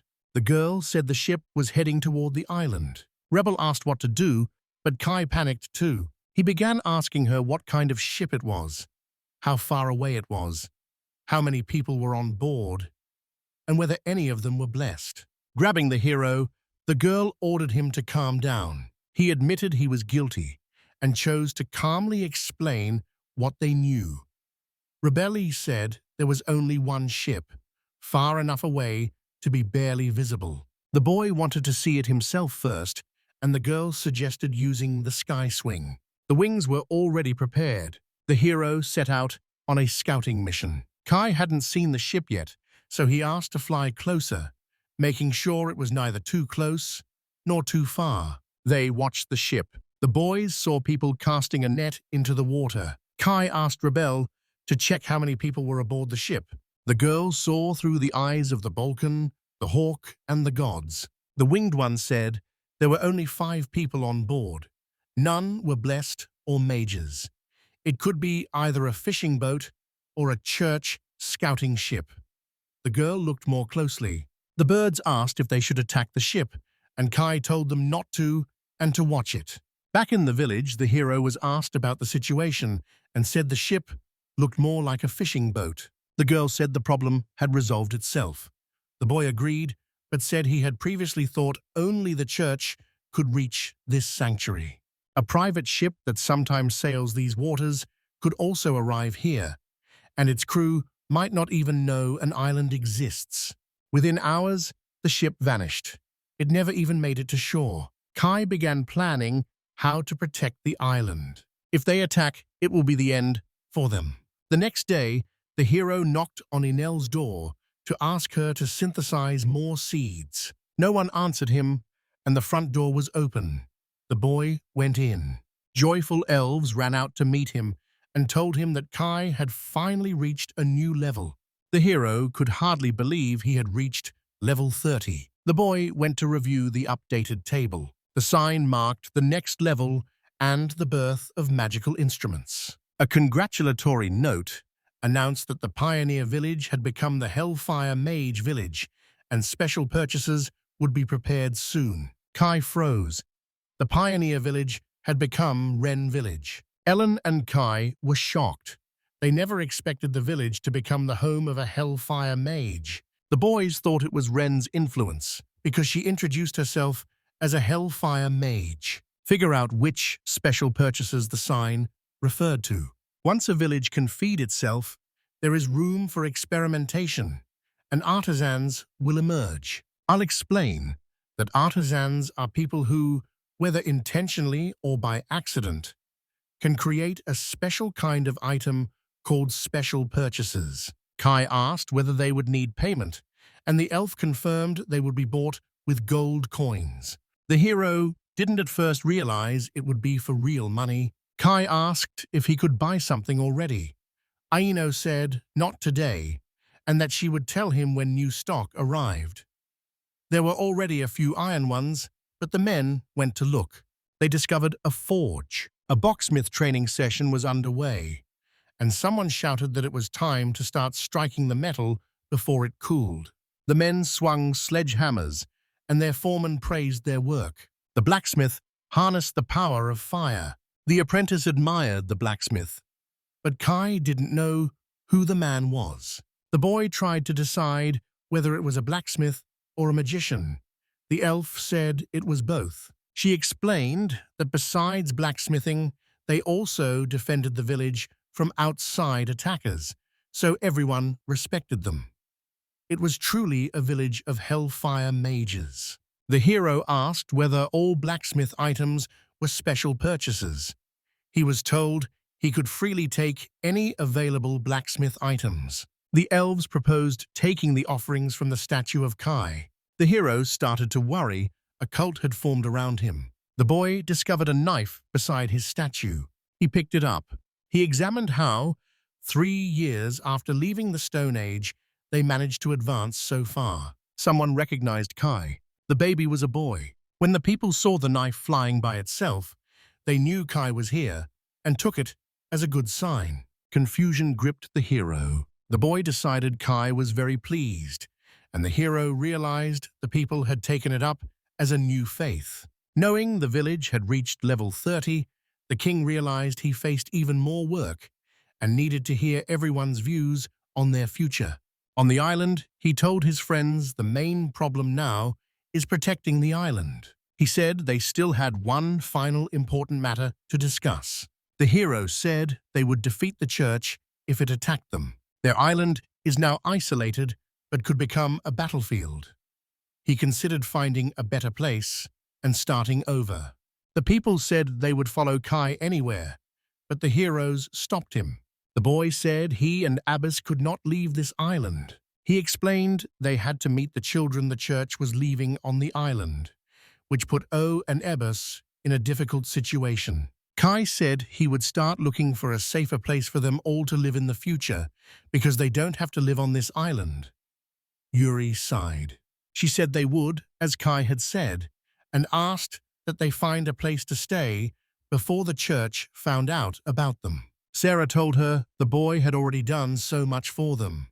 Yuri silenced her. She said Sarah's ridiculous intervention was hard to believe. Yuri said Kai didn't know what it was like to be a king because every king has to tell their people to follow them.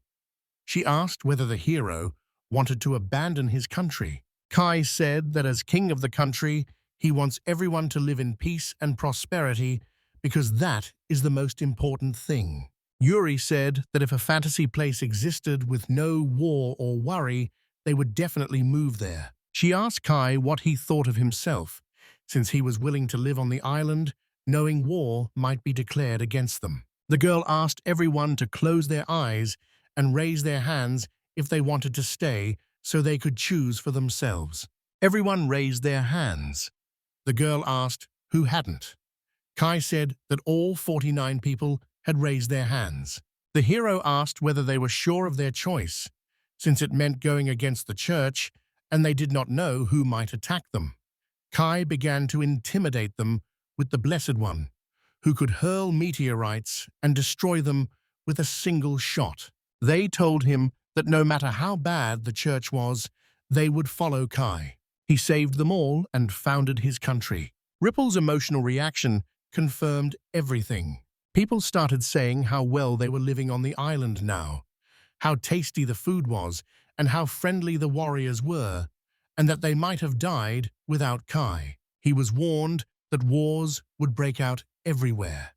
If the church tried to attack them, they would fight. The boy looked impressed. He tried to calm everyone. The hero said he would do everything he could, but could not promise they would survive, and he called on anyone who wanted to follow him. The people were agitated. Kai admitted he alone wasn't ready, and Yuri agreed. She told him that if he was a king, he would sometimes have to do what was necessary, and that a time would come when the boy would have to make a ruthless decision. Yet Kai is bored with following his ideals. The boy told himself he didn't want much, only to be happy and to live. Kai decided to live life to the fullest to make up for his past life. He will do whatever it takes. The boy reconsidered the island's defenses and realized mountains ran along almost the entire coastline, so there were few places to land. The hero ordered the landing site fortified so it could not be seen from outside. Rebel asked whether they would fight if attacked, and Kai said they would have no choice but to fight if attacked before they could prepare. Considering the church's organization, they will eventually have to flee, so the island needs a defensive line. The team would set an exit point somewhere safe for an emergency escape, and now they needed to defend the area where the ships might arrive. Kai required a detailed map of the island. The boy laid out the materials AB would use to draw a huge map. She began. With the map ready, Kai decided to take the winged creatures to survey the land. That way, they can also explore the northern part of the island. The hero asked Ebby whether the magic there was unstable. She agreed to go with them. EB said she woke up in the northern part, and the place where she was created is a copy of Bis. Kai thought about the 1,000-year-old lab. The boys arrived at the base of the mountain near the forest center. Ebus warned that everything there was ruined, and it was dangerous to enter. Kai said he wanted to see it for himself. The hero asked if these changes had happened before. Ren replied that people had definitely made them. Ren said she could go ahead and wanted to ask Ebby for permission to use the power of fire, so she looked back at the girl. The boys rushed to Ebis. She said she felt uneasy, but otherwise was fine. Kai disagreed. He knew the magic here was in terrible shape, but when they were catching buffalo, it wasn't so bad. The hero urged Ren to take Ebby to the far side of the island before it was too late. Ren carried her friend, since carrying her through Tenohira was no better. Kai returned through Tenohira. Kai said the castle was only 10 kilometers away, while Ren promised to run as fast as she could. A girl ran. She arrived a few minutes later. Ebby said staying there would make her a burden. Kai asked how the girl felt, and she said it happened because of the ruins. Ebby said she doesn't remember what happened 1,000 years ago, but remembers being created in these ruins and being a clone of a mage named Ebis. Kai considered amnesia and assumed the girl had no memories at all. The boy assumed the ruins were meant for combat, since EB was built for fighting, and the site could protect against many kinds of invaders. Kai chose to keep exploring the island without EB. The girl apologizes for being unable to help. Ren reassured her friend. Kai said they would not return there this year because they needed to prepare to build a defense system and might have to leave the island. The girl was upset. Using the map, the boys planned to set up a defensive fortress. Kai asked Yuri for advice on where she would go if she landed on the island. She pointed toward the forest. Kai decided it would be better to shift the attack to the ships. The boy suggested digging a ditch for defense. Yuri doubted it because the ditch was too far from the village, even though it would be hard to notice. Kai hoped for help from warriors and golems. The hero suggested using the wall to shoot arrows and cast spells at enemies, which made Kai perk up, since it sounded like a strategy game, and the girl noticed. The boy realized he had too few mages, so he needed a new weapon to cover the whole defensive line. Anel was working on it. She already had a version ready, but Kai asked her to finalize it. The boy created a seed that could camouflage itself. He used the ability again and produced a transparent seed. The elf suggested planting them. By the next day, the seeds had already grown a lot. The girls suggested digging them up. They were Sorcerer-kun, who used fire, water, wind, and earth. Ninja-kun used various weapons from the shinobi arsenal and conducted secret operations. Angel-chan can use enhancement and support magic, but cannot deal physical damage. Kai wanted to befriend them, but they went to greet the original warriors born earlier, and the hero was upset they did not even approach him, while Ren said he was just the last boss. The wall was nearly finished. It measured 600 meters long, 20 meters wide, and 10 meters deep. The boy worried it would not be very effective. Kai wanted to ask Ren for help. Ren said she could burn all the trees in the area and remove the roots. The girls suggested Kay revive the trees and they would flee the territory on their own. Kite couldn't believe the girl could do such a thing. Ren said form is very important in this matter. They hear a thought about it. The boy wanted Kdai's power to work on the soil, so the dug-up earth would be brought from the ground to the fortress. The boys decided to try. Kayade succeeded, so Kaya asked her to animate something represented by a shape. The girl tried using a temporary life. It didn't work. The hero suggested naming the land. Kay tried again. The experiment succeeded. The painted face made the experiment a success. Kai decided to use it on the ship's next expedition. They planned to come here to search for the supplies they needed and for Katie's family. The boy said if the territory belonged to the Empire, they could find some information. Kay began to dream of meeting her mum and dad. Kai-dai felt upset because she dreamed about the first time she met Gomo-chan and Mari-chan. The toys remembered it too, because they were a gift for her 5th birthday. The girl admitted she still believes her dad will appear over the horizon and come looking for her in a boat. She dreamed of seeing her parents again and telling them she was safe. She worried she was thinking only of herself, while everyone else worried about the church ship. But the toys calmed her and gave her hope that her dad, who loved her very much, would look for her. Kay was worried because she said help would not come. It confused her that he was only a year older than her, but thought like an adult.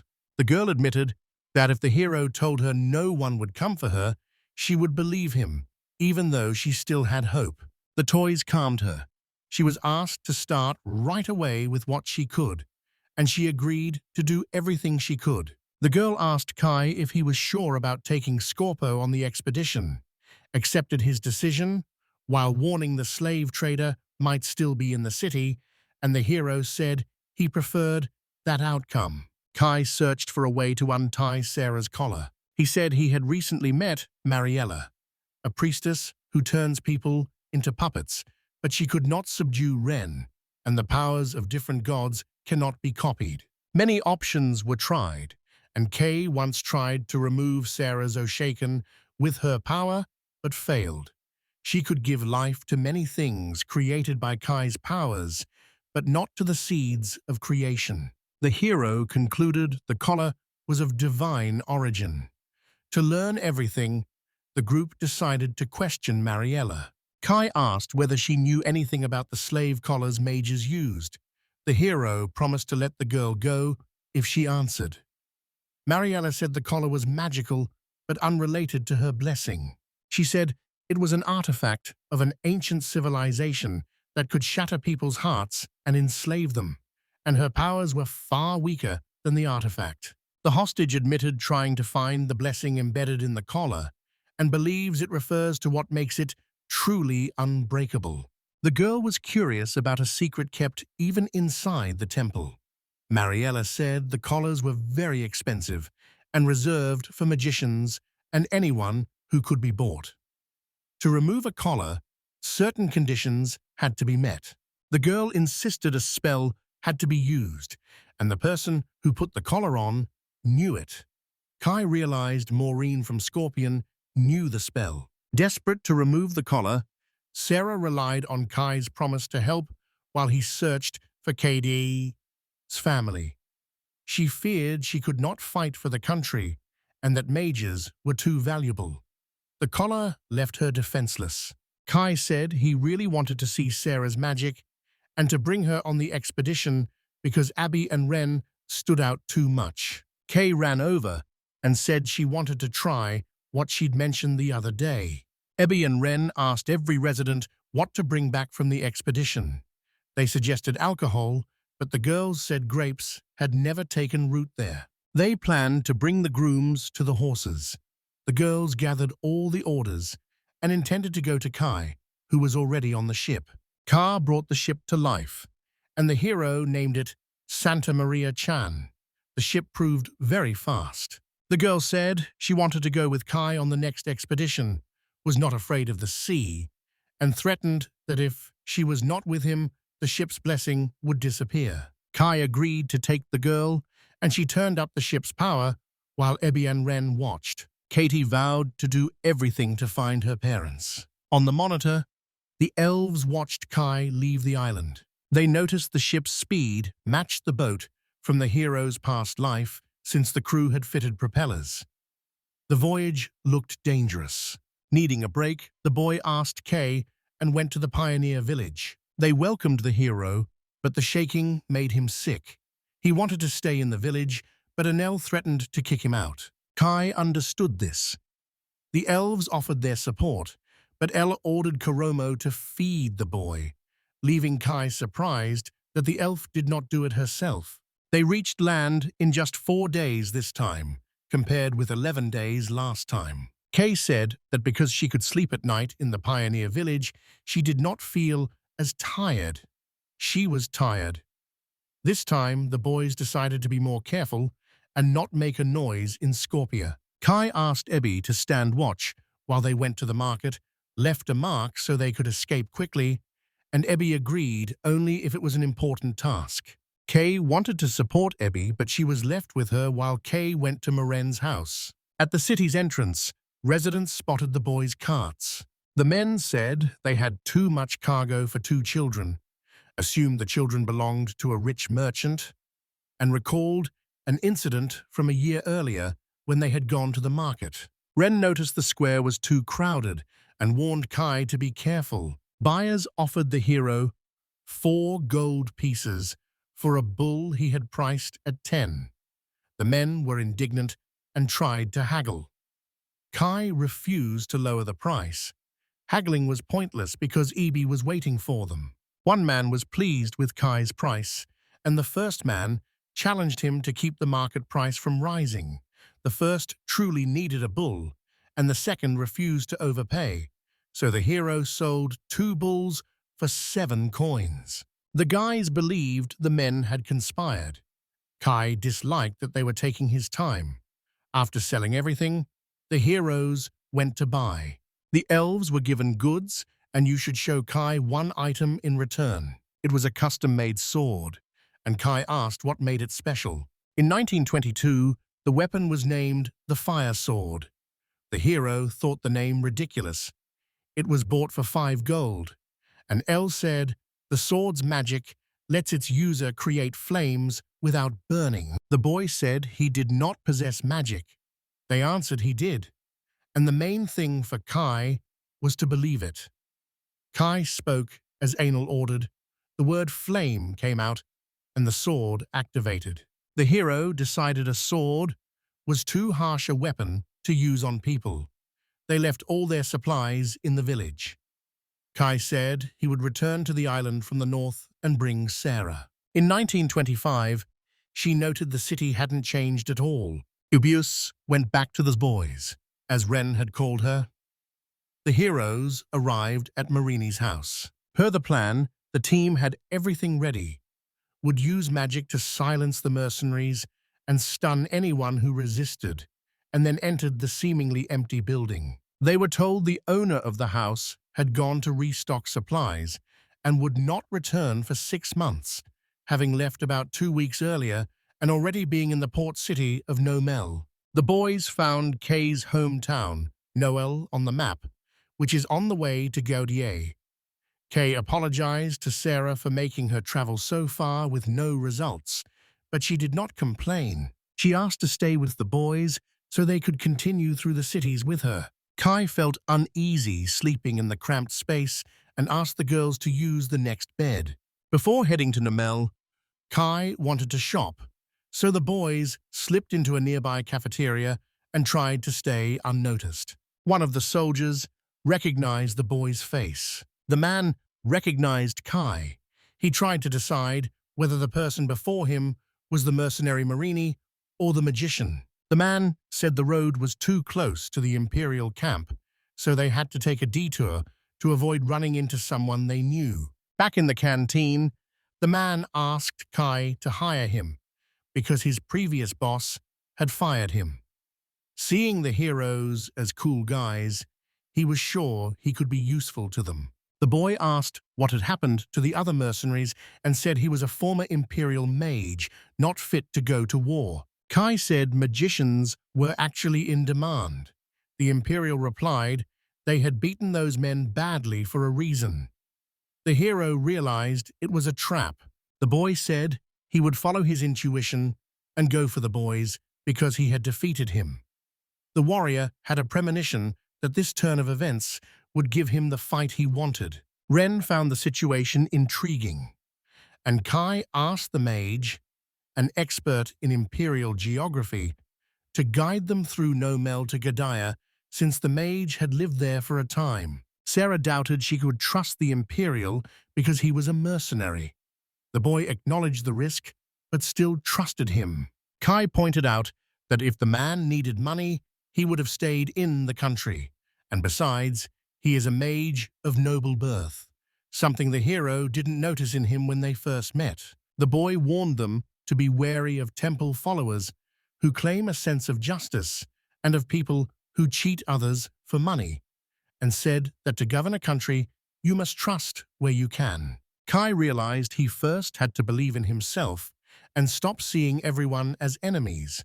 Otherwise, they'd spend the rest of their lives on the island, and he didn't want that. The hero noticed they were dealing with a man tied to Mondial, and Sarah said she wasn't offended by every mercenary, that this one had only intervened at the last moment, and she just wanted the collar off as soon as possible. 10 days later, they were back to normal. Kai was struck by how large the city was.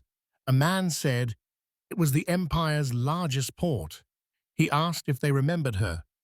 Another man stood there, unsure who was meant. The magician went to the bar to find people who could help organize the army. Outraged, the soldier saw the Empire's army was not ready because it had no official navy, making shipbuilding difficult, and the fleet was still across the sea. A mercenary burst into the bar. The friends recognized him. They wondered if their older brother was really fighting with them. He told them his employer wanted to see them. Kai showed up wearing a mask. The warriors recognized him and ordered his capture. Faisal claimed he worked for the hero and stopped them. Kai suggested talking with Mr. Marini. They left with the mercenary. When asked for a spell for the collar, the man refused to answer and tried to rehire Faisal, who said he was already busy and, in principle, could not defeat Ebis. In 1953, Marini tried to hire the girl, but was told she belonged to the master for free. The man said Kai owned the same slaves he did. Marini said he was willing to sell the spell. The hero threatened to force the knowledge from him. He named the spell Corsa Corta. You touched the collar and spoke the words enslave or free. Ren said he sensed no lies in the man's words. They ordered Ebby to watch Morini. Kai ran to Sarah. Kai decided to try the spell. Sarah asked whether the boy would let her stay with him if she lost her mind once the caller's effect wore off. Sarah could belong to Kai.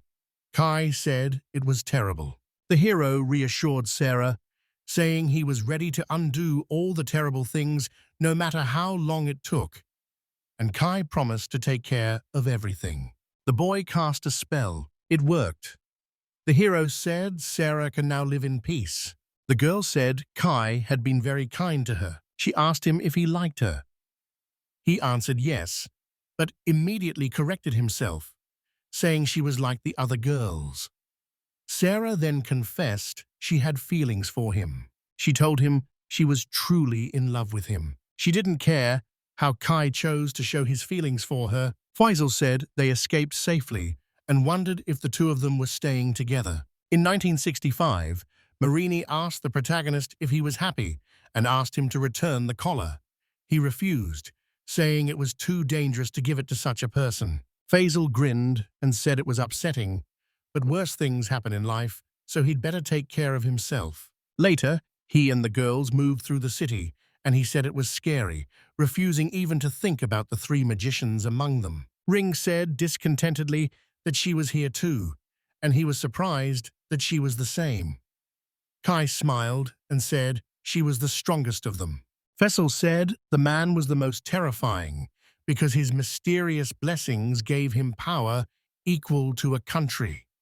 And Kai said that meant they would have nothing to fear on the journey. He asked the man whether he was sure the empire was fighting the kingdom, and the man replied that the empire should not have had a naval battle because the kingdom was on the other side of the sea. He wondered if there was anything he could do to stop it. The man noticed something and apologized because he had to leave. Kai said he didn't mind, but wanted to know what had happened. The man said he had just seen a familiar boat and decided to check it out. The guy suggested they meet at the hotel later, and the man agreed. Later, when Sarah asked what they needed to do, he told her to shop at the market and gather information at the same time.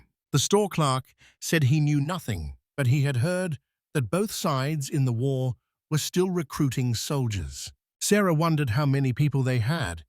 At that moment, a man started hitting on her, making the protagonist nervous. Afterward, other men joined him and began making advances on her, and Kai tried to protect her, but was pushed aside and told not to interfere.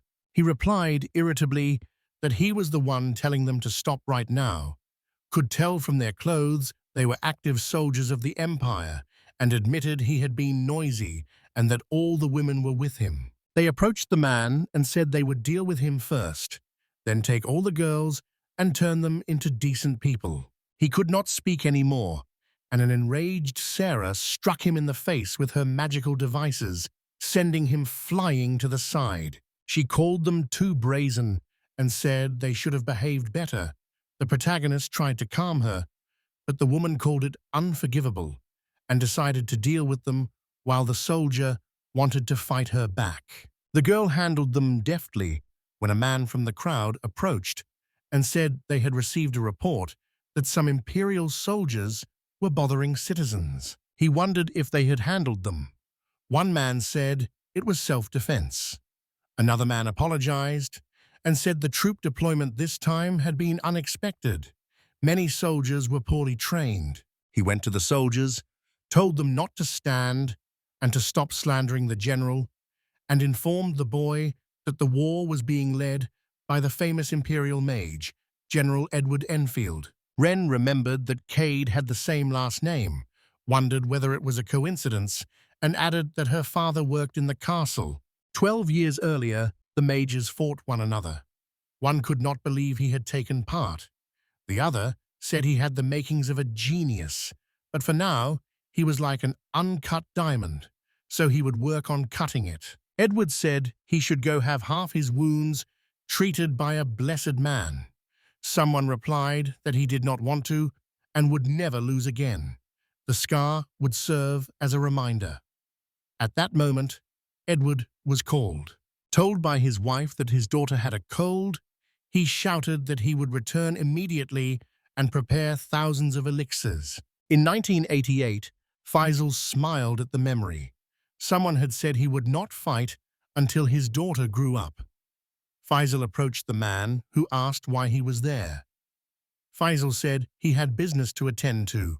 Axel said sadly he didn't mind the meeting, but was a little tired, and he added he wasn't sure whether he'd heard that the general had lost his daughter. Stunned, he asked him again, because it seemed impossible. He tried to find out how it had happened. The other man said he did not know the details, only that it had happened last spring. Since then, he has not been himself. The atmosphere has become hostile. They now communicate with him only through priests. He was a father who would not leave his daughter. Faisal realized this explained why he had turned down the state's request to go to war, making up several reasons. In any case, he needed to talk to him. In 1993, Axel returned and reported that the general did not recognize him.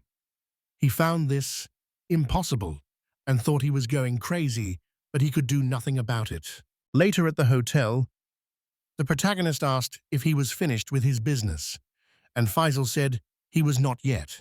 A man asked whether he had served in the Imperial Army before. He answered that he had Zubul. Kai then asked whether he knew the general, which surprised him. Faisal said he knew him, of course. The guy asked cheerfully if they could meet, saying they might be looking for him. The man asked what he intended to do with him. At that moment, Ren hit him hard on the back and told him he was funny. She said they wouldn't do anything to him. The man told her not to laugh.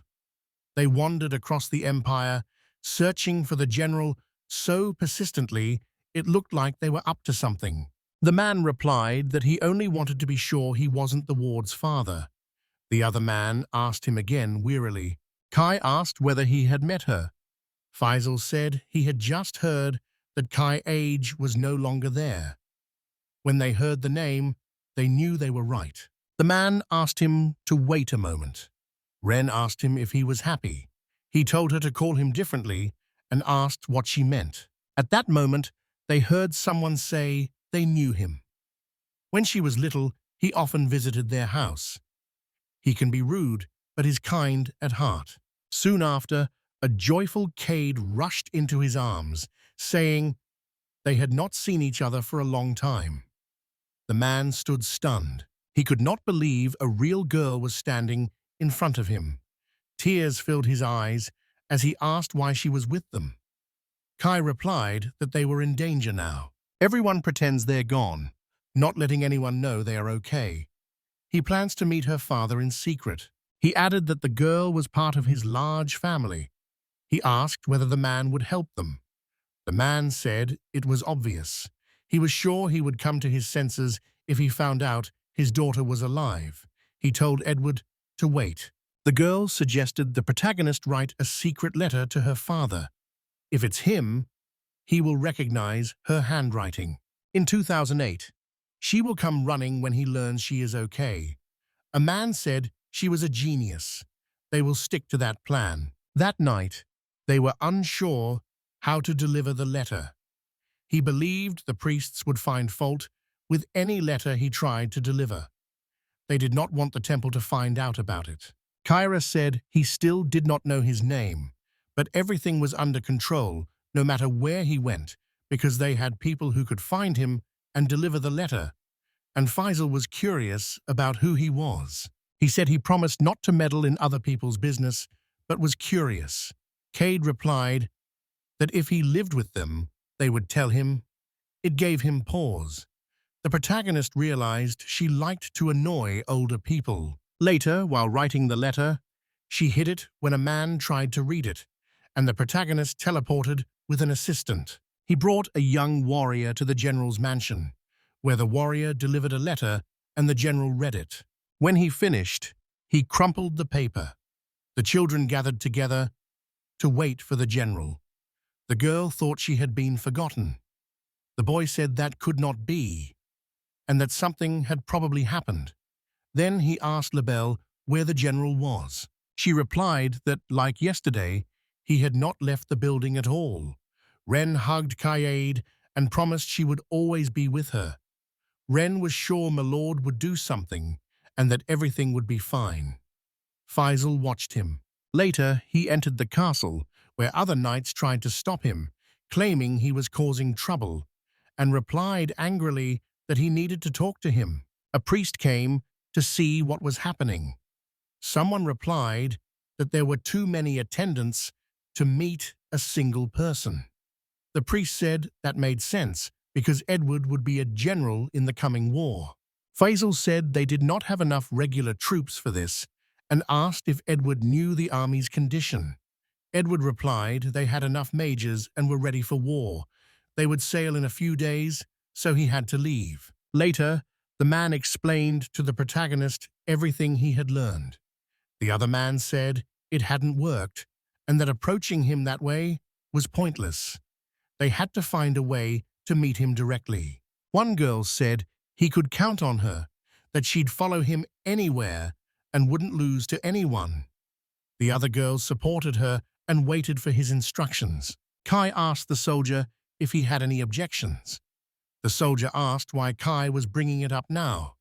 The soldier said they would go on the offensive and could defy the Empire from now on. Faisal asked whether he would face Edward head-on. Edward is a genius who fights flawlessly even with 4 mages on his side. Faisal has a bad feeling about this. In 2023, he was ready because he would not rest until he had beaten him once, and he did not have to worry about the kingdom since he had already cut all ties with him, and he wondered how he would get this recluse out. Ren said he would come out when it was time to sail. The boy said they could not wait that long. They decided to arrange something to force him out. The boy asked Libel to check if anyone was on the ships. She said looking for people would make her dizzy. If it was only for a second, she could handle it. The man apologized and said he trusted her, so she concentrated and applied her skills. She said there were almost no people there, only a couple of guards. He thanked her again. Ran asked whether he really planned to go through with it. The man said he would and called the warriors. He ordered all the ships sunk except the one moored nearest them. Abyss was to stay on guard and Ren was to draw attention. The girls understood him. After that, he and the warriors went to the nearest ship. Later, the village girls were stunned to see he had teleported an entire ship. The man said their prey had grown into a whole ship and told them to take everything useful they found inside. He'll ask if it was possible to leave the island. The man replied that they'd still need help from Yuri and the others. If they can lure him out, they'll manage to bring him here somehow. Magic won't work here. If this turns into a full-scale conflict, they must protect the girls. Until then, everyone will stay here except Abyss, and they will smile and say that since they were expecting guests, they should make tea. Panic spread among the priests, and the chief asked what had happened, urged everyone to calm down and explain, and they told him all the ships were on fire, which shocked him. All the ships blazed with bright flames. Abyss said the girl was a pathetic distraction, which would stop them from starting a war against the master's homeland. A sudden flash ignited her clothes, catching her off guard, and the priest said the blaze was so intense he thought it was a magician, but it turned out to be a silver-haired witch. A man with dark, angry eyes stepped in front of the girl, ready to attack again. She looked at him and realized who he was. Meanwhile, the others watched on the monitor and realized who it was. Priests surrounded him with magicians behind, and they had brought all their forces. Katie was upset and ran away. The protagonist realized things were bad and knew they had to move quickly. At that moment, the girl teleported to the pier. With all her strength and tears in her eyes, she called to her father, who turned to her and looked with unseeing eyes. The girl kept calling to him from a distance. At that moment, the protagonist and the soldier ran up to her. The father looked at her and turned away. The reaction froze her inside, drove Faisal into a rage, and pushed him to jump off the wall toward him. Kai decided this was just recklessness. The man lunged forward in a furious attack. The priest could not make sense of his actions. They decided it was treason. The same man ignored them and shouted for Edward to wake up. Ren asked Kai if she needed to help him. On closer inspection, the protagonist saw the man was controlled by priests and that the hypnosis was the puppeteer's bound soul. He told Sarah to help downstairs, saying they would take them by numbers, while he and Ren attacked the priests from behind. The priests shouted they couldn't defeat them anyway. At that moment, Abyss joined the attack, covering the man's back. Sarah quickly used ice magic as well, shocking the priests present. Right then, the general cut them off. The protagonist realized he had stopped the magic. Faisal could not tell if he was serious. Shouting to the girls, he said he would take him on while they handled the other four. They replied they would. Ren worried about this battle's outcome. Kai felt the same. She asked whether to suppress their resistance, but he said she could not, because her firepower was too great and would cause casualties. Looking at the warrior mage, the boy realized that, like Ren, magic from another world would be hard for Edward to counter, and told the mage to use earth magic to destroy the ground beneath Edward and his men, giving them an advantage. The battle below continued as the girls launched a coordinated attack against them, and Yuri activated the Battle Maiden's sacred limits. Kai realized the other side had strong defenders as well. The priests tried to find the source of the earth magic.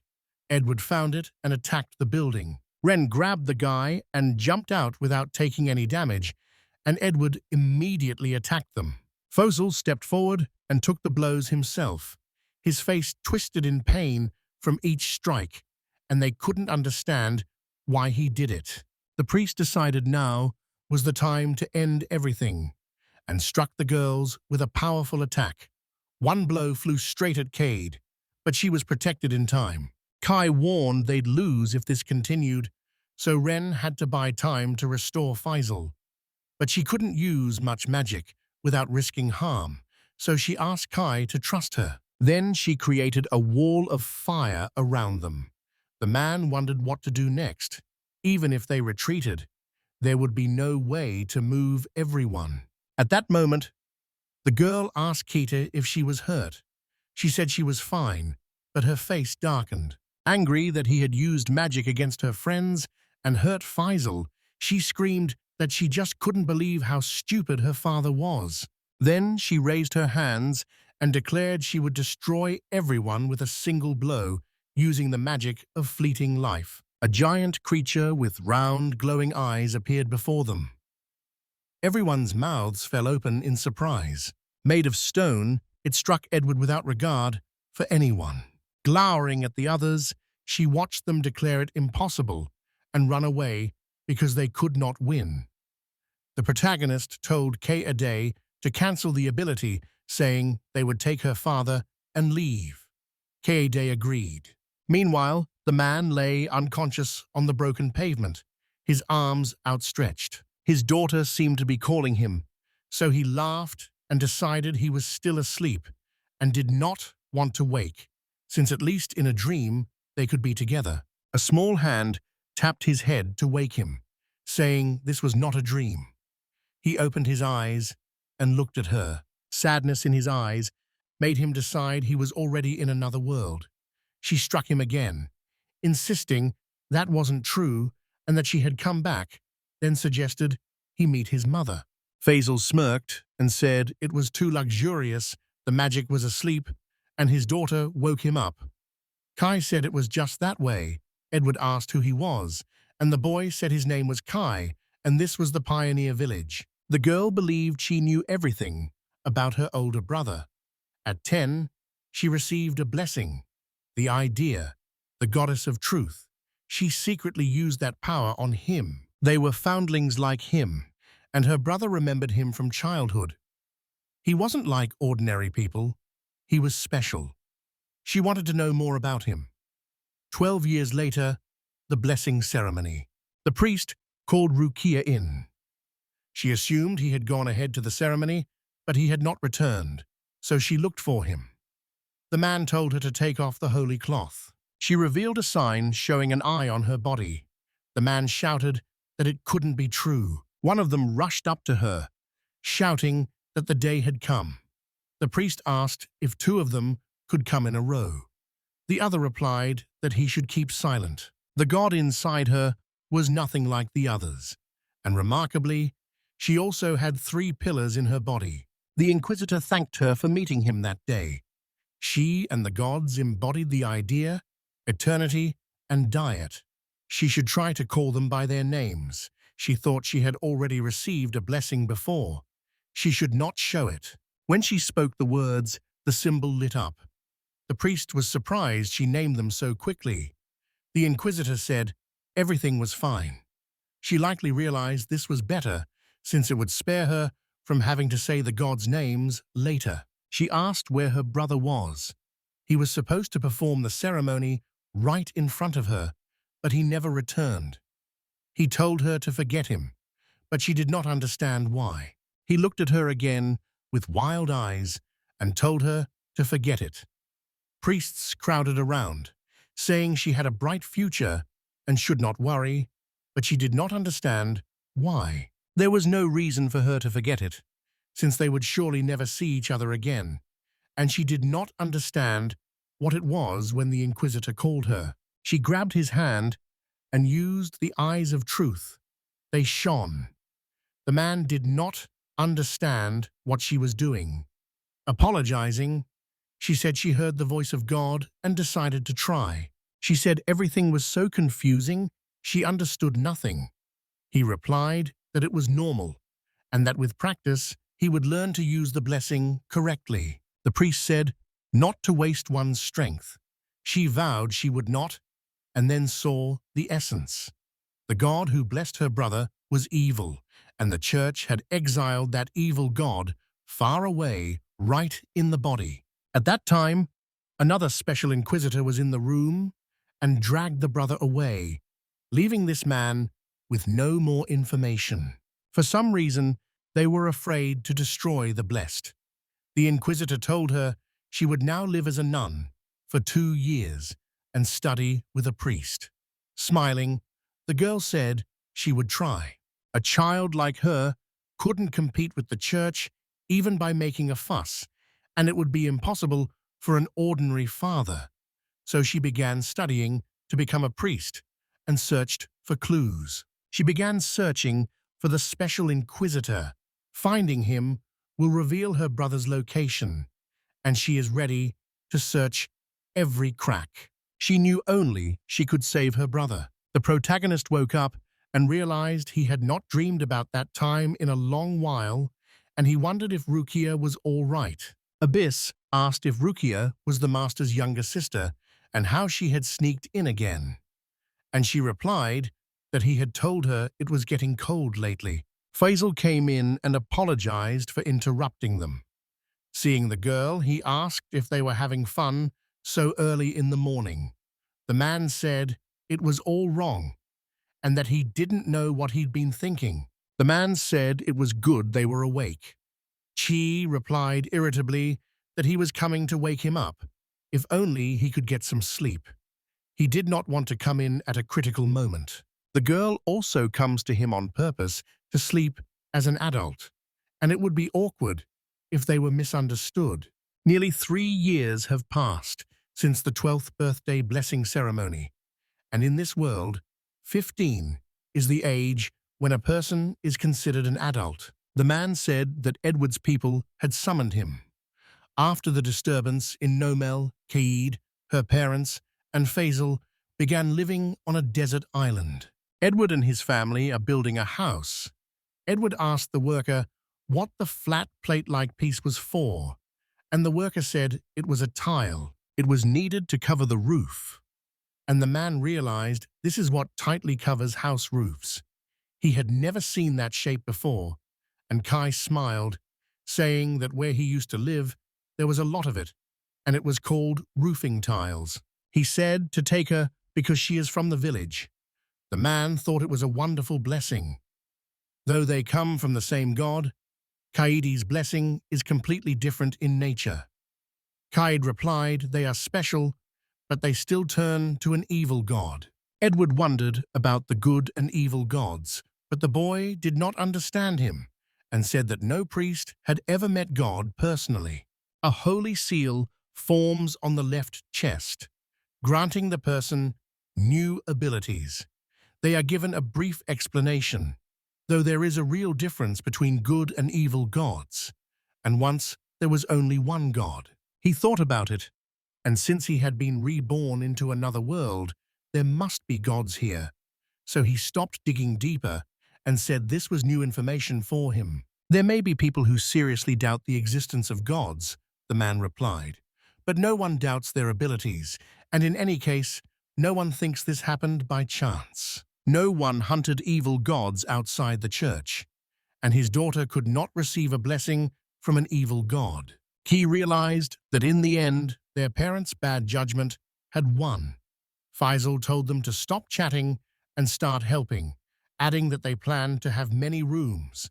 Edward said that was necessary for the three of them to live together. He had always been busy with work and rarely played with his daughter, so now they would be together all the time. Faisal agreed, but Kaid said she would not live with him. He was shocked and could not understand why, since he had already prepared the room for her. He told him to ask her himself. Edward asked the protagonist if he knew why this was so.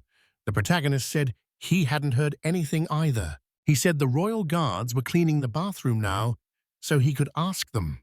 Faisal was surprised that even the strongest, most invincible Edward could not be strict with his daughter. She said it wasn't that.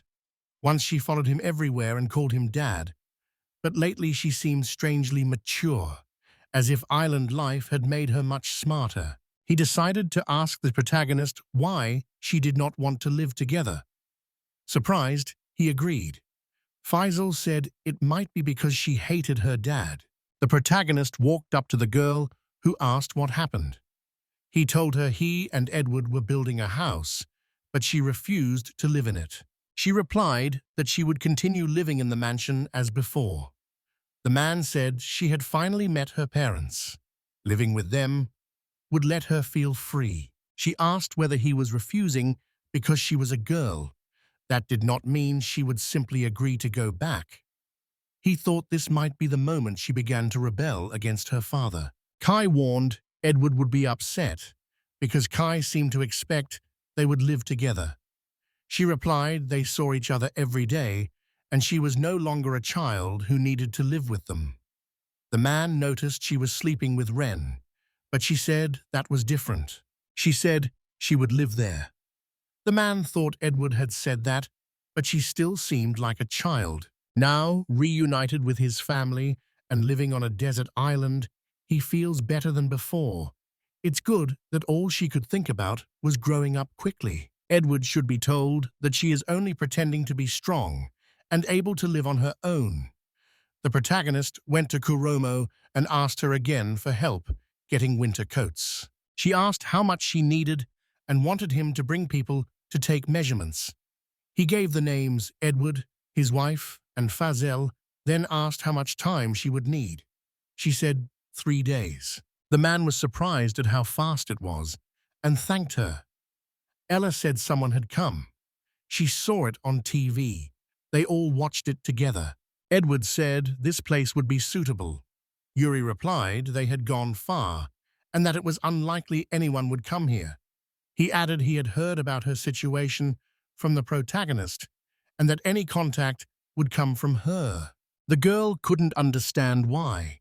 He said it was because they were the princess and the general of a ruined country, and he feared the source of evil still remained. She said it was a bit unexpected, though he tried to act like he rarely thought about their past.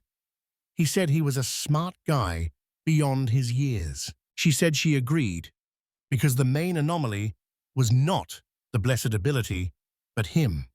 Hearing that, the boy wondered if he could do it. Kuromo said he was emotionless, so he might as well listen. She said that by hiding it, the princess helped him in many ways. Einol added that, for example, This mattered in negotiations between the guards and the winged people because their cultures and lives are different. Yuri said Kai was wonderful, but so soft he sometimes didn't think things through, and Edward replied it was possible. Despite his military power, no one died in that battle, and given his circumstances, it would not be surprising if he killed the priests. But the princess did call and ask him to train her. He should probably apologize for attacking the city. Laughing, she said he wasn't even in that fight. An apology wouldn't make her happy. Refusing to make advances toward him, she also refused to dilute those feelings. Edward offered himself so she could take revenge on the Empire, which made the protagonist tense. She replied that she only wanted one thing, to be allowed to forget. He couldn't follow her. She said she knew she couldn't get revenge on the Empire, but that didn't mean there was no way out. After all, she let the country be destroyed, ran away, and is simply living. You can't forget that until you fill your heart with something else. She didn't care if he knew how she felt. She chose to hide them. Edward understood her, but the main character didn't grasp what she meant. She said it was fine and did not call him to discuss it. First of all, he's Coyote's father, and she basically trusts him. He couldn't understand why she trusted him so easily, and she said it was hard to doubt a man who had come to the island to be with his family, since he didn't seem like the type to have any ambitions. Edward said he was glad she saw him this way, believing it was the only place he could live peacefully as a daughter, and that he would not harm the main character. Yuri asked whether he was his enemy. He said he distinguished between the priests and God, and that God was the one who gave the priests strength on their side. She said he probably was. The man asked what she wanted to tell him. She said it was about that military man and that she doubted him. Indeed, it looks like he posed as a mercenary on duty, so it's easy to see why people find him hard to trust. A mage like him can live well. He probably came here simply because he likes it. She said he didn't seem suspicious at first, but he slowly got close to the main character, even too close, and the main character was friendly with him. Edward noticed the age difference, but they still got along. The girl agreed. Edward assumed it was just jealousy, which led her to misunderstand him. She finally understood these feelings. The guy smiled at the other man in a way he never had with her. The protagonist said he simply found it easier to connect with people of the same sex, and their personalities were similar. Edward said that if she was worried, he'd keep an eye on him for now, since it was unlikely he was an imperial spy, and first of all, the Empire already knew he had fought in the same battle. He spread rumors that he had destroyed him and his wife so they could live here in peace. Yari understood this, but it was not really okay since, in the end, they had to leave the country. He said he had never been on good terms with the Emperor, so he did not expect to miss him. Yuri had fully supported him, especially since the former crown prince asked for her hand in marriage a few years ago. Edward said he had heard about it before, that he had confessed to being harshly rejected and was angry she treated it like a joke, but perhaps the target of this war was her. The man said he could do it. Now the reason for the attack was clear. The proud prince never admitted he was fighting for a woman. He probably seized the rest of the royal family, and the princess escaped. When the goal was destruction, escape was impossible. In the end, she was caught on the way, despite trying to avoid the Empire's grasp. She doubted he was the instigator and refused to believe her country was destroyed because of this. But when the protagonist told her not to even think about revenge, she decided to take revenge. The demon inside her whispers she should never forgive the person who gave the order. That person must be held responsible. Edward said he understood her feelings, but warned that a difficult road lay ahead. She understood and asked that it be kept secret. Turning off the TV, the protagonist wondered if eavesdropping like that was acceptable, and whether listening to pointless conversations was worth it at all. Elle realized she had not given up on the idea of revenge. The man thought her agreement did not mean anything, and that it applied not only to her, but to other residents as well. They should discuss everything thoroughly. People gathered in the castle's first-floor hall and discussed what to prepare, which building materials, artists, and knowledge they lacked, and their concerns about the princess. After working non-stop while he was away, she must be exhausted. Kai was glad to hear their opinion. They would try different approaches in the village and should be able to find a solution. He teleported to Anel, who was happy they had recently grown grapes. Kai was surprised they could already be harvested. Anel said they could, and that they were very tasty. Trying it, he found the skin and seeds were large, so it was hard to eat. But the taste was sweet, tart, and quite rich, and the girl asked if he liked it. He asked if they could make drinks from it, and she said it was possible and easy, so they immediately changed their clothes to try making a new drink. Then they started stomping the grapes. Kuromo wondered if she needed to change clothes. She smiled and said the country girl look set the mood. He watched as they hopped about, turning all the grapes into juice, and Elle scooped some up and asked him to try it. I told him to calm down because they were pure. The pure grape juice came from the sisters. When he tried it, she asked how he liked it. He said it was cold and the flavor was weak. The girl tried it too and thought sugar should be added. He said he saw no problem, so they could pour it into a barrel and see what would happen. She felt they had left something important behind. A few days later, which counted as several weeks in the village, they grew concerned. When they reached the barrel, the boy asked the warrior to open it. The barrel exploded immediately afterward, dousing the girl with the drink and upsetting her because it ruined her favorite clothes. At that moment, Anal remembered that barrels can explode. The boy also recalled that suddenly opening a barrel where fermentation took place releases built-up gas that can blow it apart. The boy and girl decided it was a test barrel, which taught them something new. After that, the girls began pressing the grapes again and preparing the barrel. Later, they tasted the delicious drink, and Neil told the protagonist that the village level had risen again. By then, they'd already reached level 35. She said he'd come back with a knife, so blade making was booming here. Cold weapons had become a local commodity. Locals can also go out into the wider world to learn new skills by blending in with the people there. The boy planned to test the stability on his next visit. If the technology and the village improved, the island could become useful. The man also noticed a new elf had been added. The girl said she had finally arrived and now there were 3 sisters. She is the oldest among them, with Kuromo second and CL third, and is responsible for housing among the 3 basic needs. The man asked if she had arrived yet. She said she was a recluse and had to stay home, so she probably would not come. He realized she seemed withdrawn. He wondered where the name of the person responsible for food came from, and another said that if they could, they should go to her in person, and she would introduce them. And the next day, they approached the house. Surprised by the large building, they could not believe it was her mansion. It had not been that magnificent the last time they were there. Inside, they called out that they had come to say hello to their new sister, and the boy saw Enol sitting and playing video games on the TV. After losing, she apologized for getting a little carried away and not coming out to greet them. Kai said it was fine and asked where the video game came from. The girl said CL had brought it and asked her to introduce herself.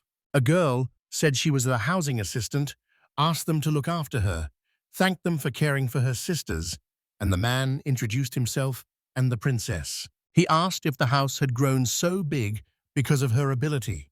She said she had done it by riding the gnomes. They were spirits, but acted like funnels. Kai said he didn't think they would understand that metaphor. The girl said the mansion could be rebuilt, but it could not interfere with the village's affairs. The man asked what kind of games they were. The girl replied they were her own, a one-of-a-kind game made from his memories. She asked him to play, and he agreed happily. He invited the princess to join in. She was surprised and not sure what it was for. He explained the device moves the picture when you press the board's buttons and that she must destroy the enemies, then handed her the joystick. He said that while he loved the simulator, those things were interesting too. The princess asked if he had played those games. He replied that it was part of his blessing. CL suggested some characters are better for beginners. She tried playing but was completely confused about how to do it, so they explained in detail how it works. A heated argument followed as they went over every detail of the game, and a few hours later, they won. The princess beamed with joy. The man realized this was a good way to let off steam. At that moment, the game moved to the next stage, and they began a new battle. In the open area, men battled the girls with magic, and the girls were already soaked from the attacks. They tried to fight back, but were soaked again. The men said they had failed again. Ren ran over and said she wanted to join in. Faisal said he was teaching them the spell-canceling technique. Fire and ice can be dangerous even when small. She said she did not really understand magic, but she was strong, so it did not bother her. The wet girls chose to strike back. Now it was their turn to shoot. He was very scared, said it was unfair, and asked Edward for help. The main character arrived and said they had finished the preparations and it was time to check the place. Faisal did not understand what he meant, and the boy guessed he had not been told yet. On the north side of the island were ancient ruins at least 1,000 years old that Edward had not studied properly, and Edward guessed they were from the war era. The protagonist assumed the man meant a battle between the heavenly army and the underworld. The man said he thought all the ruins from that era had been recorded and that none were left out. The man said he did not know, since he had not really looked at the place yet, and perhaps it was previously under the temple's control. When a BS woke up, the island had already become the place where the Blessed One was thrown. They must have investigated and found the girl still asleep. She is a product of an ancient civilization. You can't just forget that place and not learn more. Tai said the last time he was there, the place looked like no one had visited in ages. Faisal was curious about it. Edward wanted to know what secrets it held. The man told him who would be going with him. Leaving Sarah behind, he wanted her to handle everything here if something happened to them. Sarah did not understand why he chose her. The boy believed that if he were gone, the warrior and Ren would disappear too. Abyss would only follow orders, and Yuri might run away. Sarah leads everyone along a peaceful path. After that, they left immediately. Sometime later, they still had not reached the dungeon entrance. Faisal said he sensed traces of strange magic. Eldar added it felt like they had disturbed someone's peace. That made him understand why girls avoided coming here. This was clearly abnormal. The protagonist asked how they felt. Edward said he could use magic but felt slightly irritated. Kai told him to leave if anything happened, and Faisal did not understand why Kai was so intense. The man warned there might be mechanical soldiers hiding there. Ren said she would protect him, and the man thanked her too. It didn't seem overly cautious to him. The girl had said she was a combat doll. If they alerted her, he doubted they'd stop at just one. If an army of androids attacked, no one would save them. Edward promised to protect him, but if he died, he should be returned to his family. Ren found that frightening.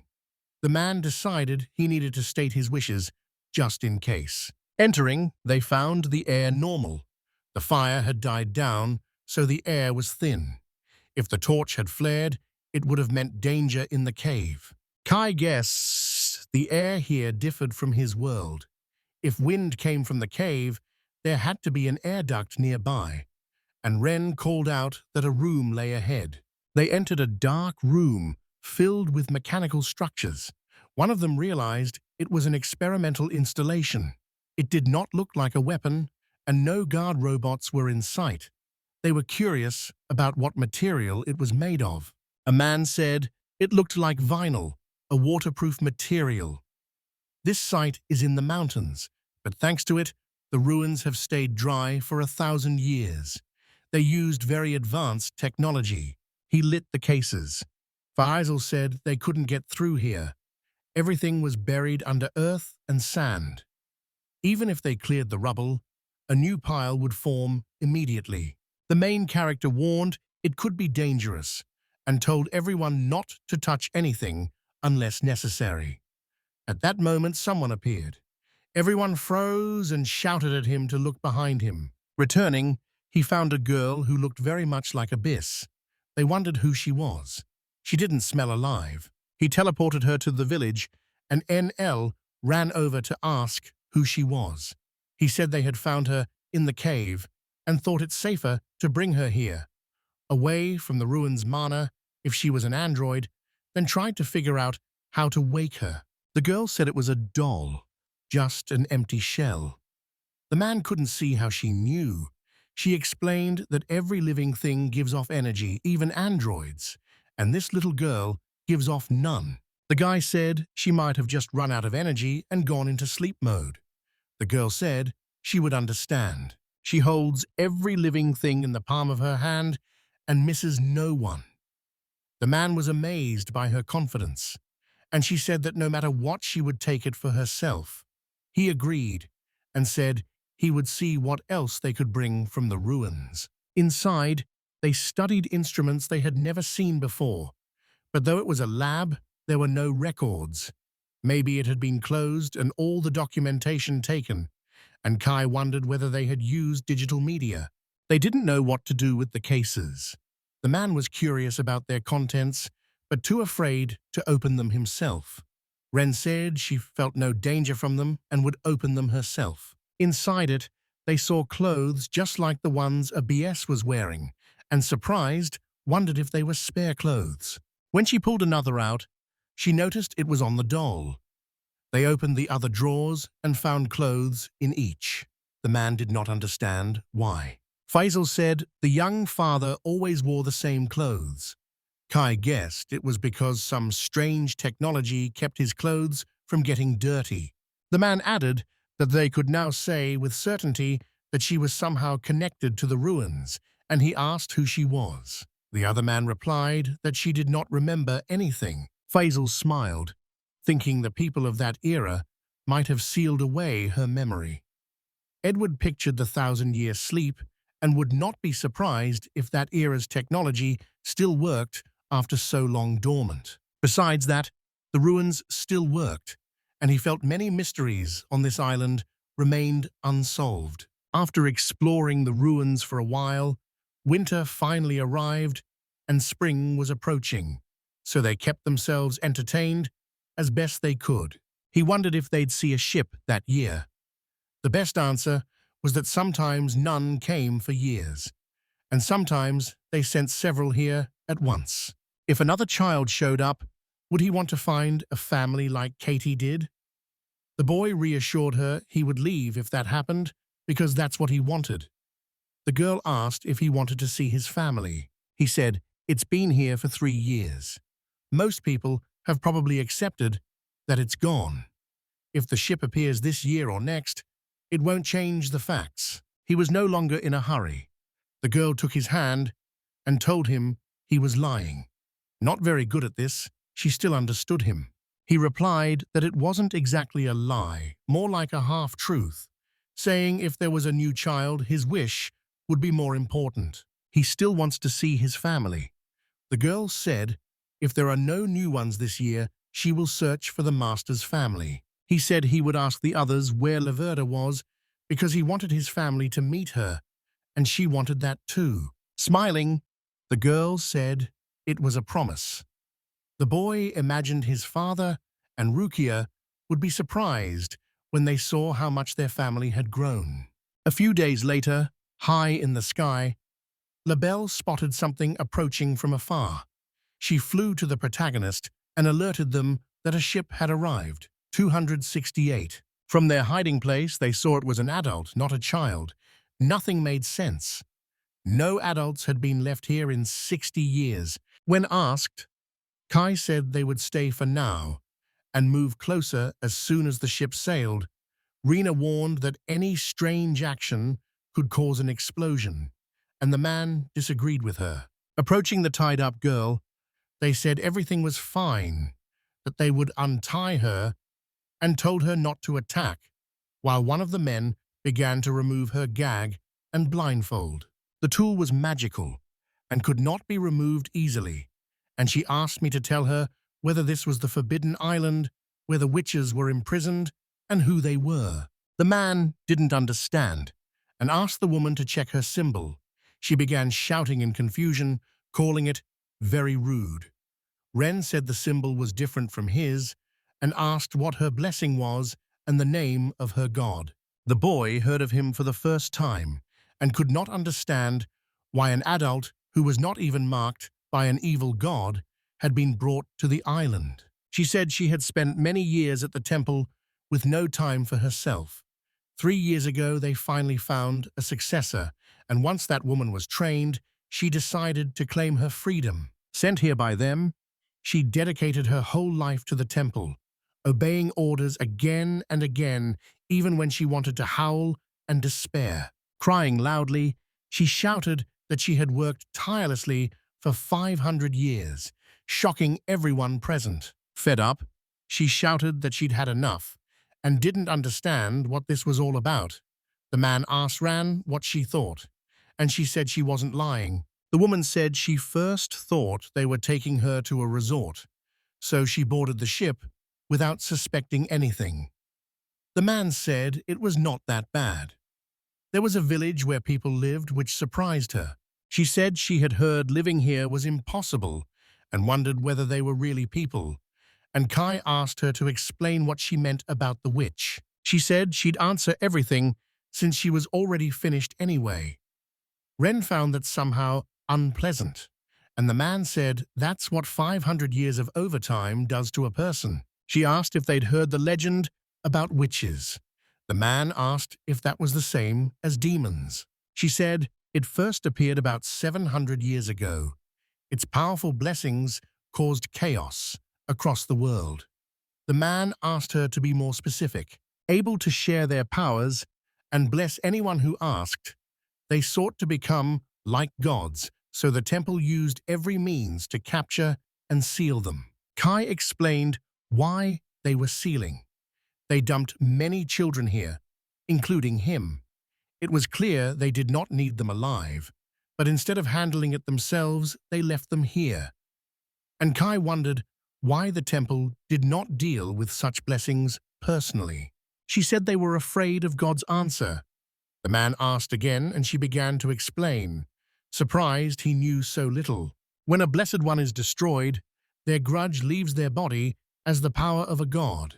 A strict rule forbids destroying powerful blessed ones. Kay asked what would happen if he broke out too much. She warned it was better not to. Otherwise, the god of time's power would spill from her body and could freeze the whole city forever. The man remembered the city he had seen earlier and asked what would happen if the Blessed One were killed by a monster. She said the impulse would be much weaker. 290, he understood why the temple would not destroy children on its own. For example, Kaede could bring inanimate objects to life, and her insult revived an entire column. On a remote island, God's response will cause minimal damage and hurt only monsters, since children cannot truly activate their powers, and it may not occur at all. The man realized the temple had planned for everything, and Ren asked where the witches were sealed. The woman said the energy from the 4 cathedrals should still flow here, keeping monsters away and the witches sealed. He thought it over, and she said she'd told him everything. Now, they had to answer her questions and ask who they were. He said they were just locals, and then he and the girl introduced themselves. The woman gave her name as Rosalind. He led her through the forest by the hand, and she asked if everything was okay. The island's magic threads are so chaotic that even an ordinary person can feel them. When she was warned about monsters here, he said he had lived here for 3 years and that they had defeated all the monsters. Kai asked her about the bandage. She said it was a magical tool placed on her before she began serving in the church, and she has not taken it off since. The masks are 500 years old, so no one alive knows how to remove them. Kai called that irresponsible. He realized that if the mask worked like the collar, a password would be needed to remove it. And after 500 years, everyone had clearly forgotten that second password. He asked Rose if she was truly satisfied with the church's teachings. After thinking, she replied that all priests simply did what they were told. Only the inquisitors understand the church's teachings. This surprised the boy. His father was the same and would not speak to him if he did not attend the temple classes. Rosa has done this for 500 years, so she can't keep track of everything. New young faces kept appearing around her, and even a bishop called her a saint. The protagonist asked her what she was doing in the temple and why she looked so young. She said the god of time had blessed her, so time stopped around her. He asked again. Her job was to keep the spell on their patron, who slept in the temple's depths. Calling him the eternal sleeper, she used her technique to freeze his time and slept with him. Year after year, the place became steadily more depressing. Ren asked whether, if they were frozen in time, those years should have passed unnoticed, and she answered that while the technique was in effect, the caster's consciousness stayed awake. When she uses the technique, her body freezes in time, while her mind keeps moving. It feels like a dream, and also not a dream. The man thought it was hard for her. They did not understand why they had to do this. Rose said the temple kept the information secret. A saint protected their world with his sleep, and she did not know the details. In the end, the temple expelled her too. Kai said he was building his own country on the island for those the temple had banished so they could live in peace. If she had nowhere else to go, they would gladly accept her. All the villagers welcomed her warmly and showed her the village layout. Later, Ren brought Keed and the others. The man said everything was as they'd discussed. He wanted to see if the mask could be removed. Sarah couldn't take off the collar because of the blessing's power. Maybe it would be easier this time. Rose hasn't used her eyes for a long time, so he wants her eyes to heal as soon as they take off the mask. After that, he called the girl. She recognized his voice and said happily that Yuri had told her a lot and that he was the island's king who had already saved many lives. They started praising him, and he asked them to stop calling him Sir. He said he wanted to try something that might seem strange. The girl took his words the wrong way. Kai said they would now try to remove her mask. She warned it couldn't be done by force and that she would destroy the mask. He told her everything was fine and asked her to just trust her. It was unclear who he meant. Kade asked her to close her eyes. The girl cast a temporary life spell on the mask's lock, then asked him not to harm Rose, and he happily agreed and opened it. When the mask fell off her face, she touched her eyes in surprise as they began to heal her, and she slowly opened her eyes. She lifted her face to the sky, tears welling and falling as she sighed. Shouting, she described what she saw. Seeing him, she said he seemed older. He smiled and welcomed her back to the country. She said she heard many voices, but did not expect so many people here. You said it was time to relax and have a snack because there was meat today, and meanwhile, the girls began setting the table with various dishes. Rose was thrilled. The man asked whether they really gave her cold meals at the temple. She explained she lived deep underground, so by the time they brought the food, it was already cold. She's been relieved of her duties and exiled here, even able to take off her mask, enjoy delicious food, and make many friends, so credit goes to Rukia. When he heard the name, the man froze and asked her again. She said it was her successor, the first in 500 years to receive the god of time's blessing, and that her blessing was many times stronger. He began asking her name, where she was from, and how old she was. Rose didn't understand why he asked so many questions, but the man shouted at her to just answer. She told him everything she knew about the woman. He asked whether she would also work in the patron's chambers. She would sit alone, blindfolded, waiting for a replacement in a cold dungeon. She said she thought so. The man asked where the chambers were. She could not understand why he needed the information. He said it was to save Rukia. She asked why this had happened, and he said she was part of his family. She realized he was the older brother. He was surprised she knew about him, and Rose said she had been told in confidence. Hoping the temple had news of her brother, who disappeared after the ceremony, the girl searched everywhere and even used the blessing of the God of Truth, which the boy thought was reckless. Her words would do him little good, she said. She was in the cathedral with the patron, and the passage to the dungeon could only be opened from the inside. She had been asleep for 2 years. He asked if she had a chance to escape 500 years ago, and she said she would have taken it. She clenched her fists and agreed with him. An important task had to be done. So even though she screamed that she wanted to escape, no one suggested she run away, and Kai said that was why he would save his sister. Yuri didn't want to admit it, but Rosa said she was already asleep. He said he couldn't just give up. Maybe she was crying and waiting for him now. A sudden, hard realization hit him that he couldn't leave her, and after checking the map, he decided that only he could save his sister. They sailed quickly across the sea. Cade said the ship was comfortable. It was large enough for everyone to fit. The protagonist asked Abyss how long it would take them to get there. Abyss said that at that pace, it would take 7 days, including stops to resupply. He told Rose he had a question. She asked what it was. He asked if she could stop time. She said she can control the flow of time, speeding it up or slowing it down, but she cannot travel through it. She asked whether he had any fragile items. He took it out and said they had found it while clearing the village. Ren recognized it as hers. Rose said it would do.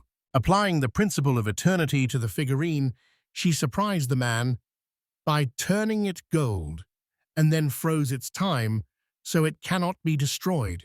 This method lets you make a weapon that will never break. The guy said it was amazing. RNA perfected her technique by altering the time in various objects and can now stop time for about 4 years with a single spell. The boy considered things even the temple's blessing could not destroy, and asked whether she had accidentally put her spell into a magical tool shaped like a collar. She said she had. Taking his hands, she felt a familiar texture and realized she had probably cast a similar spell before using an earlier technique, and the boy understood her. The temple's blessed magical tool somehow ended up in the hands of merchants. Something dark seems to be going on. Rose asked what he wanted to know. He wanted to know about people and who knows him. She said there were only a few: the Pope, the Archbishop, the Cardinal, the guards, and some special rank inquisitors. And when he asked how many of those were tied to the temple, she said only one, which amazed him. He asked if his name was known. She thought he was famous. People said he was one of a kind and had a special blessing. He was the one who sent her to this island. Though cheerful in appearance, he does terrible things. The man asked what his blessing was. She said she did not know.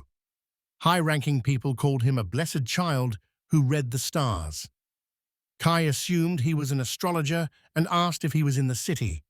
The girl thought so. Not based in the holy city, he usually travels the country. But now, he has been assigned to watch over the new child of time. He will stay at the temple until he personally sees her enter the sleeping chamber and use the time restoration technique. The protagonist asked who else might be in Maluk. She said the Pope and the Archbishop could be there and didn't even seem to remember their names. No one had really talked to her, and she was blindfolded. Year after year, she woke up and fell asleep again. Before he arrived, she had only communicated with one girl, and she had last seen her about 20 years ago. They changed faster than she could get used to them.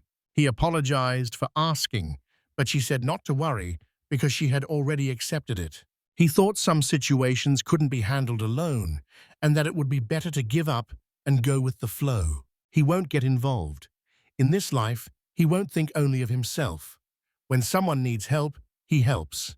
With a clue, he set out to find him, hoping only that his sister would wait for him. At that time, the ship kept moving across the open sea. 7 days later, they neared land, and Cater reported that the map showed the city directly east and the Federation to the south, where the cathedral stood, while Edward said the west held the Empire's territory and the north held the Northern Alliance. Even though the city separates whole countries, only pilgrims can visit it freely. That shows the temple's strength. Ren then understood why they had insisted on keeping it closed to pilgrims as well. The man said that from the way they were talking, he thought they wouldn't be allowed through that easily. Maybe she was just someone blessed at the sleep point to spot spies. Edward said he was right. If the soldiers had told the Inquisitor about them, they were already wanted. Rand admitted he probably didn't understand how the blessing of search worked. The main priority now was to gather more information about the city. He asked if anyone knew about the holy city. The princess thought Rose might know. Rose said she had last been in the city 500 years ago, so there was no need to ask her. The man decided Yuri should go with him first, because he thought pilgrims would be more willing to talk to a blessed person, and her protective blessing would put them at ease. Abyss tugged at the edges of his clothes and asked if she could come along. He said she'd stay as a spare. Many wanted to go with him, but Edward said it would be better for the mages to stay here. The arrival of a single mage could put the whole city under pressure, and he would be watched closely. Yuri asked if Ren would stay too. The man said the search god's powers don't work on her. She is unlike the mages of this world because she has Aramir's blessing. He asked if anyone from the Imperial Guard could go with them, preferably someone familiar with the Foray religion, and the princess said she would arrange it. He said he was counting on her. After sunset, they would launch a small boat and sail toward the city. At dusk, they moored their boat at the shore. Wearing pilgrim clothes, they walked along a narrow road and soon reached the gate. A vast city with many multi-story buildings rose before them. It was the sacred city of Maluk. Kai was surprised by how many pilgrims were here at this time of year, and Yuri wondered if it was always this crowded or if they had come for a special event. Leah decided to question them until she learned everything. The protagonist realized she truly was a merchant's daughter, completely fearless. Leah returned and said she had learned it all. This year they are holding the Millennium Festival, so there are many people here. The city has 2 temples, one dedicated to Saint Arthur, the religion's founder, and the other to Saint Paria. The 2 temples and the art gallery are the city's most visited places and its main tourist spots. The girl realized the more people there were, the easier it would be to stay unnoticed. Kai agreed, saying they wouldn't be recognized and security would be less effective. There were too many people, so they had to stick together. People visit famous shrines around New Year's. From his hospital room, he watched the spectacle on TV. A sea of people stretched endlessly. It was clearly hard for them, and felt like another world, and he had not expected it to be so difficult as they moved through the crowded streets. The main character said most festivals will be held in the summer. Does that mean there will only be more people? Rent noticed they called it a Millennium Festival, which meant it was held only once every 1,000 years. And the princess had never heard of such a festival before. He thought 1,000 years ago there had been a war against demons during the Great War and wondered if this was in its honor. And he was told they had to book lodging first because pilgrims get free accommodation. He didn't expect a separate room, so they would all have to sleep together in one big room. And he thought about building something. Ren said it would be harder to hide from prying eyes, and it would be better to pay for a hotel room.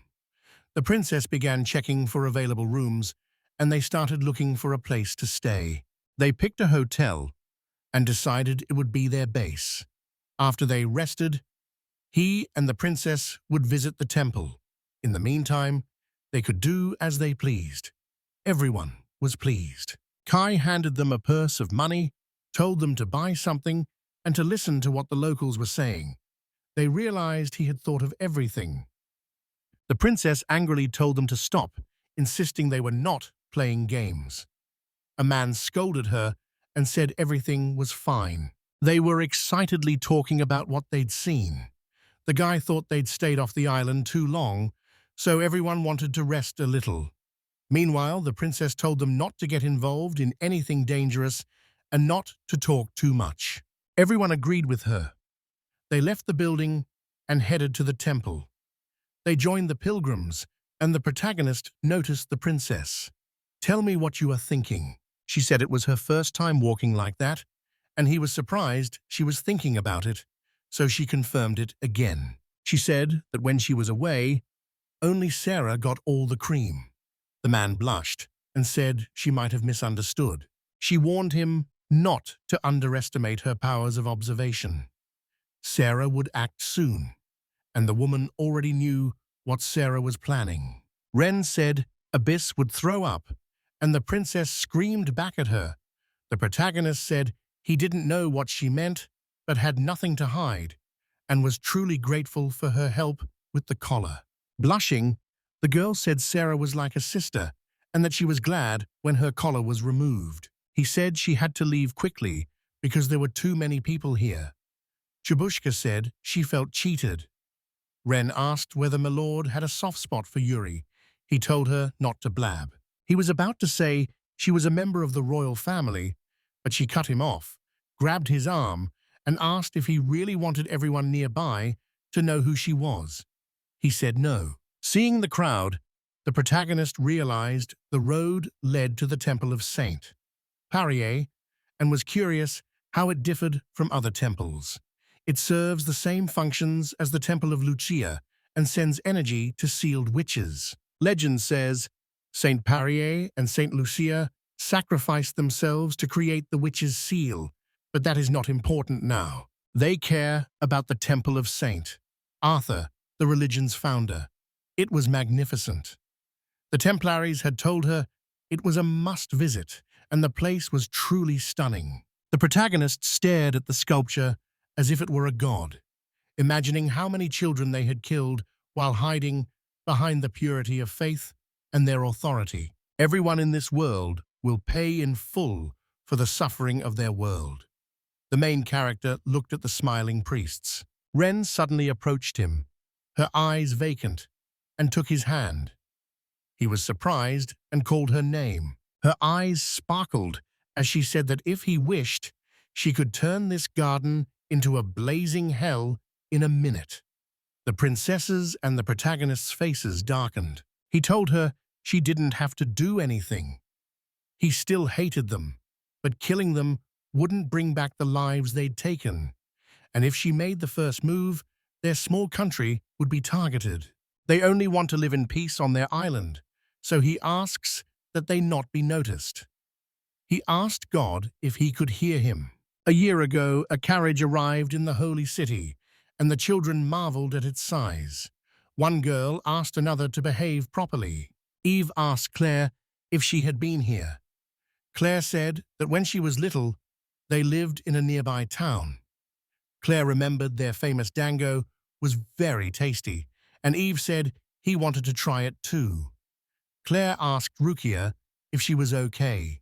Smiling, the girl said everything was fine, and Claire promised they would make sure she reached the city safely, because that was their main responsibility. She had to tell them whenever she felt unwell. If something happened to her, it would be a loss for the whole world. She said she was worrying needlessly because she was only thinking. She had not seen her father for 2 years while living in the monastery, and when she was called to Malak, she did not even have time to go home. Claire feels very lonely. She realized how much she valued her family. She replied that her father was now all alone. Claire said he must be worried about her since she was his only daughter. The girl confirmed this. She realized how much she loved her family and hoped she could finally meet the person who knew exactly where her brother was, the Special Inquisitor B. Krauser. They reached their destination, and Rukia looked sad. Claire asked if she was okay. Rukia said she was just thinking for a moment. She said it was cruel that they were saying goodbye today. As a child, she loved flying in the clouds, and she could always write to them and share her impressions because they were friends. The girl thanked them and said she truly did not want to part with them, and the other girls were touched by her words. They hugged her and told her to take care of herself, promising they would visit, at the very least, stopping by during the pilgrimage. She said they don't need to do that and believes the Archbishop called again because he has a task, so she won't be here next year. The girls were upset to learn they would not meet next year. She reassured them they would meet and said she would visit them in their hometown. They promised to wait for her. Watching them go, she thought they might never meet again. After a year there, she still did not know where her brother was, and if she had known, she would have rushed to him immediately, and the temple's opinion would have made no difference. She couldn't understand why they ignored her blessing, while her brother's blessing stayed with them. As she looked at the temple statues, she thought everyone would get the answers. A priest met her and said he was pleased to meet her. A special rank inquisitor had been appointed as her observer. This was the one she had been looking for. He explained what she would be doing and first told her to blindfold herself, but she did not understand why. He said they were going to a secret place now. She could not remove the blindfold without his permission and was not allowed to speak, so she put it on herself, and they left. They walked for a long time, and she did not know how long. With this blindfold, she cannot use the eyes of truth. A man called someone to ask if she was awake and told her to open the door. The door is opened. Rose came out and asked whether he had finished his tour of all 4 cathedrals, and he apologized for making her wait, saying the bishop had insisted on a purge. But he had brought her the long-awaited replacement who shares the saint's name. Rose hurried over to Rukia, told her she had been waiting so long for her to appear, and they exchanged pleasantries. I said she had the blessing of time. Rose replied she did not expect a successor to ever appear. Rukia realized her work would be tied to the blessing of time. Rose said she had managed well for 500 years, which surprised Rukia. I said that deep in these rooms a patron slept, and as the bearer of the blessing of time, she would support his sleep. It's simple. She only needs to cast a time-stopping spell on him. The same sleep spell will do. The key is to wake before the spell wears off the patron so she can cast it again and repeat the cycle. He will visit her periodically, and Rose will teach her everything so she can stop time for at least a year. She kept wondering what she'd been doing all that time. Every time they went down, she had to put on a blindfold. It made no sense. In the end, she learned nothing about her brother and could not escape because the temple watched her every step, leaving her tied to the holy city as a year passed. Rose admired how the girl cast the spell. Stopping time for 2 years was incredible, and the girls wondered why they were practicing on Dad's cape. Rose said it was part of the Blessed Time's work, and keeping the priests, the artworks, and the ancient magical tools frozen would be her job from then on. Bai visited Rose the other day. Rose looks set to be freed of her obligations. Next time, Rukio will be completely out of control. Until the next Blessed One is found, she must do everything she can, because the sacred teaching says only the living pave the way to the future, and while she lives, she can receive the key to her future. Rose finally got the key and wished the girl luck. A few days later, the Inquisitor took Rose away. Rukia refused to sit and wait for her key. The temple's punishment meant nothing if they found out she was searching for her brother. She already had a plan.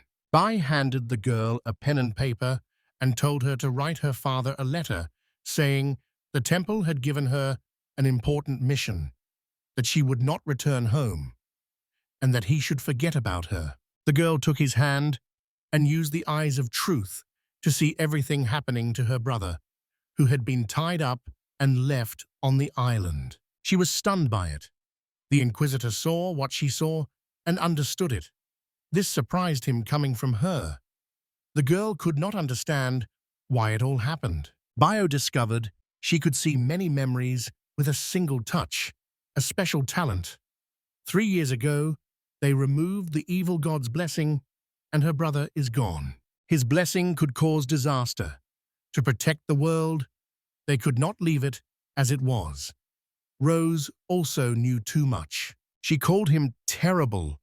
He warned that she could not leave this place or abandon her duty. If the patron woke, the world would end. All innocent souls would be sent to hell, and she would follow them. Angrily, he said as he left that when she formally assumed the position, a magic device would be placed over her eyes instead of a blindfold, and she must not forget to write a letter. Left completely alone in a small, almost empty room, she thought about her brother's absence and felt she no longer needed the world. Tears ran down her face, and she could do nothing else, feeling there was no light left for her.